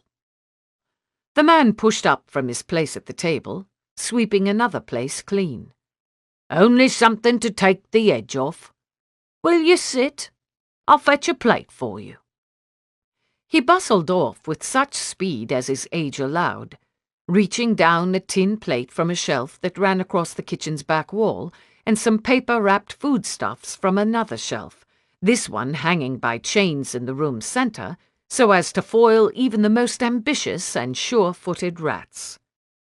Yes, he must remember to be thankful he was not a cottager. Thankful for a life in which rats were dispensed with by somebody else, kept away from his meals by methods of which he could remain blissfully ignorant. Thankful for dinners eaten from patterned china on tables laid with linen, and thankful for numerous inventive courses, rather than the heel of bread, an unprepossessing hunk of cheese now set down before him. He inclined his head again, and maintained the angle long enough that it might pass for a private observation of Grace, in case that was the tradition in this house. When he looked up, Mr. Barrow's eyes were on him. Icy blue, creviced at the outer corners, and lit with the keen expectancy of a young boy waiting for a puppet show to begin. You knew all the right things to say, the widow had said. Well, with a pretty young girl, yes. But how did one make conversation with a man of Mr. Barrow's age and station? He glanced about him for ideas. "What do you do there, with the needle and cloth?" He nodded toward the heap of abandoned work. "Mending." The man reached for a bit of it and turned it over to show him. "Here's a shirt that's grown a hole in one sleeve. I'm putting a patch on." "You do that yourself?" The moment it was said, he heard the stupidity of it. Of course the man did his own mending. With no wife and no servants, who else was to do it? I mean, I'm sure I shouldn't know where to begin. He crumbled off one corner of the cheese and took a bite. It tasted faintly of chalk. No, not so faintly. He set the rest down and tried his best to chew and swallow what was already in his mouth without tasting any more. "You begin by threading the needle, and for me that's the difficult part. Eyes not so good as they once were. After that, it's just a matter of getting the patch to lie straight." Mr. Barrow's fingers, knobby about the knuckles, and not inclined to lie straight themselves, pressed the patch smooth, and he poked the needle up from inside the sleeve. He reached for his bread and bit off a piece. "Sorry the food isn't better," he said after swallowing. "Oh, I'm not very hungry." He could feel shamed colour rising in his face. Had he been that obvious with the cheese? "I have supper yet to eat, and I don't want to fill up." "Not a practised liar, are you?" Mr. Barrow was smiling, eyes on his needle. "You want to pick one excuse. You're not hungry, or you need to save your appetite. The two don't mix." "I'm sorry." He groped for a neater balance of truth and tact. "I suppose cheese must be a matter of particular partiality. One grows up eating a certain kind, and no other regions can taste quite right after that." "No, that's better." The man's smile creased deeper into his cheeks. "But you'd best marry a girl you won't ever need to lie to." He jabbed at the cheese on his own plate. "This is vile stuff. I know. I grew up on a dairy farm." "Did you? Was that here in Sussex?" He leaned forward and planted his elbows on the table. Here, maybe, was the way to make conversation with a person of advanced years. Not by thinking of any right things to say, but by drawing out the person's life story and accumulated wisdom. By asking the questions one might have asked one's own grandparents, had they been hale enough to survive to such an age. Mr. Barrow made the task easy. With glowing animation, he recounted tales of life in Sussex a half-century ago, and threw in his decided opinions on the modern manufacture of cheese and butter, and, for that matter, bread and tea, with all the rubbish nowadays added to stretch product and profit. Theo listened. He'd expected the life story bits to be compelling, of course, but even the business about cheese was interesting. More interesting than it had any right to be, and what was more, it sounded like just the sort of thing that would interest Mrs. Russell. He might carelessly drop such pearls of learning in their next sitting-room conversation, and see if her face would light with studious bliss, or whisper them to her in bed, in hopes she'd look at him as a woman looked at a man who knew all the best ways to surprise her. Or he might simply bring her here to call, and sit back while she and the old man spoke of such matters as she seemed to enjoy. She would make thoughtful, measured replies, and Mr. Barrow would perhaps be impressed by this example of modern womanhood, with her serious bearing and her devotion to bettering her estate.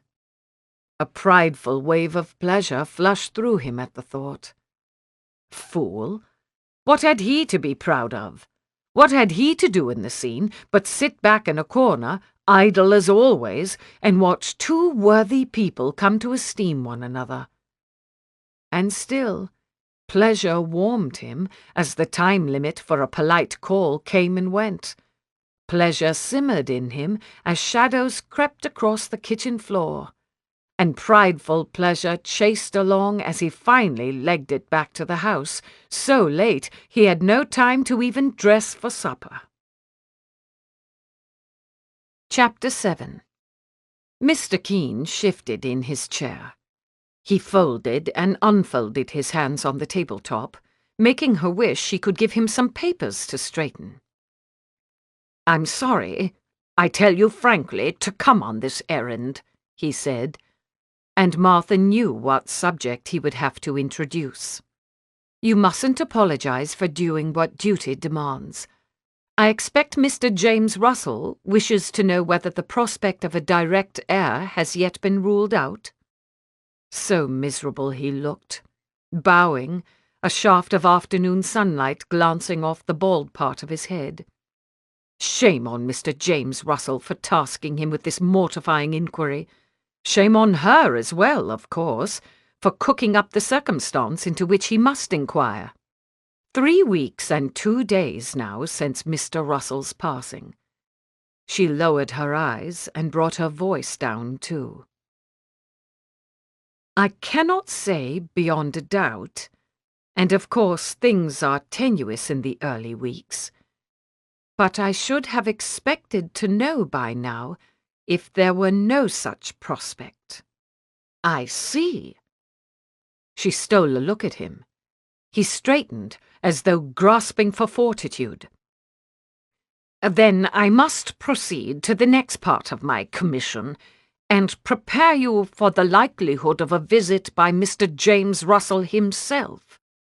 A tiny cold convulsion went through her. Suddenly she had no breath with which to make a reply. "I'm sorry." He took off his spectacles and set to polishing them with the cloth from his pocket, probably that he might have somewhere other to look than at her.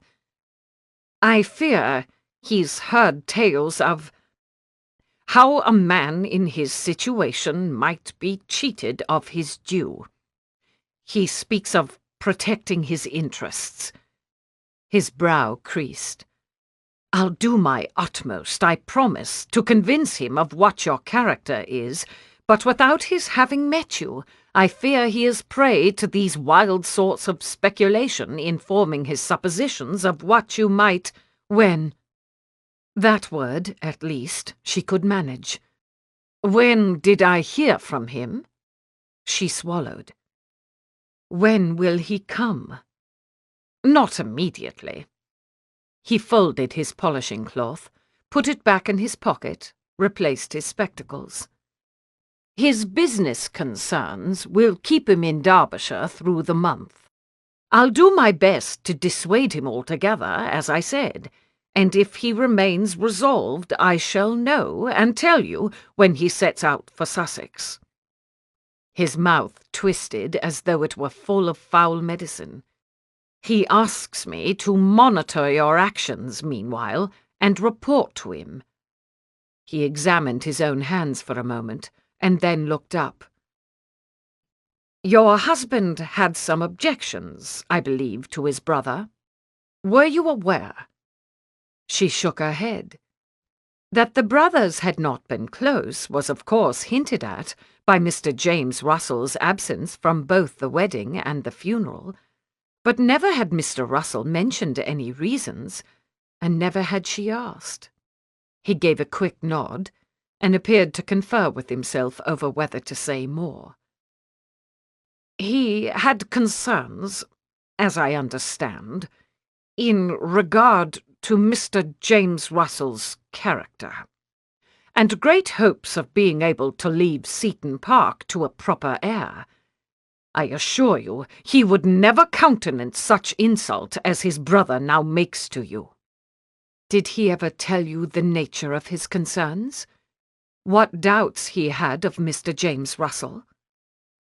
Barely breathing, she watched for his response. Again he took an interest in his hands. I only gather he thought him unfit to take charge of the estate." The tips of his ears went pink as he said it. He knew. Just as Sheridan had known, and all the servants had known, and Mr. Russell had known.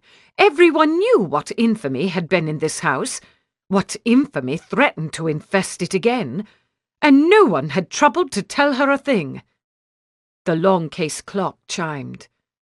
Mr. Mirkwood would arrive in an hour. They must be more than ever careful, now Mr. Keene had been told to keep watch of her. "I appreciate your telling me so much." He was a good man, the little solicitor. He deserved better than to be a sort of shuttlecock, battered back and forth between Mr. James Russell's villainy and her own scheming deception. "I know your professional bond is to the Russell family, and not to me. I'm grateful for the personal kindness, and the respect for Mr. Russell's memory that must have led you to grant me such consideration."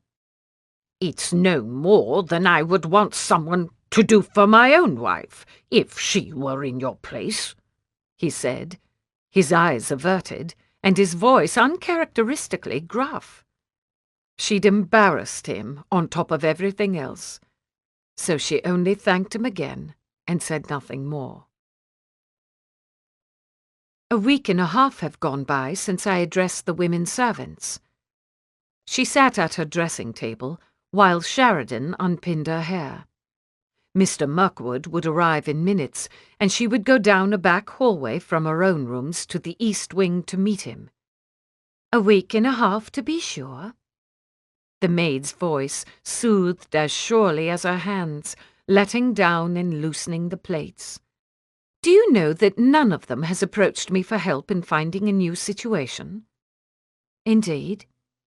She sounded thoroughly unsurprised. "Nor does Mrs. Carney report that anyone has notified her of an intent to leave. Everybody's waiting." Sheridan met her eyes in the mirror as she took up the hairbrush. "They all think it might be a fine thing to go on here under your charge." "I'm touched to hear of their faith in me."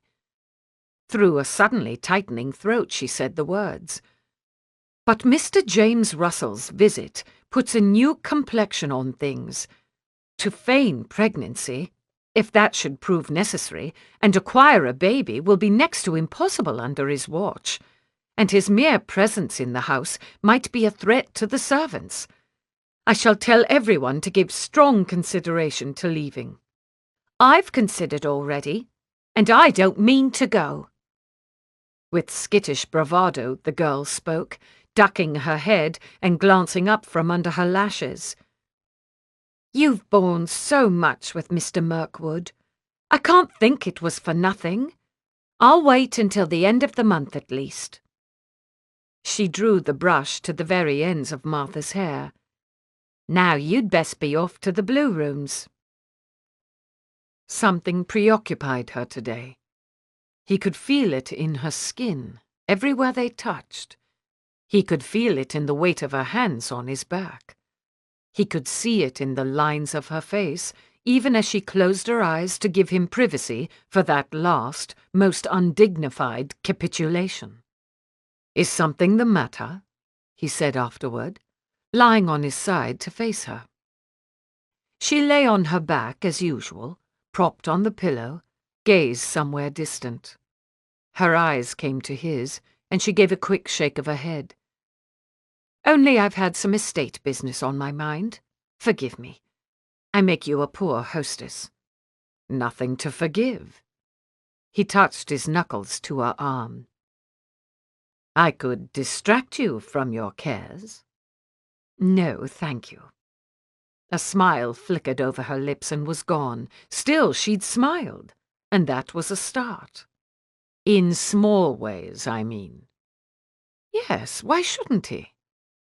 "I can help you dress and plait your hair while you read. I brought you something by Humphrey Davy today. You've heard of him. Everyone in London attends his lectures, even fashionable people. I have a book of his lecture notes. You might read from it and try out your oratory style." She eyed him with that half-disbelieving look that queens must have used on the court jester once upon a time. But if she was finding him preposterous, well, that was so much attention drawn away from her heavier concerns. Court jesters served a purpose, after all. "You'll dress yourself first, I hope." She glanced down his body. "I have no taste for anything exotic." "Naturally I will." He pivoted away from her to go after his clothes, and also to hide the triumph that must be suffusing his every facial feature. He would make her forget her troubles in the ways that suited her best. And so he was attentive to her modesty and her strict sensibilities as he laced the corset and tied the petticoats and sat her in the low-backed chair at the dressing-table, book open before her, to fasten the hooks of her gown. But halfway through the fastening he stopped. He'd parted her hair and put it forward of her shoulders on either side to be clear of the hooks. The gown fell open to the left and right, bearing a triangle of skin above the corset. Pale, smooth skin, with an elegant ridge of backbone down the middle. Perhaps there were more effective ways to distract her than merely dressing her hair. He hesitated, fingers playing at the next open hook. She might be angry and rebuke him, but she might not. He glanced in the mirror at her downcast eyes. Then, fluid as grain poured from a bushel, he sank to his knees and pressed his lips to her spine. He might as well have prodded her with a hot iron. "What are you doing?" she said, her voice dashing to the upper end of its register. Distracted beyond any doubt. "I'm unhooking your gown, don't panic." He eased the black bombazine down just past her shoulders. "And while you read, I intend to kiss along your backbone from the top of your chemise to the nape of your neck. That is the whole of my plan." He touched his mouth to the place where the parting in her hair began, for illustration. "It's a poor plan." Over her shoulder, he could see her face in the mirror, tight-lipped and severe. "You'd do better to plait my hair. You're liable to work yourself into a state." Miracle of miracles, she hadn't actually said no. He gripped the chair seat at either side of her and drifted down some 4 inches to fix her with a second, softer kiss. "I've just been satisfied, remember? A state is unlikely." A black lie. "Now tell me this. Have you thought of your business concerns since I began?" Her face gave him the answer. "Very good, then. Relax.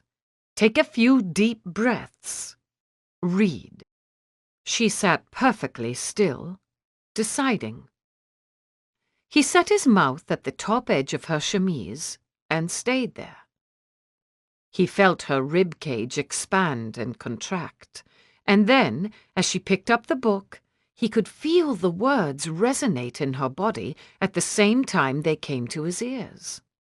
To understand the mode of procuring from a given quantity of land the greatest possible proportion of such vegetables as are necessary for human food, the food of animals, or for other purposes connected with human wants, is the great desideratum in agriculture. I don't think you're paying attention. Of course I am. Desideratum. Can you please relax? Her shoulders were rigid and halfway up to her ears. She smelled of lilacs again. To obtain this desideratum, it is necessary to study with accuracy. She put the book down.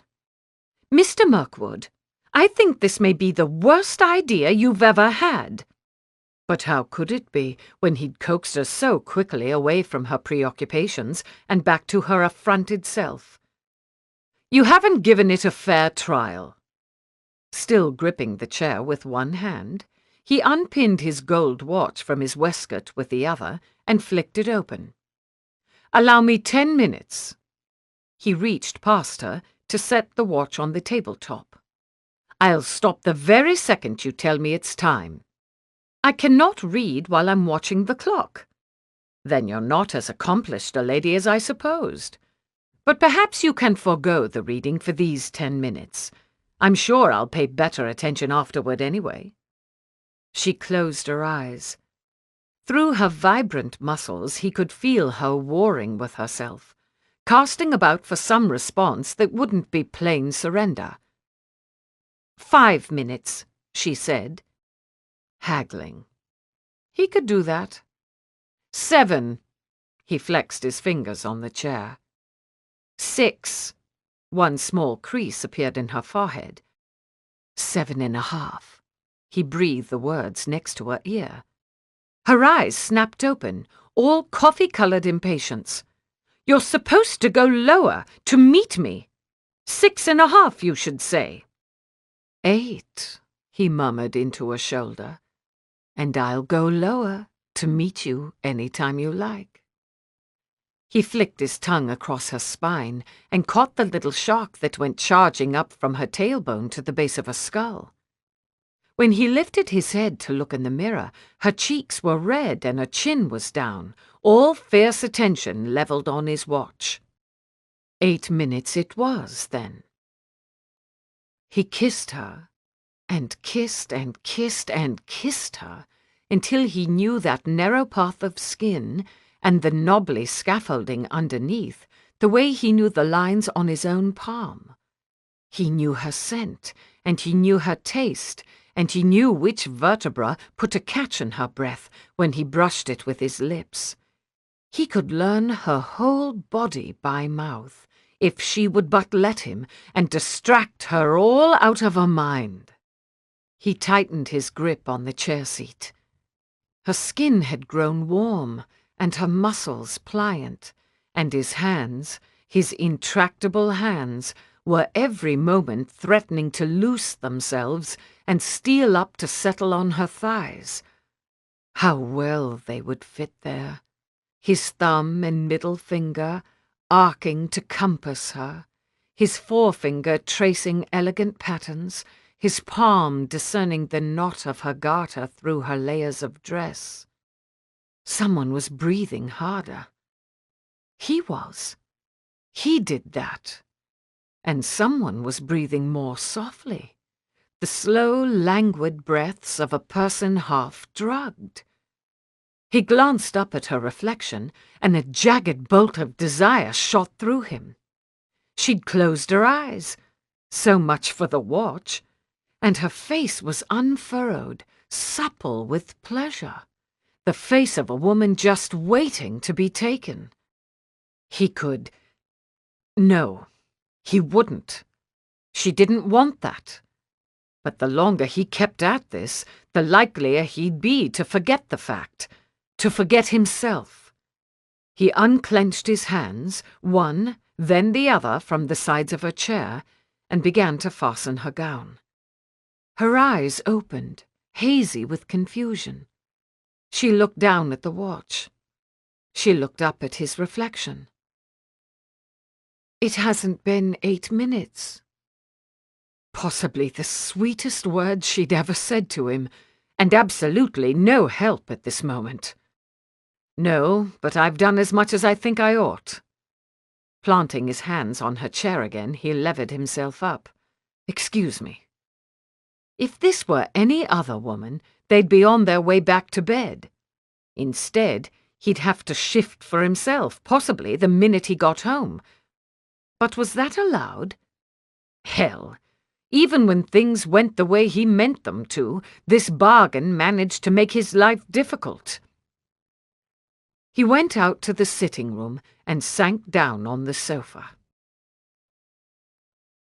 The woman in the mirror was no woman she recognized. Cheeks flushed with pleasure, hair tumbling in wanton waves down either shoulder, eyes empty of all but mindless acquiescence. Martha pivoted away from the image. She would not be that woman. Weak, susceptible, forgetting every vestige of principle the minute a man, a disrespectable man at that, and not even 2 weeks acquainted, put his mouth to the back of her neck. A lady of purpose couldn't afford such frailty. Men ran roughshod over one's prospects as it was. They didn't need encouragement. Over her shoulder, she consulted the mirror again, this time with determination. Gradually, her eyes came to look like her own eyes, brimming with unreadable thoughts. Her mouth let go its softness in favor of a firm line. She put her hair back behind her shoulders. They'd established a way of managing, she and Mr. Mirkwood had, and she wouldn't muddy it with fleshly weaknesses that could benefit no one. She stood, caught up her book, and followed him out to the sitting room. He slouched in a corner of the sofa, one arm flung across his face. His state was unmistakable, even from this distance. That distraction business had been a bad idea indeed. She advanced to a spot near his knee and cleared her throat when he didn't uncover his face. "Are you ready to hear more of Humphrey Davy?" "Not so near, if you please." With his free hand he made a flicking motion, as if to rid himself of a housefly. "If you will go sit in your chair, you may read whatever you like." One was not without sympathy, everything considered. She sat and paged through the book. Perhaps Mr. Davy had outlined the lecture on uses of manure, or some other topic suitable for settling a gentleman's state. "Before you begin, Mrs. Russell, may I clarify one point of our arrangement?" She looked up. His elbow bent just over his brow, and beneath the shade of his arm, his eyes were on her. She nodded once. "If I find myself with needs beyond what we've agreed to—" He touched his lips together and consulted the bend of his elbow as though to find the right words there. "Am I permitted to take relief elsewhere?" His eyes came to her again. Every ounce of blood in her body rushed to her face, roaring past her ears on the way. "With other women, do you mean? Absolutely not. How can you even ask that, when you know the dangers of disease and of—" "No." He held up a hand, his gaze steady on her. "I'm not referring to other women." His fingers flexed. "Oh!" She couldn't blush any harder, but she could drop her attention to the carpet and speak in the voice of some faint-hearted stranger. "Well, no." "You can't do that either." "Please tell me why I cannot." "Because I've purchased the rights to your seed. All of it. What if you were to spill the bit that would have made my child?" "Not likely." He shifted about on the sofa. "I think I need to do it." "No. The discomfort is a trial you shall just have to bear." "I think I need to do it this minute." She looked up from the carpet. His free hand was fingering the first button of his trousers, and his eyes were still on her. Was he teasing her, or was he in earnest? No matter, she would tolerate neither. "I've said you cannot. Now put your hands somewhere respectable while I read." "You make things worse, you know, when you speak to me that way."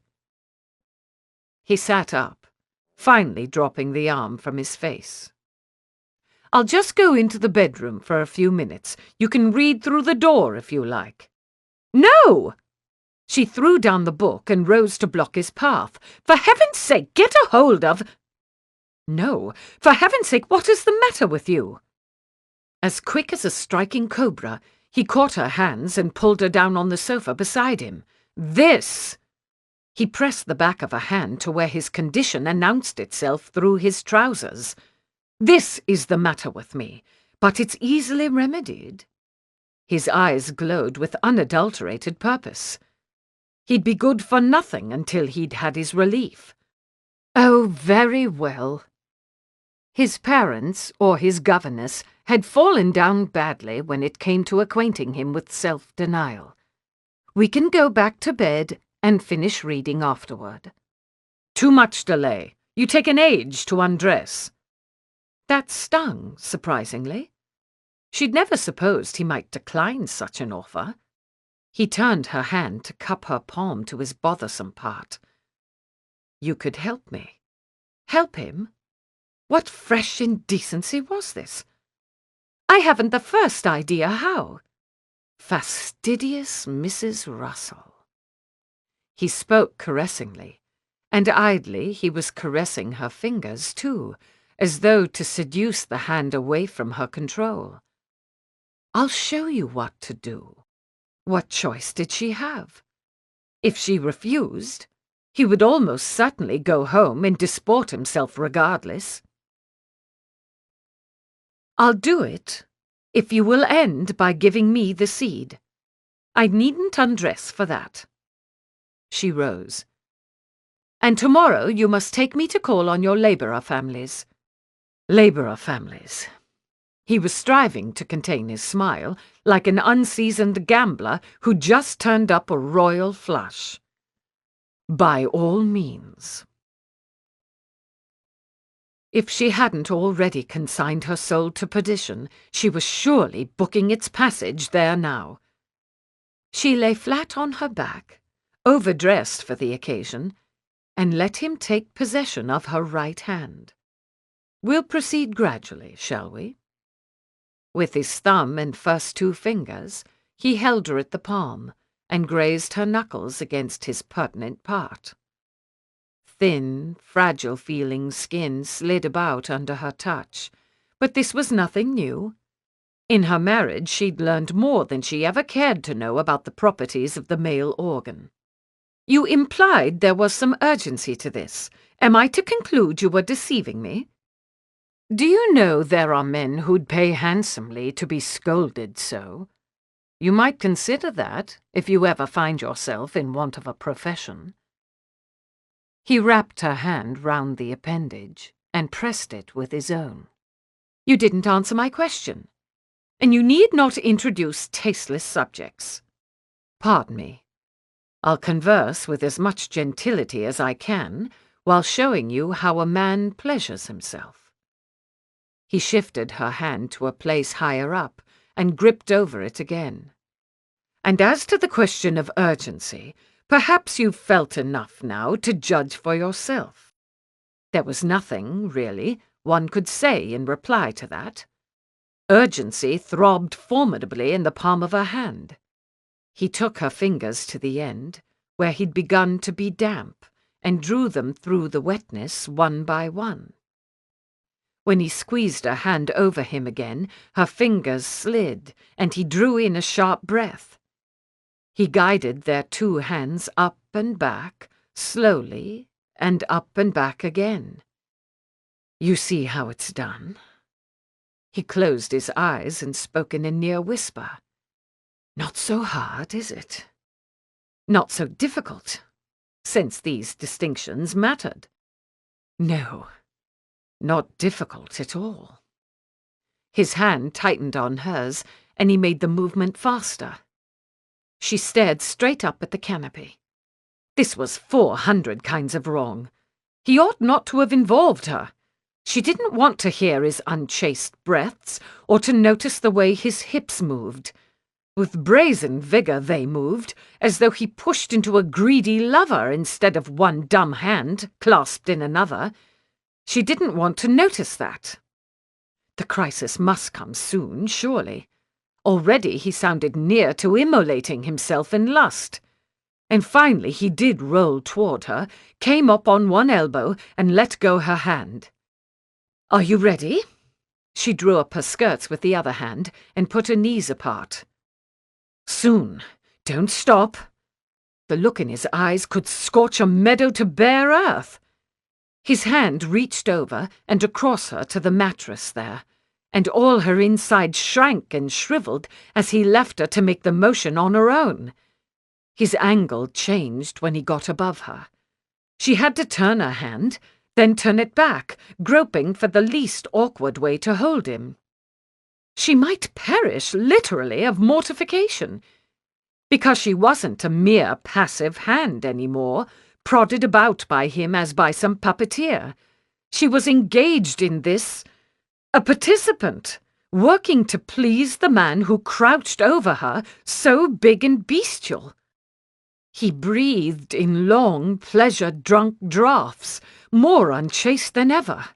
Worse than this, he bent his head to watch her hand on him, and worst of all, he said some words as he watched. She would not hear them. She would refuse to remember them. Soft words they were, gentle words, all about how well she did the thing she was doing, and each one fell like a firebomb, leaving a swath of devastation that cock and swive and corpse could only dream of. At last he leaned down and got his arm under her shoulders to lift her partway from the pillow. "One thing more," he said, his voice tight and intent. He knelt, pushing his knees under her legs and bringing her hips up in a rustle of skirts. He took her hand off him, finally, only to bring it round, past her own leg and underneath him, where it met with the soft weight of another alien part. Parts! "Here," he muttered against her ear. "Squeeze when I say so. Not too hard." Was he serious? "Why on earth would you want me to—" "Just, please, do it." With one last grim look, he pushed in. Once he thrust, twice, 3 times. "Now," he gasped, mouth at her ear. Not too hard. Gingerly, she compressed her fingers. "Like this?" He swore, and brought his head down to her shoulder and swore again ferociously, an alarming string of every curse she'd ever heard uttered by man, and several she had not. Oh, dear Lord, too hard, she'd hurt him. His arms convulsed round her, and his head fell back in some kind of agony as he pulled her nearly upright. But no, it was the right kind of agony. She could feel the quick, rhythmic pulsing where he was inside her, the seed let loose. He sank down with her to the mattress, and when the pulsing was done, he rolled off and dropped to the place beside her, slack and spent, his eyes closed, as though ever to open them again would simply be too great an effort. "Yes," he said, "exactly like that." Chapter 8. How extravagantly he enjoyed his pleasure, Mr. Mirkwood. But then he was extravagant in everything, undisciplined and unconstrained, generous as well. He might turn that tendency to some more useful end. She might help him to do so. Help him. Martha felt an inward flinch. She lay awake, some hour after midnight, staring into the darkness of her bedroom. For as mortifying as the memory of what she'd done this afternoon might be, she must admit he'd succeeded in taking her mind from her cares. The spectre of Mr. James Russell's visit had wavered, like morning mist under a climbing sun, once he'd set himself to distract her. Distraction kept it at bay even now. Her hands ached with restlessness. She lifted one and stroked her fingertips across her belly. Certain acts ill became a widow in the first weeks of mourning. But mightn't those same acts serve to blunt a woman's appetites and keep her from succumbing so readily to a man's touch and to his indecent suggestions? She hesitated and sent her fingers lower. There was a man she conjured for these occasions. He bore some resemblance, perhaps, to Mr. Atkins. His features weren't entirely distinct. But he was a man of principle, and conducted himself as a gentleman would who'd not been given to squandering his affections, but rather saved them up against the day he could join himself to a likewise principled woman and spend all that treasure on her. He knew, without telling, every right place to touch. He gasped and shuddered, all wide-eyed wonder, as he found his bliss in her arms. And he evaporated, dependably, the instant his offices were no longer required. But tonight her dependable man was possessed by some spirit of mutiny. He had things to say, things that would make any lady blush right down to her toenails. He made dark promises of what he would do with his mouth.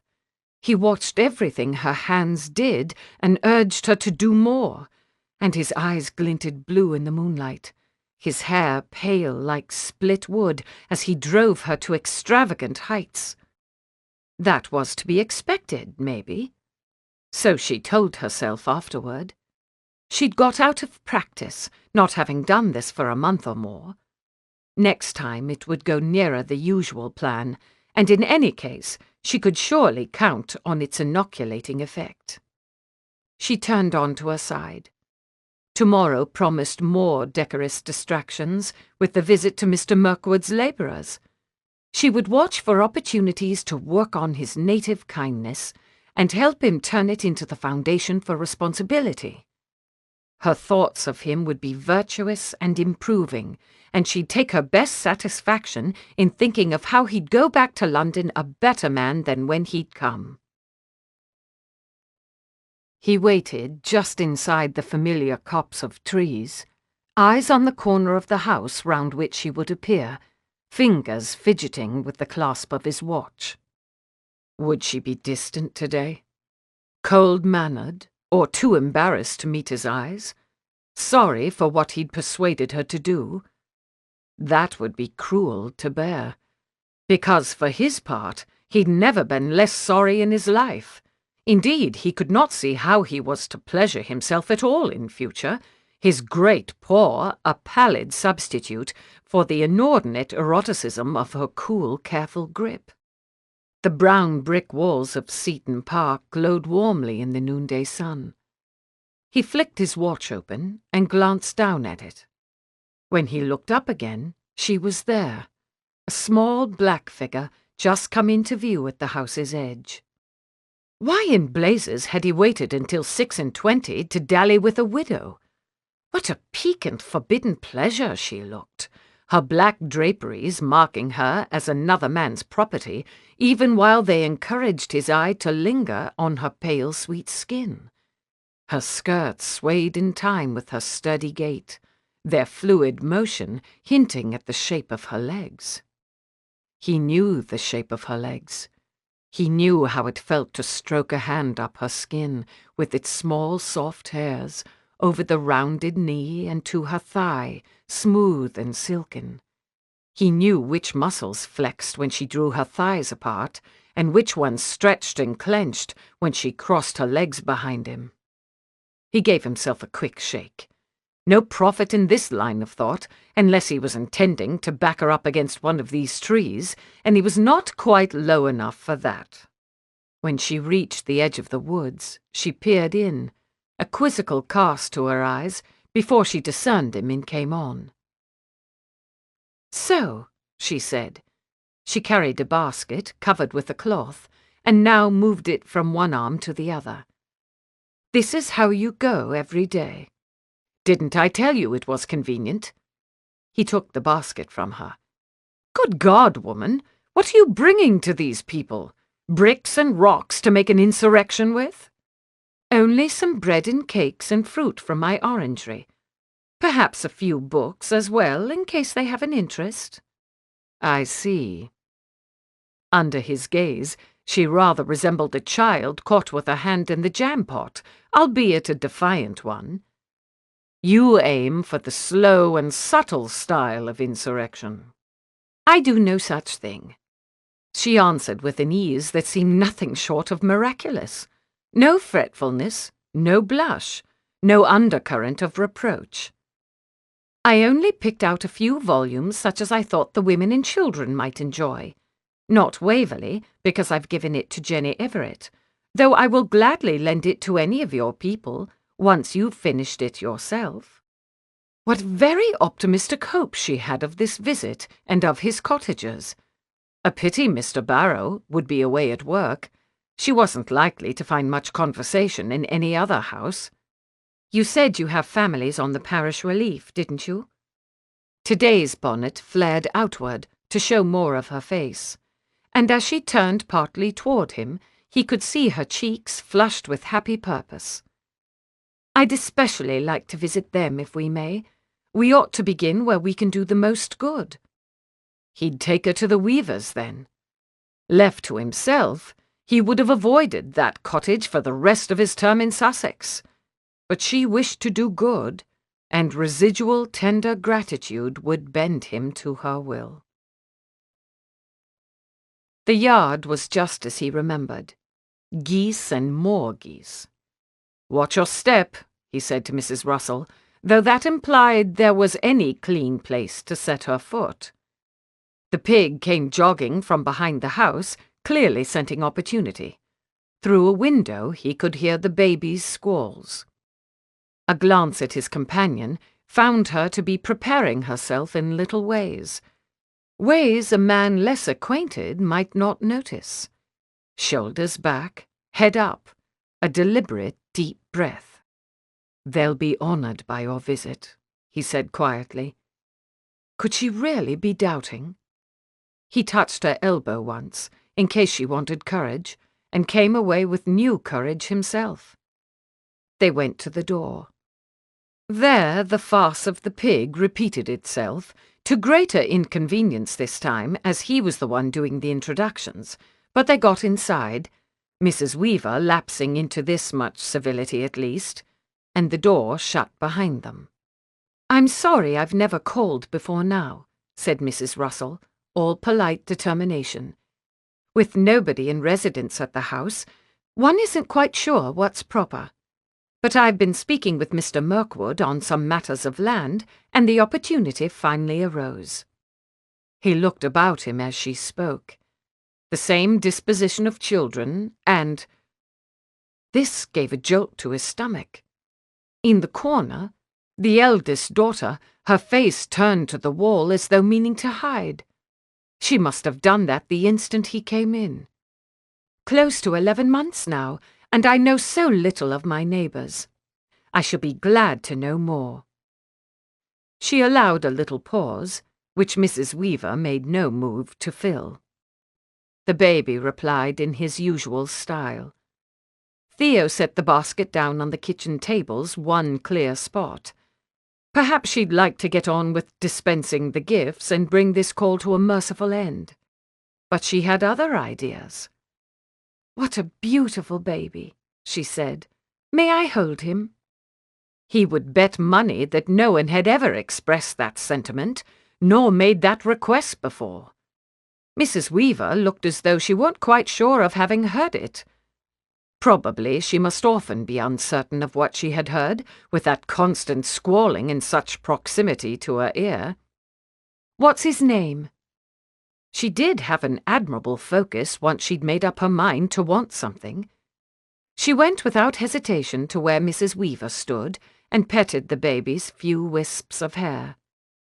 "Job," said the woman. Yes, it would be. She let Mrs. Russell take the child from her arms. The widow arranged its head and limbs to suit her, and turned his way again. Well, this is how she would look, holding a baby. Though, of course, her baby would be handsomer. It would have hair. It would have wide, inquiring eyes, dark brown like her own. Or perhaps dark blue with flecks of gold. Odd to think of. One would be able to see the eyes, at all events, which was more than could be said for Master Job, who registered the change in arms as an outrage against which he must screw all his features into disorder and bring some cryptic modulation to his yells. Undaunted, she smiled down at the baby and bounced it lightly in her arms. Give her a better infant model, and she might sit for one of those Madonna and Child paintings, all grave, lovely radiance, and almost painful to look at. Why should she be painful to look at? What was the matter with him? But he did look away when she raised her eyes from the baby to beam at him as though they shared some marvelous secret. She had every right to beam. They did share a marvelous secret. He was the means by which she would get her heart's desire and secure her future. And perhaps in the years ahead he might come sometimes into Sussex to manage something or other at Pencarrig, and then pay a visit to Seaton Park to see how the child, Mr. Russell's heir, got on. "It's a sign of health, isn't it, to have a good, strong voice?" the widow was saying, raising her own voice to be heard above the baby. He returned his gaze to her. Now she was looking elsewhere. "Is it?" said Mrs. Weaver. Her now empty hands made a half-hearted reach toward one of the table's dirty dishes, then fell slack. "May I carry him outside for just a minute? It's such a fine day, and I'm sure the fresh air would do him good." "Take care not to let the pig in," was Mrs. Weaver's only response. Likely she wouldn't object if Mrs. Russell proposed to carry the child as far as Scotland. "I'll come with you," he said, because even the ear-splitting society of young Job was preferable to the sullenness that polluted the air of this room. "I can open the door and keep the pig at bay while you walk out." The pig waited just outside the door, poised against the moment. But he was ready. He flung the door open and advanced on the creature, managing by the element of surprise to drive it back long enough for Mrs. Russell to slip through. He made a mental note. They'd have to pass once through the door to carry the child back inside, and once more to take their leave. He needed 2 more ways of outwitting the pig. To such things were gentlemen brought when they came to the country. "I hope you're not planning to abduct that child." Mr. Mirkwood, having terrorized the pig to his satisfaction, caught up and fell into step at her side. The pig, for some reason, followed him. "Of course not. I should need a younger one than this." She turned the baby so he was upright, head against her shoulder and bottom in the crook of her arm. "I thought to give Mrs. Weaver a moment of peace by taking him outside. Is something wrong with him? He's been like this every time I've seen him." She shook her head. "One of my sister's babies was this way. Some babies just are. They grow out of it. It's difficult for the mother until they do, though. Enormously difficult, I should think, for a mother who hasn't the luxury of handing her baby over to a nurse. Poor Kitty could have done, but she was stubborn as a garden weed. That did run in the family." He had hold of her arm suddenly, and her heart leapt up her throat. She'd wadded up the memories of yesterday and last night and stuffed them into a remote corner of her mind. Now, all at once, they sprang out and billowed like the sails of a destroyer. For an irrational instant, she was sure he knew all. He knew what she'd done last night, and what part he had played, and now meant to hold her to account. But no. He was only guiding her round a goose that had planted itself in her path. She swallowed, and wadded the unruly memories small again. They gave the goose a suitable berth, she and baby Job and Mr. Mirkwood, with the pig shambling along on his other side. "You're an aunt, then," he said, dropping her arm. "For some reason it never occurred to me you might be. Several times over I am." Her pulse had calmed. Her breathing was regular. She was speaking, companionably, with the man she hoped to improve. "My eldest brother has children as well. Is that the brother with whom you would live, if not blessed with a son of your own?" "Andrew, yes." She dipped her head for a furtive whiff of Job's scalp. Baby scent, like no other scent in nature. "Your eldest brother is Andrew, and your sister is—" "Kitty, Catherine. She's next in age after Andrew." They'd reached the end of the small yard and turned left to walk along the fence. The pig turned too, neat and nimble as a horse in dressage. The baby's howls were subsiding into hiccuping sobs of exhaustion. Andrew and Kitty. And you have 2 more brothers besides. How do you know that? She looked up in surprise. You told me. I asked. Don't you remember? The sun shone behind him, making it difficult to look into his face, and also casting a kind of halo about his pale hair, where it showed beneath his hat. The second time I called on you, I asked after your brothers and sisters. Did you? How on earth do you remember?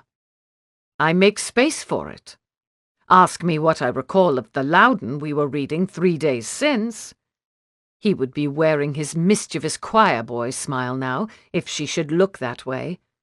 Not outright wicked, that smile, merely full of high spirits and the disinclination to take anything seriously.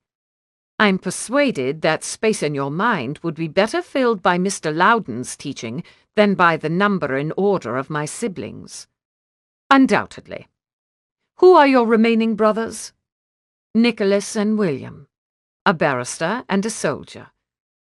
Gently she moved the baby to her other shoulder and patted his back. Now what bit of knowledge did I just drive out from your head? Schemes for optimal crop rotation? That design for a greenhouse with an adjustable roof? Both, I should think. 1 for each brother. A cloud softened the sun's vehemence, and she could see his eyes, fixed on her with an almost hungry curiosity. Does he enjoy that, the baby, to be tapped in that manner? Most babies do seem to like rhythmic actions. You see, he's growing calmer. Only the occasional ragged inhalation betrayed how he'd been sobbing, and his head lolled heavy on her shoulder. Have you never carried little nieces or nephews about yourself? Never any so small. Both their voices had dropped to a level that would promote Job's slumber. They make better company when they're ambulatory. Better yet when they can speak in sentences. But you'll have children of your own one day. You'll be expected to produce an heir at least. She stopped and waited for him to stop as well. You ought to practice. Indeed, he must wish to hold the child and felt awkward as a gentleman in asking. She would give him permission. Put your arms the way I have mine, and I'll settle him on your shoulder. But he stepped back from her hastily, as though she were proposing to saddle him with a sack of mouldy potatoes. Thank you. I don't care to have him use my coat for a handkerchief. I'll wait to practice with the tidier infant. They walked on, and after a moment he added lightly, Perhaps I'll practice with yours when he comes. You'll be well back in London by that time, I should expect. He shrugged. I might come for a visit, though. I imagine I'll sometimes have business in Sussex. A chill stole over her skin at the thought. He was a well-meaning man, but so careless. Did it really not occur to him that someone might notice his taking an interest in a baby who, like as not, would bear some resemblance to him? I cannot think that prudent. The chill had somehow stolen into her voice as well. I shouldn't want anyone to connect you with my child in any way, if I'm so blessed. Silence dropped between them. What sort of silence she couldn't say, as once again the sun's glare made his features unreadable. When he finally spoke, it was merely to recommend a change in course that would take them wide of the privy. Damnable pig! Fiendish, black-souled, fraudulent pig! It trotted beside him with the beatific look, quite as though it were a faithful companion, when surely its true purpose was to guard against his surreptitious re-entry into the house through some window or back door, or perhaps to spring at him, if he should happen to stumble. It took him for a fool, that pig, and in truth, in grim and mortifying truth, the pig was not far wrong. He would have no claim whatsoever to the child his seed produced. He'd known that from the start. Now was no time to discover objections to the plan. And yet he wasn't seeking to have any claim recognized, was he? He was only proposing to call, as any civil neighbour might, and admire the baby in the privacy of her parlour, out of view of those suspicious neighbours who concerned her so. Children liked him. Confound it all, they did. Anne's children had thought him the most wonderful uncle in creation when he'd visited there last month. Robust young Harry, whom he'd taught to skip rocks, delicate Jane, who begged him to read stories in comical voices, the very small ones who climbed on him whenever he sat down, those children were pleased to know him, and wouldn't Mrs. Russell's child be too? Have you any plans to replace that roof? She was eyeing the summit of the Weaver cottage, the previous subject folded up and put away. I'm sure it must leak in places. I think so. I don't know. I think Granville wanted me to speak to you on the subject. You have new roofs on your property, isn't that right? We replaced them all just this summer. You ought to meet with my steward, and he can tell you more of how it was arranged and carried out. Give you his thoughts on the workmen we used. I'll introduce you. What could he say in response to so stultifying a prospect? He only nodded at the baby. That child's gone to sleep. I shouldn't have thought it possible. Well done, Mrs. Russell. She smiled at him over its straggle-haired pate, her eyes aglow with womanly pride.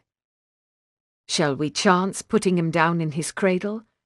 I do hope the pig won't wake him with another commotion trying to come in. You heard the lady, and don't pretend you didn't. He rounded on the animal, which raised its bristly chin, all attention. We'll tolerate none of your nonsense. If you know your own interests, you'll reconcile yourself to staying outside. The pig sank onto its haunches and never stirred as he caught Mrs. Russell by the elbow and whisked her back inside. Job shuddered with one agitated breath, but didn't wake. The widow looked about the one front room. "Where is your mother?" she said to the children, and, indeed, Mrs. Weaver was nowhere in evidence. "She went to lie down," said one of the older boys. "Oh," she said. She glanced at Theo, then stepped nearer to the children. "Is there some cot or cradle where—" Her voice trailed off. She'd been approaching the eldest daughter, and her face betrayed confusion, then a quick shock of comprehension. Hurriedly she turned to the other children.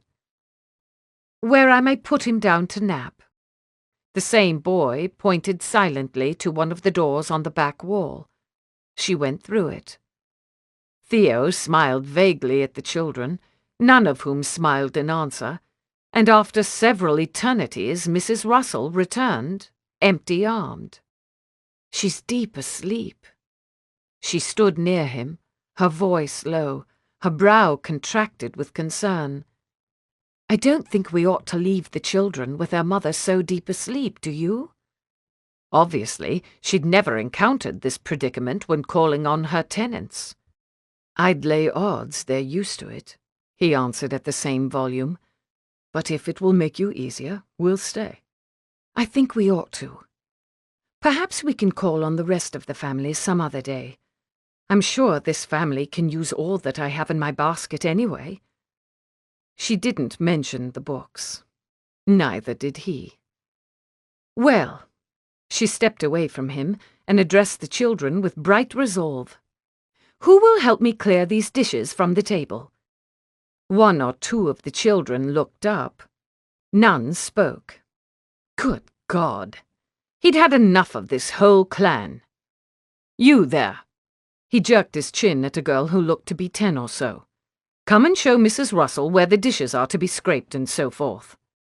She responded well enough to a direct command, just as the pig had done.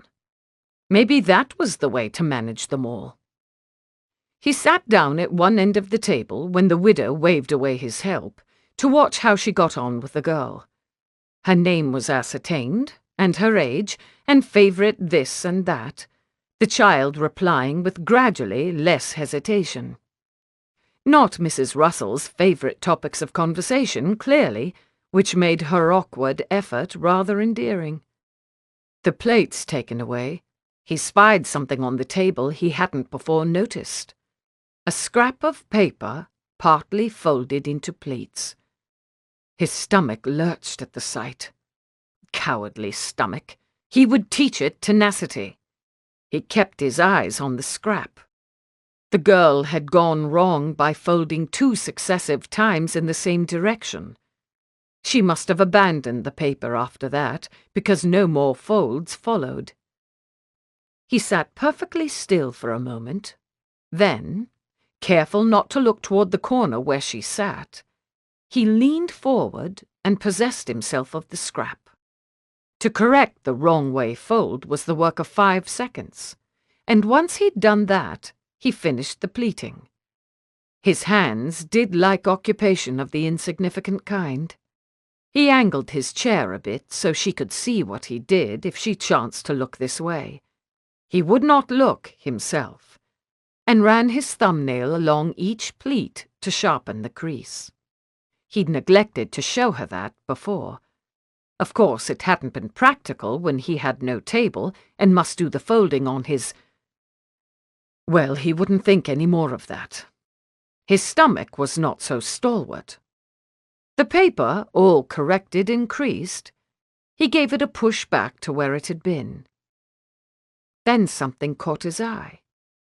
On the floor against the opposite wall was another paper, just like the first.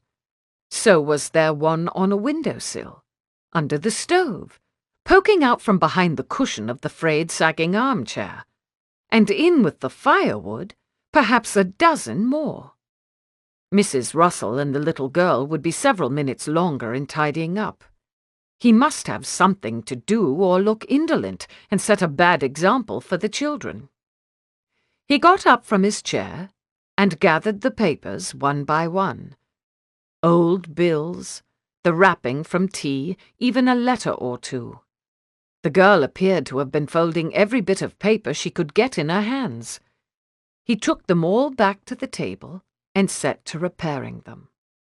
When the dishes had been cleaned, and the dirty water thrown out the door, into the pig's astonished face, it was to be hoped, the widow and her young friend sat down at the table, deep in conversation on the subject of cats and kittens. Mrs. Russell watched him while she talked.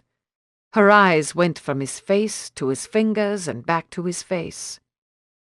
Finally, without asking what he was doing or why, she took a paper from the pile and began fixing its folds. He felt as though he were suspended in air, or floating on a strange, warm sea. Time might stop all round them, and here he would be, washed with the music of soft feminine modulations, working away in the pleasure of unspoken companionship. Why she should have such confidence that his project must be worthy of her own industry, he could not fathom. He would not try. He kept pleating and creasing, and so did she. When the papers were all properly folded, and the cats of the world given their due, Mrs. Weaver at last emerged from her bedroom looking somewhat less drawn, perhaps, though not very much more civil. Mrs. Russell got quickly to her feet. "I fear we've overstayed. I was so charmed by your carry here, I quite lost track of the time." She reached for the basket.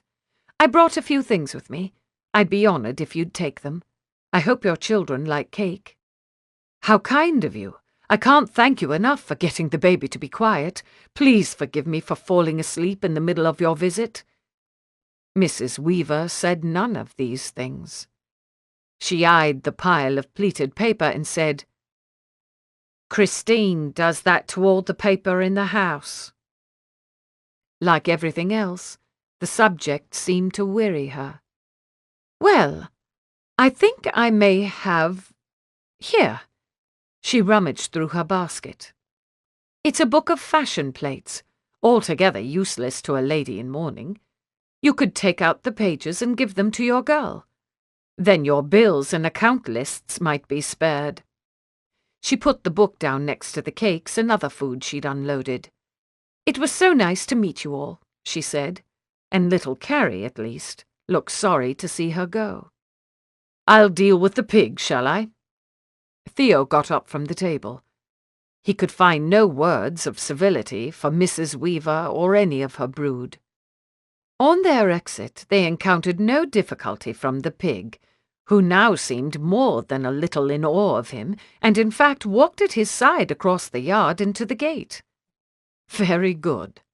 3 visits here, and he'd succeeded in making one favourable impression, with the creature who sat on its young. He latched the gate behind them. "I'm ignorant," said Mrs. Russell when he turned. "Disgracefully so." This was an unpromising start to any conversation. He raised his eyebrows and made a non-committal sound in his throat. "How could I think to bring books and cake? I knew they were parish poor. I ought to have brought meat and milk." "They might welcome milk. They don't keep a cow." He wouldn't touch the subject of meat. Too clearly he remembered that last packet heavy in his bag as he'd made the long walk back to the house after his previous call on the Weavers. And at least one of the books did come in useful. "You'll have to work up to Waverley, that's all." "Those people don't want Waverley." She strode with even more vigour than usual, swinging the heavy basket as though it were a kind of ballast. "I'd be surprised if the children can even read. I didn't see a book in that house. I ought to have anticipated as much." He stopped her by catching hold of the basket as it swung by. "Don't berate yourself so. I don't want to hear it. You were mistaken in what you expected, and now you know better. We learn that way, don't we?" She'd said something to that effect once. "All I've learned is the extent of my naivete." She hadn't let go of the basket, and they stood facing one another, each gripping onto the handle. "I've been that family's neighbour since I settled here. I ought to have known their circumstances before now. I ought to have interested myself in that oldest girl's welfare. Let me propose a bargain." He pulled gently at the basket until her hand released its grip. "If you cease blaming yourself aloud, I'll submit to whatever sermon you want to make on education. You may take up the whole of our walk to your house in telling me what ought to be done for the children on my land." Her smile went through him like a fever chill. What a strange, strange thing to give a woman such pleasure without touching her. For the second time that afternoon, he had to avert his eyes, and then he had to speak gruffly as well. "But I advise you to put the best bits up front, because you'll only have as long as it takes us to finish this walk. When we reach your house, we'll have other things to do." And he set off in full stride. "Andrew," said Mr. Mirkwood, when the coupling was done, and he lay stretched out beside her. He lifted one lazy hand and counted off on his fingers. Andrew, Catherine, Nicholas, and William. They'd got back to the familiar routine. He'd enjoyed himself without proposing anything untoward, and she'd enjoyed his enjoyment. That was what she'd wanted, of course. If some small part of her had hoped he might build upon the liberties of yesterday, well, that part must learn forbearance. "I'd be more impressed if you recalled what I told you of my curate's school," she said now. "Shh." Without turning, he touched a finger to her lips, finding his way by feel. "I'm missing one name." "No? Those are all my siblings." But her heartbeat skittered. She knew what he meant. "My name is Theophilus." Now he did turn, addressing her as if he were a mannerly boy at a birthday party, albeit a naked one nearly 6 feet tall. Though only my father calls me that. Brothers and sisters and intrepid ladies call me Theo. I know your name already. A servant told me. Then you have the advantage of me. He waited. He didn't tease or demand.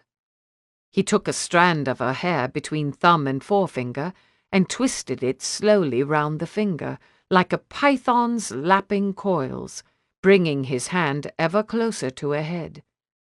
His eyes, patient and pacific, stayed trained on hers. What would she give up if she gave him her name? He might think himself her intimate, and he wasn't. For all the commerce of bodies, for all that he might intrude into some of her private thoughts, they were not intimates. "Martha," she said nevertheless. "Andrew, Kitty, Nick, Will, and Martha. In that order. Our family name is Blackshear." "Martha," he echoed on the softest breath. His lips wore the ghost of a smile, and his eyes chased here and there as though attempting to see every part of her at once. "It suits you." "I should say so. A plain, solid name, if you wish it to be. Or music, if you prefer. All composed of breath and murmur, and sounds that never stop until you want them to." Was that true about the sounds? Why, so it was. Such things you notice. I've lived with the name for 1 in 20 years and never noticed that. In reply, he only brought his smile to blossom and settled his hand against her head as his wound-up finger made its final twist. Chapter 9. May I ask you something? I fear to offend you, but curiosity is getting the better of me.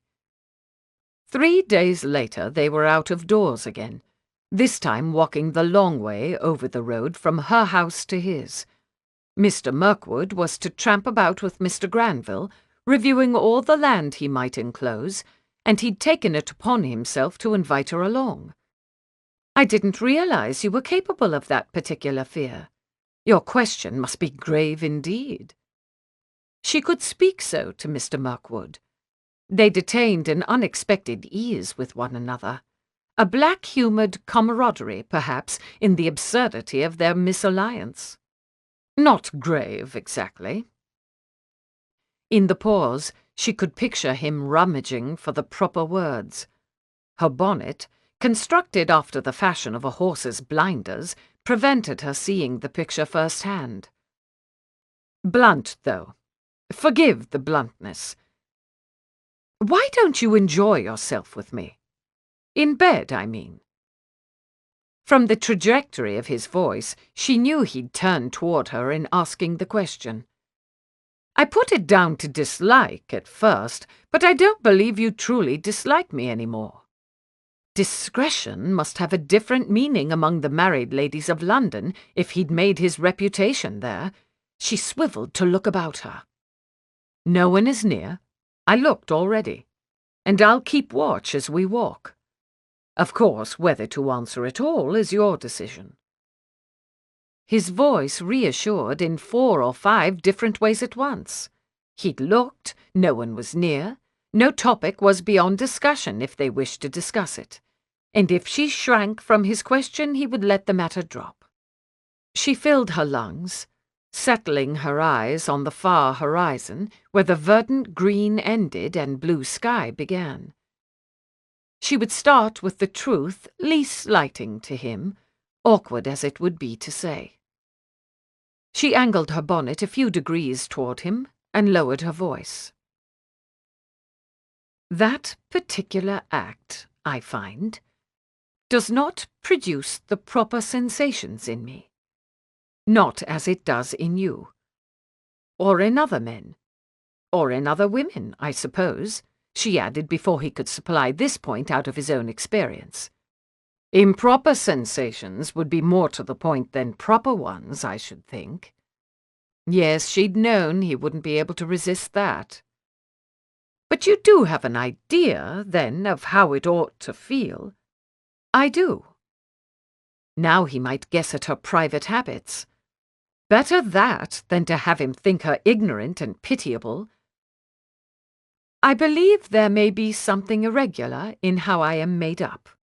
Her half-boots and his top-boots had a dialogue of their own in the ensuing pause, creaking rhythmically as they struck the hard-packed earth. What a poor, old-fashioned road this was, pure mud when the rains came, and impassable some days. Someone ought to see to putting down rocks as was done on the larger roads. "Forgive me," he said. "I'm not quick.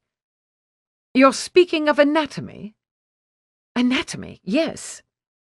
She would be blushing ferociously if she'd said this indoors. Out here, it had all the significance of a single leaf on a single tree in the distant great weald. "Forgive me again. You mean because your chief pleasure point isn't on the inside?" He was quick enough on certain topics. "You've encountered this before?" Her bonnet canted several more degrees his way. "It's common. Not at all irregular." He spoke with an authority that left no room for dissent. "Most ladies require a bit of attention there to reach a proper climax. Some require more than others." Well, really. One couldn't think much of whatever planning process had resulted in human reproductive design. Men with their parts dangling like stockings on a wash-day line, women with their pleasure put away from the main event.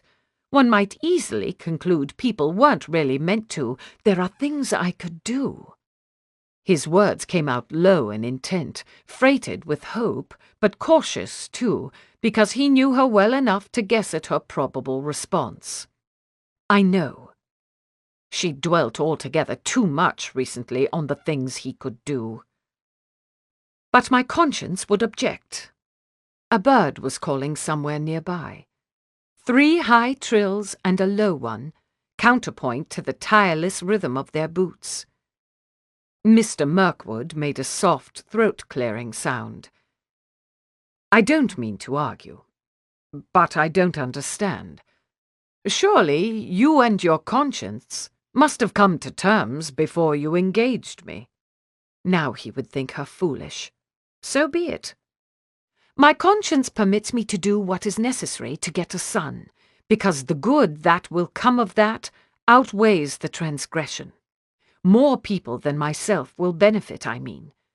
If I were to seek my own pleasure, this bargain would be something else, something unworthy of the person I have tried to be." A quick glance round the brim of her bonnet caught his profile, scowling into the distance. "We're very unlike, you and I don't expect you to understand entirely." "And so I do not." His stride had lengthened, so that she must work harder to keep up. "To my way of thinking, if you must offend against your principles by lying with a man, you ought at least to have the pleasure that's meant to come along. There's meant to be pleasure, Martha." It was the first time he'd used her Christian name since gently prizing it from her grasp.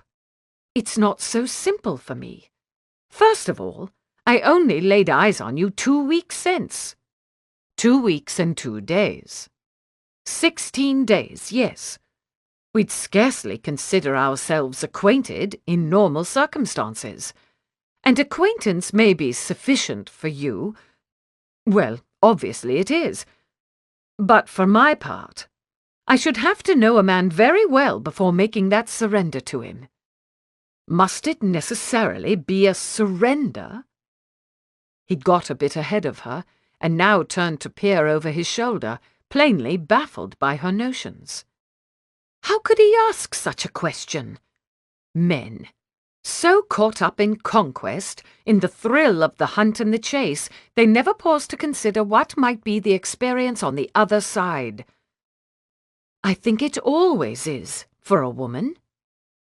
She met his gaze steadily until he dropped back beside her, his gait more leisurely again. "Well," he said. One gloved hand came out, palm up, fingers spread, while he counted off with the other. "I haven't been addressing the right part of you. We know that can be corrected. Your conscience interferes. And you haven't known me very long, but we've 2 weeks or so remaining to our bargain. Are those all my obstacles? For heaven's sake, why couldn't he apply such energy to something worthy and useful?" She pointed her bonnet straight ahead, eyes on a distant bend in the road. "The greatest obstacle is the difference in our natures. You're correct in perceiving that I don't dislike you. In fact, I like you better than I ever expected to do. But that isn't enough." His hand, with 3 fingers' worth of obstacles counted, still stuck out before him as if he'd forgot it there. "For me, it is not." How did one go about saying these things gently? "You're not a bad man, Mirkwood. I do think you have promise. But while I find I can be cordial with a man who lives for pleasure, and even come to feel a certain regard for him, I cannot, in the end, truly admire such a man. And I don't care to give myself up to a man I don't admire. Pardon my frankness." "Not at all. I'm the one who opened the subject." His hand went slack. The 3 obstacles, just 3 among 5 fingers again. He turned it, and turned it back the other way, and let it fall to his side. A certain regard. What a paltry place for a man to hold in a woman's esteem. And yet, some women could cultivate desire on such flimsy ground. Some women, for that matter, went about claiming just such a preference for upstanding men, and fell into the arms of the first willing scoundrel. Though Lord knows, with a willing scoundrel hired to attend her, Mrs. Russell had had every opportunity to take that fall. She wasn't so susceptible. Did you admire your husband? What the devil did he think he'd accomplish with that question? Did he mean to console himself with the disappointments of a dead man, because he knew, even before asking, what the answer must be? "No," she said without any particular emotion. "I did not." He tipped his head back to watch the aimless clouds, like those wisps of sheep fleece caught on shrubbery over the widow's land. Sheep scratched themselves on bushes and left those slight markers behind. So she'd told him, walking one day. Had Mr. Russell hoped to be desired by his young bride, and had he ratcheted steadily down into despair? He mightn't have cared. Some husbands didn't. Some availed themselves of their conjugal right and no more thought of the woman's feeling than one would wonder at a chamberpot's sentiments on being similarly used. Some thought passion in a wife unseemly, and saved up all their best attentions to spend on a mistress. But many, many husbands must feel otherwise. Many a man must make a mistress of his wife, or at least wish to do so. That could be quite pleasant, a mistress in one's house day and night, flirting with a man over the breakfast table, sleeping but 2 or 3 doors away, sleeping in his own bed some nights. Poor, miserable Mr. Russell, if that had been his hope. "We'll see my drive from this next rise." He gestured with one hand. "Granville will likely be outside already. I've called on you 4 times, remember, and always with land business to discuss." "Here's our first bit of roadside waste," Granville said as they approached it. "In general, This will be less useful land due to the location. Some of these pieces are thick with trees, too." He was in exceptionally good spirits, the agent, with twice the expected number of young people to lecture, and one of them actually paying rapt attention. "What are its boundaries? Besides the road, I mean." Mrs. Russell, too, appeared to be having as delightful a time as could be allowed to a woman in mourning, as she unrolled her dashed map, his dashed map, to see how this spot was represented. Theo walked a bit away from the others, bending shrubbery branches and letting them spring back as he went. Roadside waste. What man would want to add anything of that description to his holdings? Better to leave it for the turf cutter's use. Indeed, here was a place where someone had been digging it out. He poked at the ragged edge with the toe of one boot.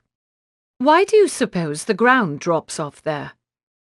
The widow had noticed his wandering attention and swiveled to address him, rather loudly, as she still stood beside Mr. Granville with the map. "It looks as though part of it were peeled away." "Cut away, yes. Someone uses this turf." Someone else he could deprive by enclosing. He kicked idly at a loose bit of ground. "Uses it?" She lowered the map and took a step toward him, her face written all over with astonishment and her voice almost indignant. "For what purpose?" "To burn. This is the sort of turf people use for fuel." Didn't she remember? They'd spent too much of an afternoon reading some tract on the usage of common land just last week. "For fuel, really?" Her eyes narrowed at him, and she marched over to inspect the ground's cut edge. "Fuel, to be sure." Granville trailed her at a distance. "Among people too poor for firewood, it's quite common." "Do your labourers burn this, Mr. Mirkwood?" She was bending over now to pick up a crumb of dirt in her gloved fingers, and he looked away from where her skirts gave a sudden elegant delineation to her form. Fuel. Turf. No, a plain vision came to him of the weaver's firewood box with all those folded papers scattered among the sticks. "I believe all our people burn wood." He glanced at Granville, who nodded. "I presume your tenants do as well, Mrs. Russell?" Martha. Her name, the name that said nothing of her husband, lingered unspoken on his tongue like an aftertaste. "They do." She frowned at the clod held up between her thumb and first two fingers. "I wonder which of our neighbours does use this." "Perhaps none of them. Gypsies come through a neighbourhood sometimes and take turf away in pieces to sell. Or so my reading tells me." The gentlest of jabs. She really ought to remember this detail. He recalled quite clearly that she'd been reading aloud when they came to that passage, and had stopped to poke him in the ribs on suspicion that he dozed. "Gypsies. Indeed. I have seen them about on occasion." She dropped her bit of dirt and dusted her gloves together, tucking the map under one elbow. "Does your reading tell you anything of how such people would be affected by enclosure?" She angled her head to look at him, bright-eyed with interest. Ah, sudden daylight. There was nothing accidental about this question, or about anything she'd said. She remembered exactly what learning he'd acquired. "In fact, that's one of the arguments put forth by the defenders of enclosure," he said, and only now did he notice the way Granville listened, nodding almost imperceptibly. "Enclosing reduces the presence of rootless people in a neighbourhood by eliminating the common land where they might camp. I collect the practice has its detractors as well, then." She glanced from one man to the other. "What are the arguments on their side?" Theo hesitated, to give Granville a chance to answer, but the agent dipped his head and held out a hand palm up to indicate he should proceed. Well, it tends to mean more cropland, to the loss of pasture land. More of the land held by the few wealthiest families in a region. Though that hasn't been an unmixedly bad state of affairs, Granville put in, directing his words to Mrs. Russell.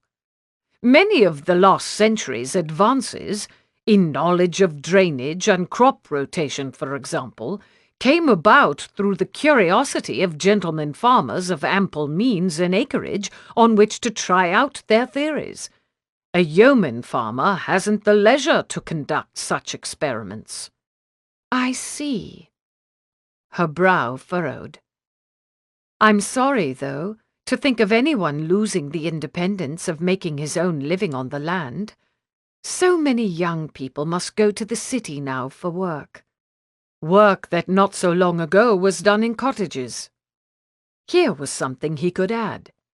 50 years since, tenants on your own land all had spinning wheels or looms, and Seaton Park was known for its finished cloth, as well as the raw wool you produce now.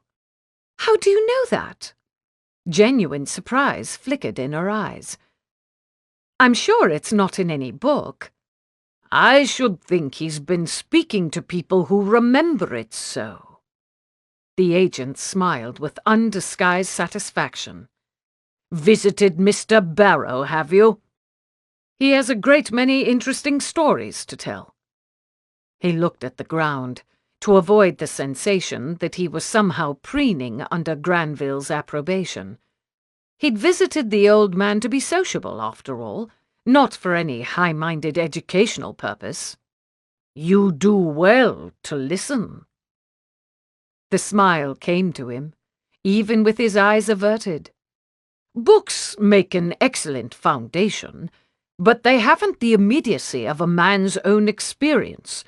To hear the stories of Mr. Barrow and others both like and unlike him will give a complexity to your understanding beyond what you could pick up from a book.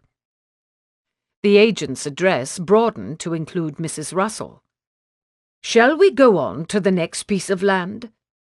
Theo threw a look to the widow as the other man turned his back. Such a piquant stew of sentiments on her face. Pride at his showing, and at her own part in it. Surprise that he'd learned something worthy without her assistance, and poorly suppressed disapproval over the implied disparagement of book learning. Complexity, he mouthed, with a tap at his temple, just to pique her further, and her features resolved themselves in favour of disapproval.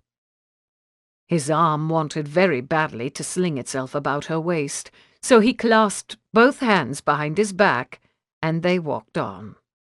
Thus the morning went, from one patch of enclosable land to the next, Mrs. Russell framing questions and remarks that would show off the fruit of his study, Mr. Granville hearing it all and dispensing supplementary wisdom with a gratified good cheer, and one or another of Theo's limbs clamouring to touch his subtle mistress every minute. A man might get used to landowning after all.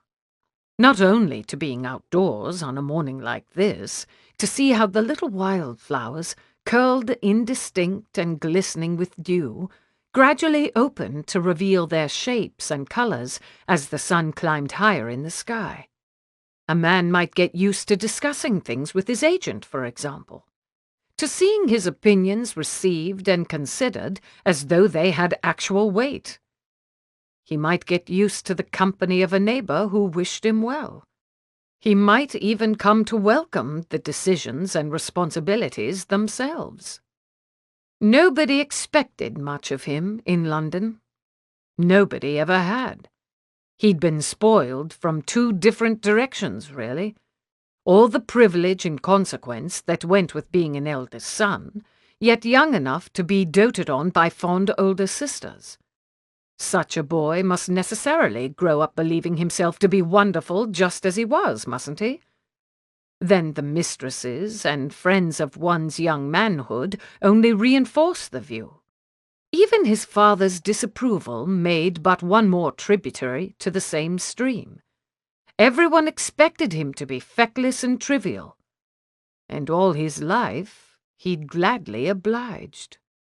At their final stop, another, even less promising piece of waste, he hung back, mulling over these novel conceptions, while Granville showed Mrs. Russell how to measure a boundary, until his attention was caught by the unhurried beat of approaching hooves. He looked up the road to see a figure in a black coat on a frankly pitiable horse. "Is that your curate coming?" he said over his shoulder. The widow left off her measuring and came to step round him into the road. She shaded her eyes with one hand. "Indeed, I think it is." She looked... God! But she looked pleased to see the fellow, shabby horse and all, despite the fact that she must see him often enough in the course of his regular business. She let her hand fall and stood where she was, fairly beaming. She must have felt his stare because she glanced his way and smiled, radiant and unself-conscious, as though certain that he, too, had wanted just this chance encounter to make his morning perfect. Then she turned back to the road. Something unfurled in him, something base and bitter, as he watched her watch the curate. She'd never looked at him that way. For God's sake, why should she? She's known that man longer, and she doubtless likes his preaching, and she's pleased about his school, that's all. Besides, plenty of women had looked at him over the years in plenty of exceedingly agreeable ways. He needn't command the admiration of every woman on the planet. Admiration. Good Lord. Like a fist in the belly, that word. That name for what he saw before him. Admiration it was that put a light in her eyes and touched her upright, expectant posture with simmering grace. His mouth went suddenly dry. "Stop it. He's not a rival, and she's not yours to guard." He bit down on the inside of his cheek, to will in some discipline and common sense, and only let up when the curate stopped, though really the man needn't have done any more than raise his hat and keep to his errand, and greeted each of them by name, requiring some sort of civil reply. Their outdoor business was explained to him. He listened with interest, and commended the idea of neighbours consulting one another on such decisions, with the slightest bow, an extra measure of endorsement, toward Theo, which might have gratified him had it not so obviously gratified Mrs. Russell.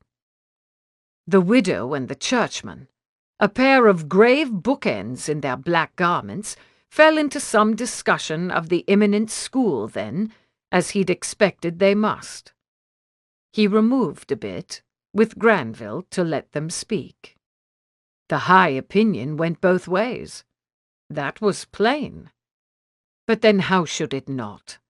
What clergyman wouldn't think highly of a virtuous, serious-minded young wife or widow, and where common interests and nearness in age promoted it, how should some little bit of friendship not develop?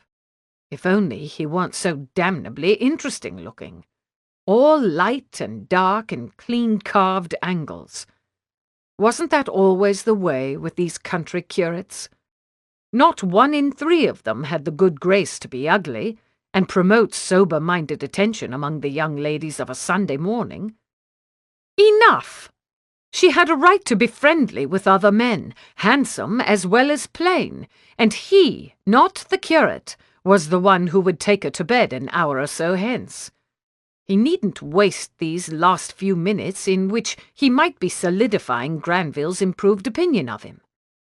But when at last he was at Mrs. Russell's house, busy in the blue draperied bed, he was conscious of some additional vehemence, some barbaric will to leave a mark.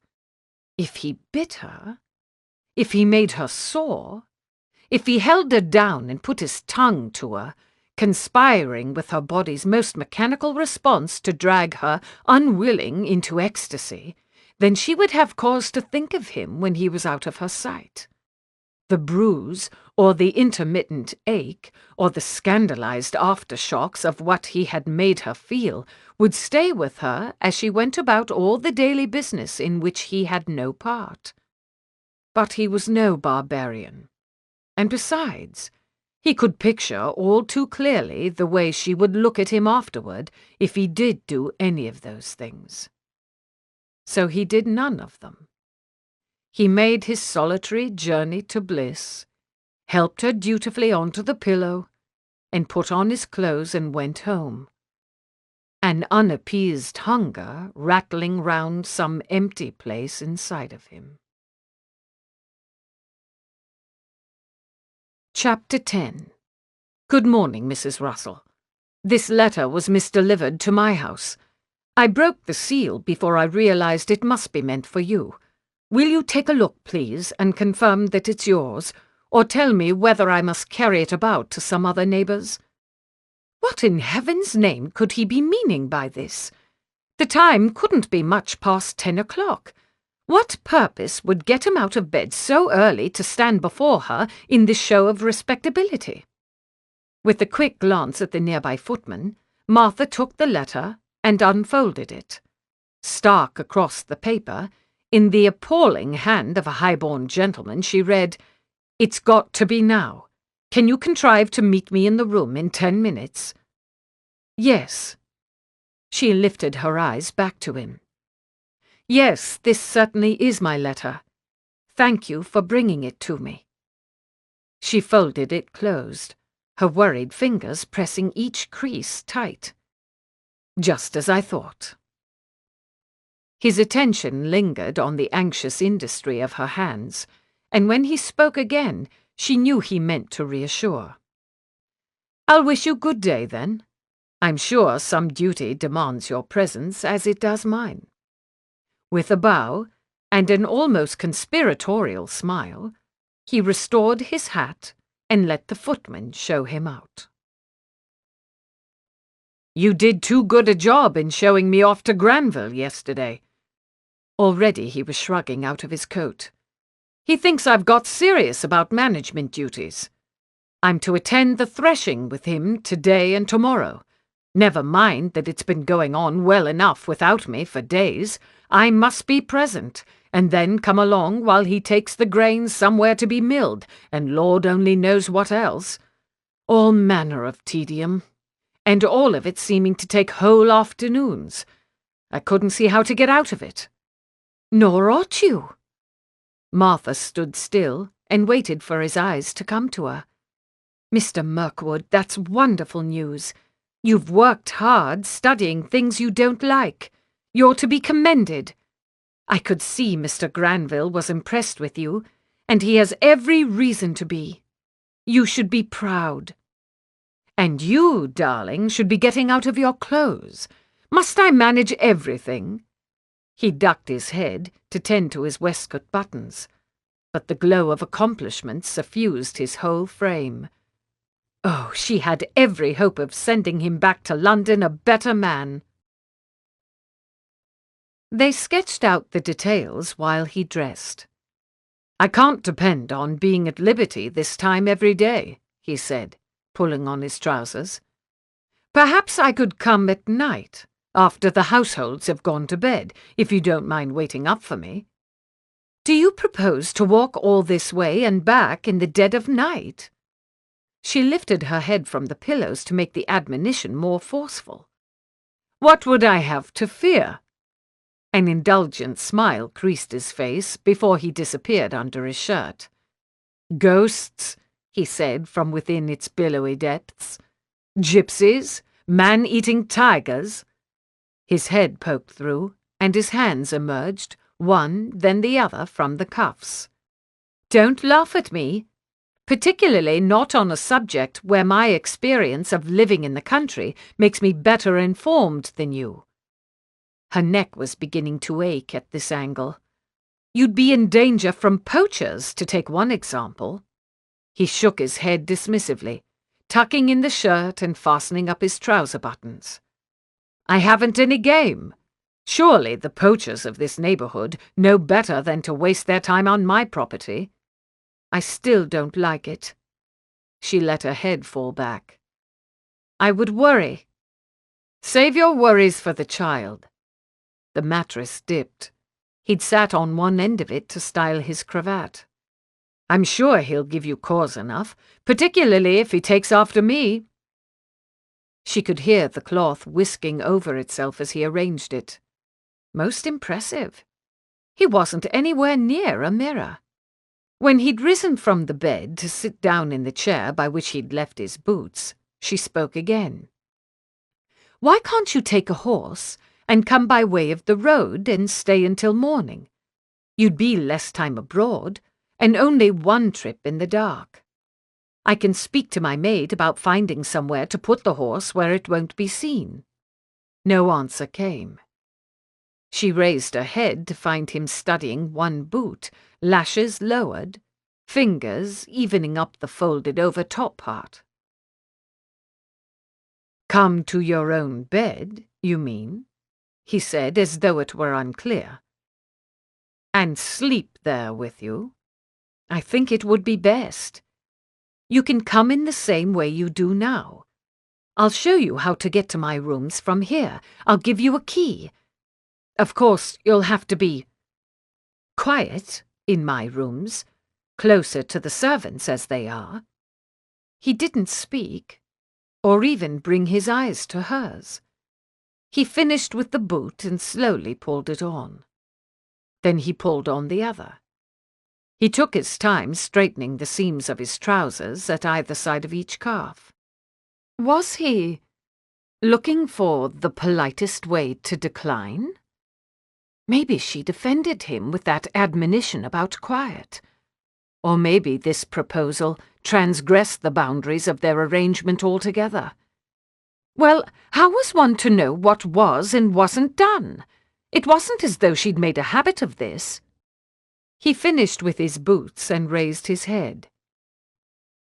"Yes," he said, "I can do that." With the swipe of one hand, he gathered his gloves from the table where he'd left them and rose. "Without the horse, though. Even if we could keep it from your own stable hands, there'd be no way of keeping it from mine.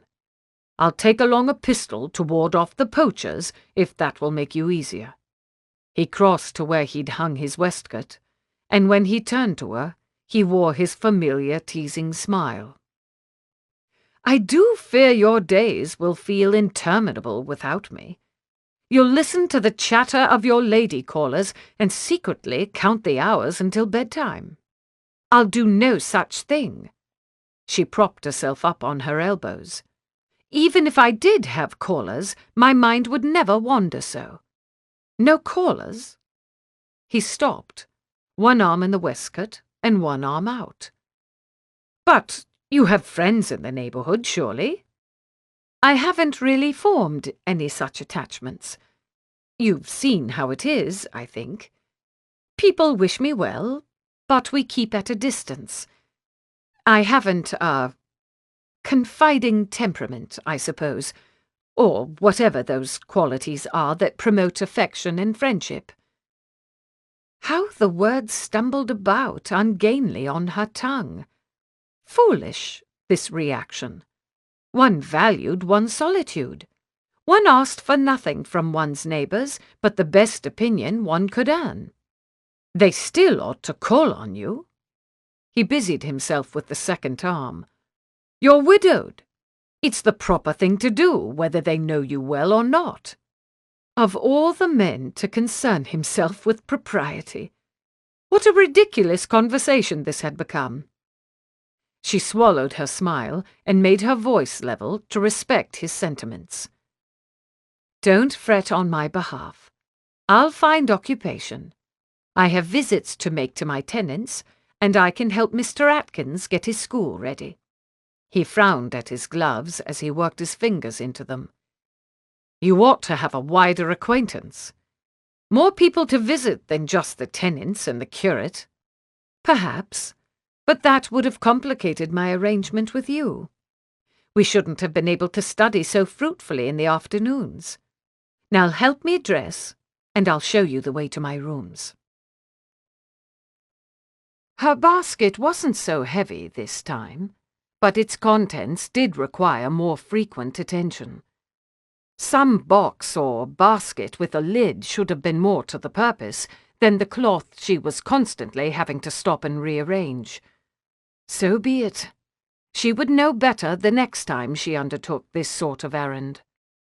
On Monday, Mr. Atkins's school would begin, and the following Sunday would bring his first attempt at instruction for young ladies.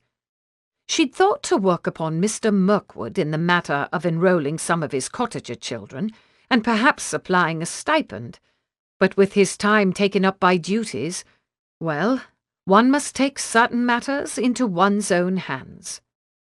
The trees whispered about her, stirred by some faint breeze, as though conspiring with her purpose and cheering her on.